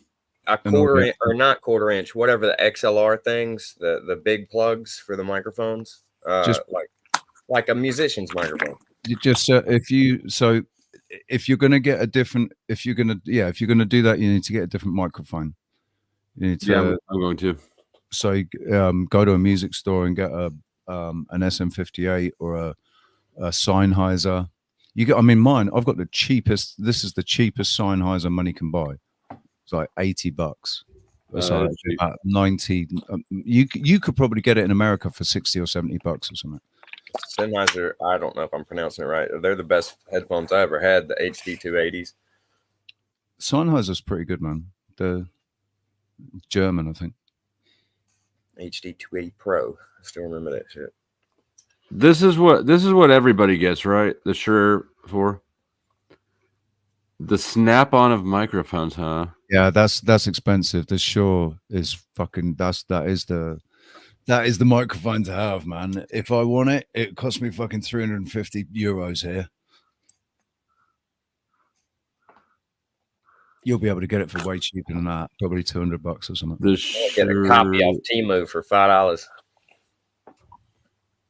Shure MV7. Let me look this bad boy up. And is it the MV7 or the MV7 Plus? I see I have the Plus already in my search history.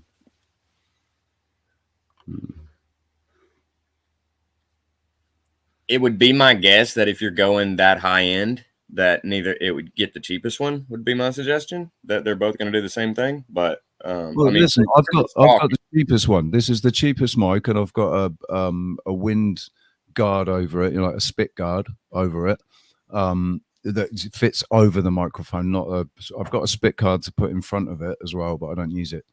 So this is the cheapest mic, man, and you're happy with the sound. You could spend $200 on a Shure and have an excellent sound, but you can still get a good sound from something cheap as well.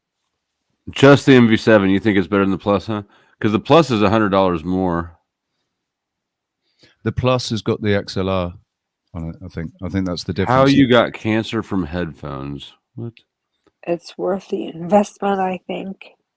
Yeah, no, I agree. The issue is that I just don't know about this stuff, right? Like I'm having to learn about hardware. Don't make me more jealous, you fuck. Wait, who got cancer from a microphone? I get no from Crucible Ghost. Are you? That's not what I'm interested. Are you about microphones? Are you talking about his microphone opinion or?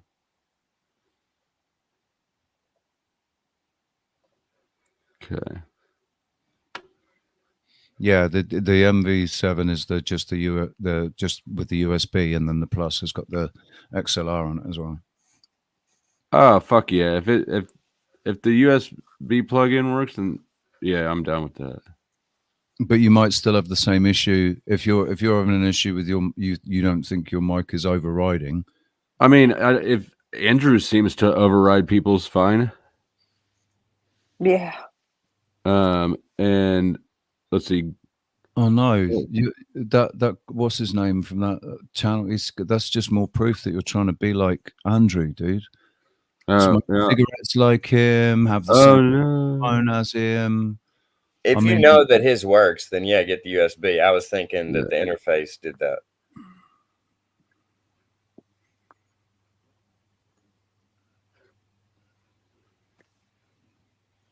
The interface. This is live on YouTube, Rocky. You know it is.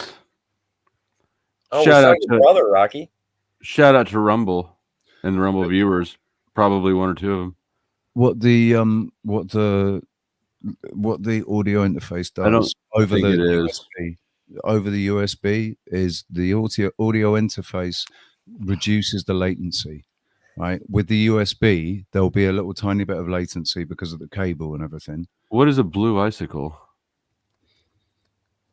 That's a shark fin or something.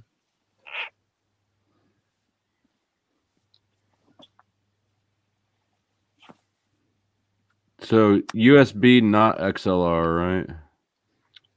USB, not XLR, will create what there will be a chance of latency if you're using a USB. I don't even know what latency is. Latency is like the time between you speaking and it coming out on the in the computer, basically. Like a delay. It's a very, very slight delay, like a fractions of a second. Is it something that anybody besides a musician would notice?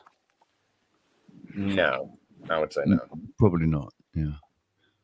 I mean, yeah, maybe some. But you can nerd out on it and like think it's super important. But I wouldn't think for what you're doing here that it would matter. I'm just thinking that might be a reason it doesn't override with the. You guys got to give it up. I'm not getting Discord. It's not happening. I don't know So- the answer to that either. Did Crispy show up to Rachel's? No, Oh no. Okay. she didn't show up. Showed up anywhere. Nope. She might be hanging in the background, just not commenting. She was nice to me too. So she's been out since you guys outed her. I don't. Yeah, I guess I don't know where she's been. I haven't been looking for her. I haven't seen her. She hasn't come up with any of the paperwork, has she? No.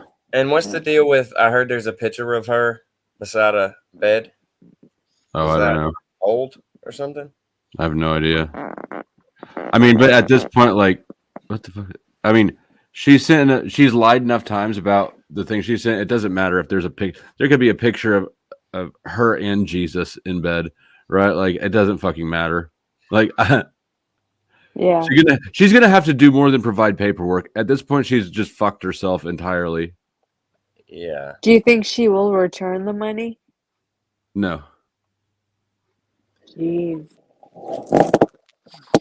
That sucks. That really does suck. Yep. I mean, she's still trying to act like it didn't happen or it wasn't what she thought it was. I haven't heard from her, but she has contacted a couple other people who we all know and sent them an entirely new version of fake paperwork that she wanted them to relay to me. It's just a whole bullshit thing. Why didn't So- she send it to you? Like, why send it to somebody else to relay to you? I quit responding. And What was she saying to you? I don't know. I quit reading. She'd send big ass walls of text. Just a quick glance at it was like, I could glean that there was some, how could you do this to me in there? There was some, I'll pay every bit of the money back in there, but it was just noise. Yeah. Well, that's unfortunate.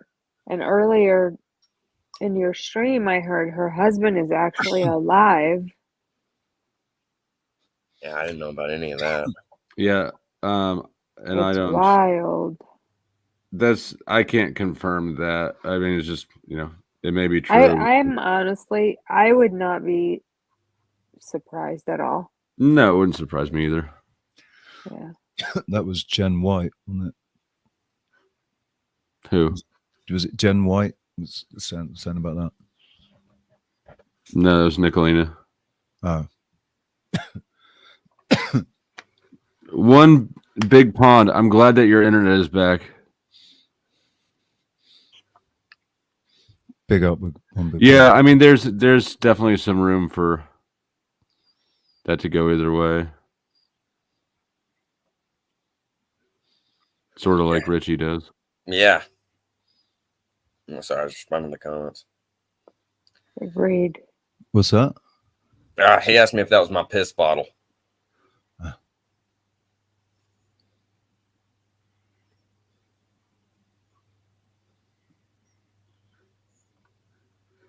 All right, I'm gonna have to fuck with this microphone later and get that shit. There's too many little options to choose from. That girl really drank her own piss. I was looking for an Adam's apple. Man, that was fucking real. What I did had he somebody, do? I had get somebody that? phone me up on a video call trying to convince me to do it, to start urine therapy. And while she was talking to me, squatted over a fucking glass and then drank it. These Oh people my are gosh. insane. Divine feminine. Right. I actually, I do actually, I've looked into it, and I agree that it might be something to look like. I'm considering it. I knew that you were gonna have some toe in being open to that stupid shit. I catch Yeah. a jellyfish or something. Or... There's something about urea. It's if you have eczema or if you get stung by a jellyfish, but you don't drink the shit. It's a physical feed. It's a feedback, isn't it? A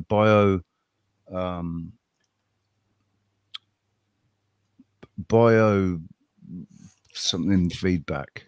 Can't remember. Biomedical feedback. So what's the point of it? Yeah, there is no point. It's just retarded. Well, apparently your body, like you don't actually detox through your urine. You only detox through your breath and your feces. That sounds like absolute horseshit. That's absolutely no. Listen, I think they've all seen make Waterworld and they're preparing for the economic collapse. I mean, that's from one school of thought, yeah, that's absolutely nuts. But from another school of thought, they say no, that's not nuts. You know how we know it's nuts? Because when you drink water, you piss out stinky yellow shit. It's urea, and it's Well, if you drink enough water, you shouldn't piss out yellow. Right, but I mean crap. that's my point, though, right? Like, Yeah. you can dilute it, but the fact that it doesn't come out clean, it means it's filtering shit out of you. Basically, it's supposed to be this biomechanical feedback, whatever, and it tells your body is talking to itself. That's what they're saying. It doesn't need to talk to itself. Yeah, I don't think that's the case.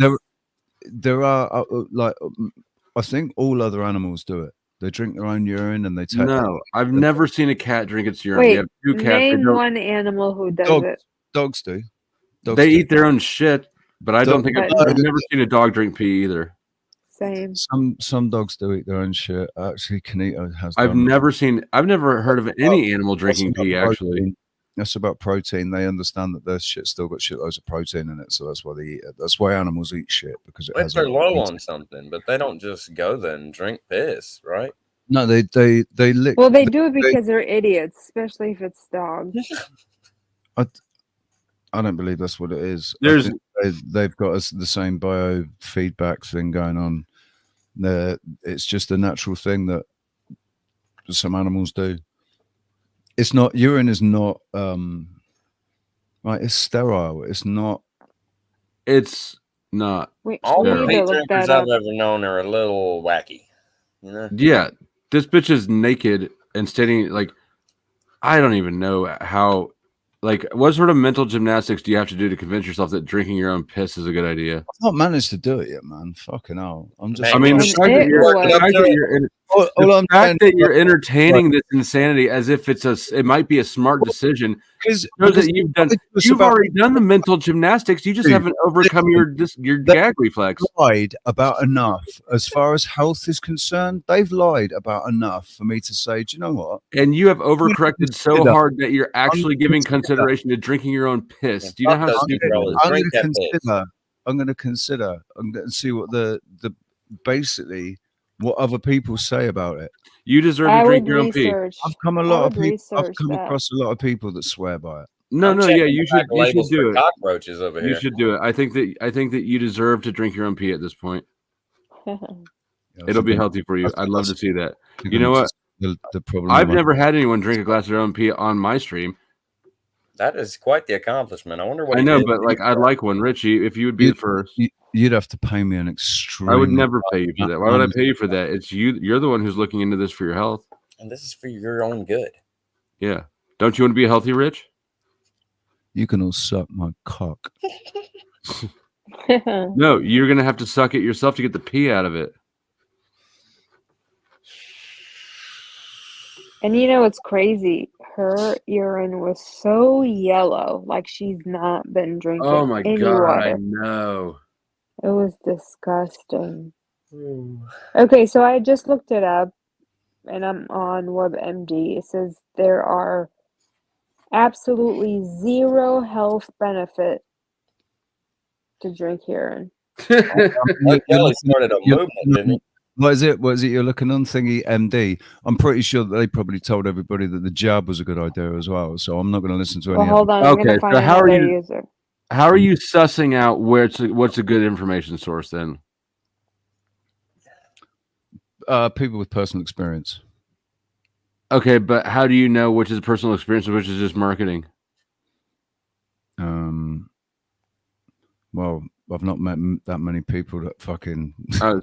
So if you get like a bro recommendation, but I've met a few that do, and they're I don't think that they're lying about their experience. You don't? No. Okay, so there's medical. I'm sorry. There's another source. It is healthline.com. What was their experience? Okay, go ahead, Izzy. Oh, sorry. So it's again, urine contains chemicals and waste product that your kidney cannot even process or filter. And here it says again, urine does not provide any health benefits whatsoever. Okay, so what is their experience? What is the magic that comes with pee drinking? There's a guy called Dave Murphy he's in his 50s. Apart from the fact that his hair's grey, he looks like he's in his early 40s. And he attributes that to drinking piss. And he's been drinking his own piss for fucking, I don't know, 20 years. Are you sure, or is he trolling everybody? No, Right.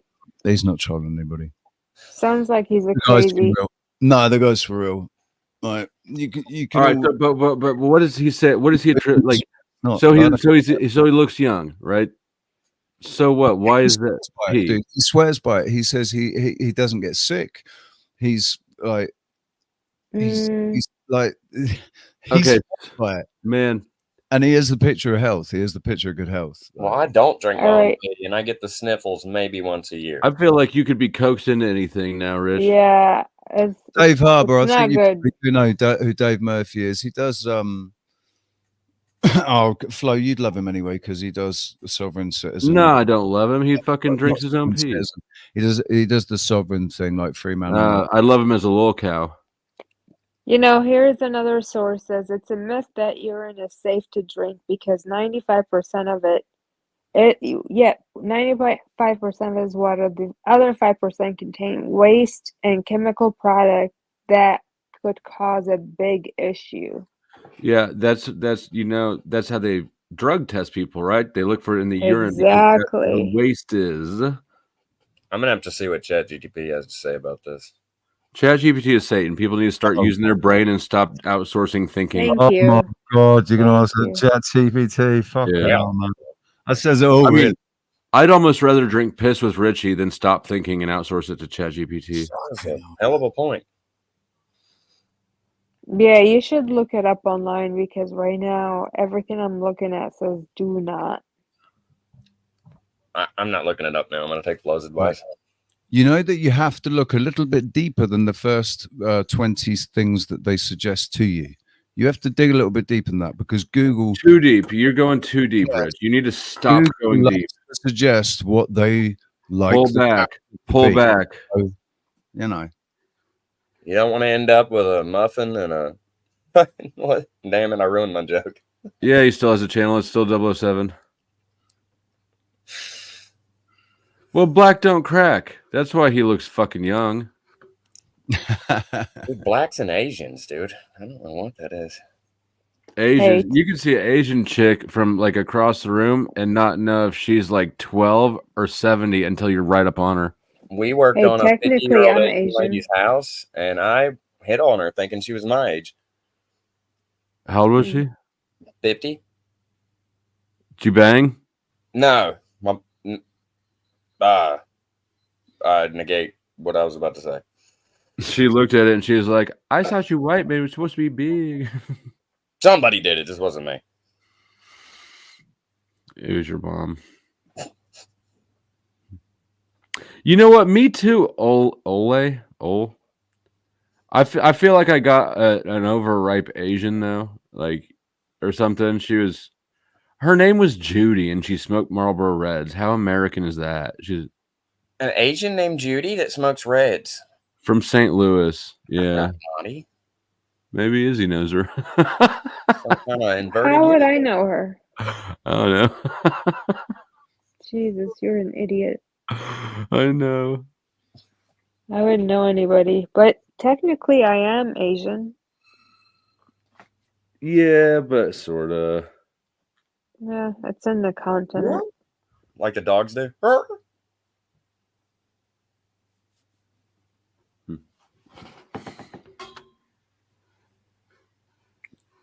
not really. Don't link Richie's channel. We don't need to promote piss drinking. Richie, I'm literally worried about you right now. I just feel like bullying the fuck out of you until you're sitting around with those old men and bitching about people being mean. Yeah, but the trouble is, mate, I'm not those old men, and it ain't ever gonna happen. You know that. So I'm like I'm just an older version of you, dude. The fuck if you are not with that attitude. That kind of terrifies me because I like to think I overcame that nerdism, and I don't want to turn back in. I don't want to transform back into that. I think Richie's on to something when he said he is the older version of you.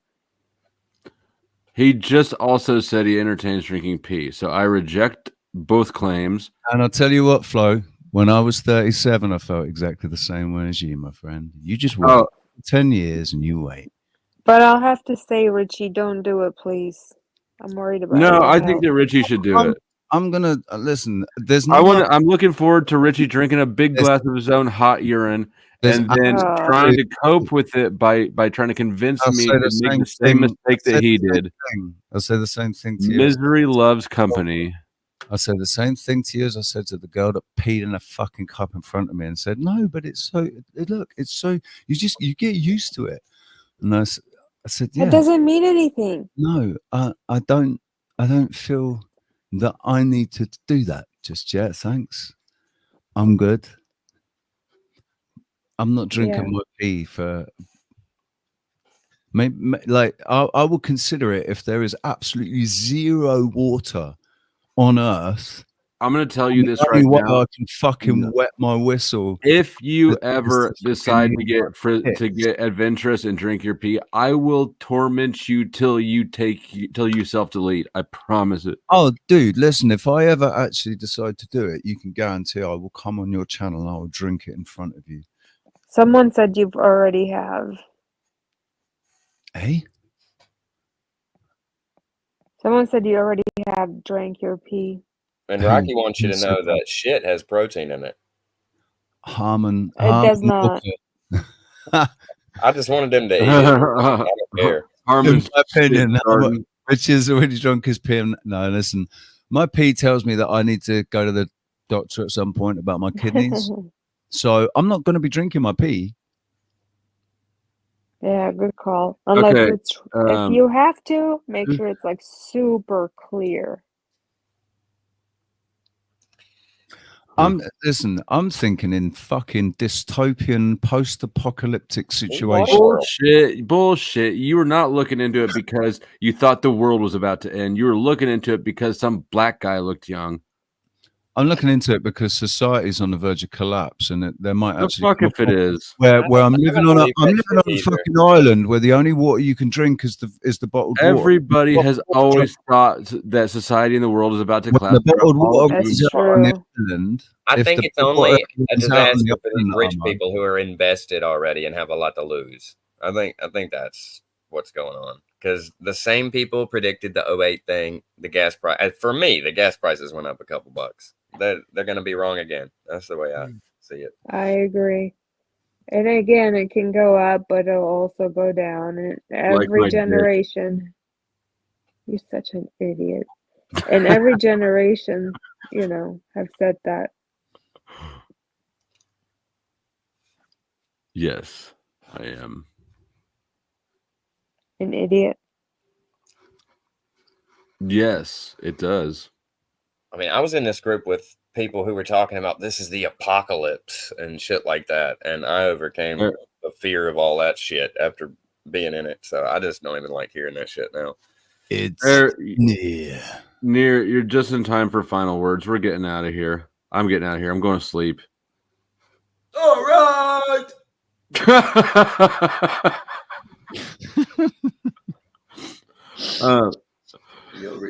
Bud, good to see you, man. Let's see who's got any. You want to shill anything? Who wants to shill something? CJ, you got shit to shill. Tell the people what they can buy from you. I do not sell masculinity handbooks or gaslight religion. So no. Where can they get such fine wood paneling?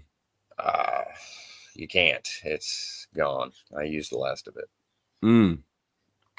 Izzy, what's the word? Who's that guy looking over your shoulder? That's Sasquatch. He looks like he's about to do stuff. Nah, protecting me. The word is, I don't know, thanks for having me. This was fun. People, please. This is entertainment. Donate and be jolly. You sound tired. Is there sleep in your future? There is sleep in my very near future. Ugly ass face.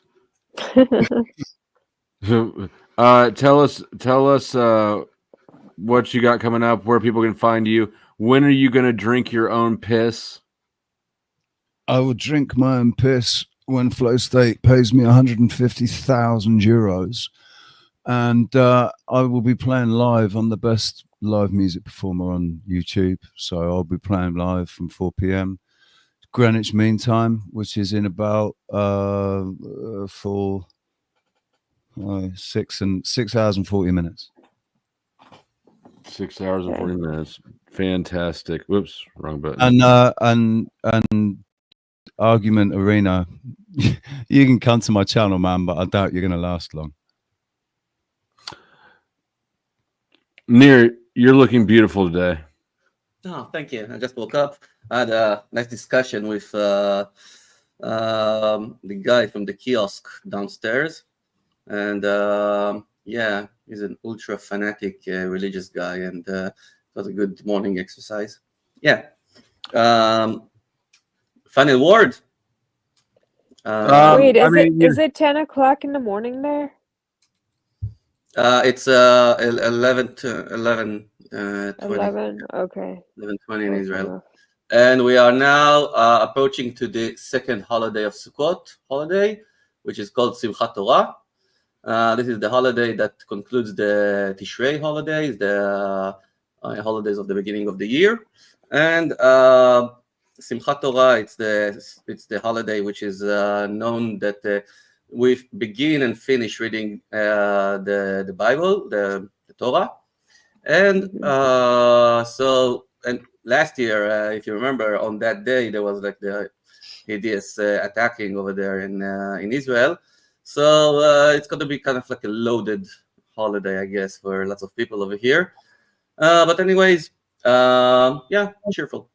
I like how you turn your final words into a TED Talk. Do we have did you bring a karaoke song or a rabbit? Oh, karaoke, rabbit. Maybe rabbit. Just a second.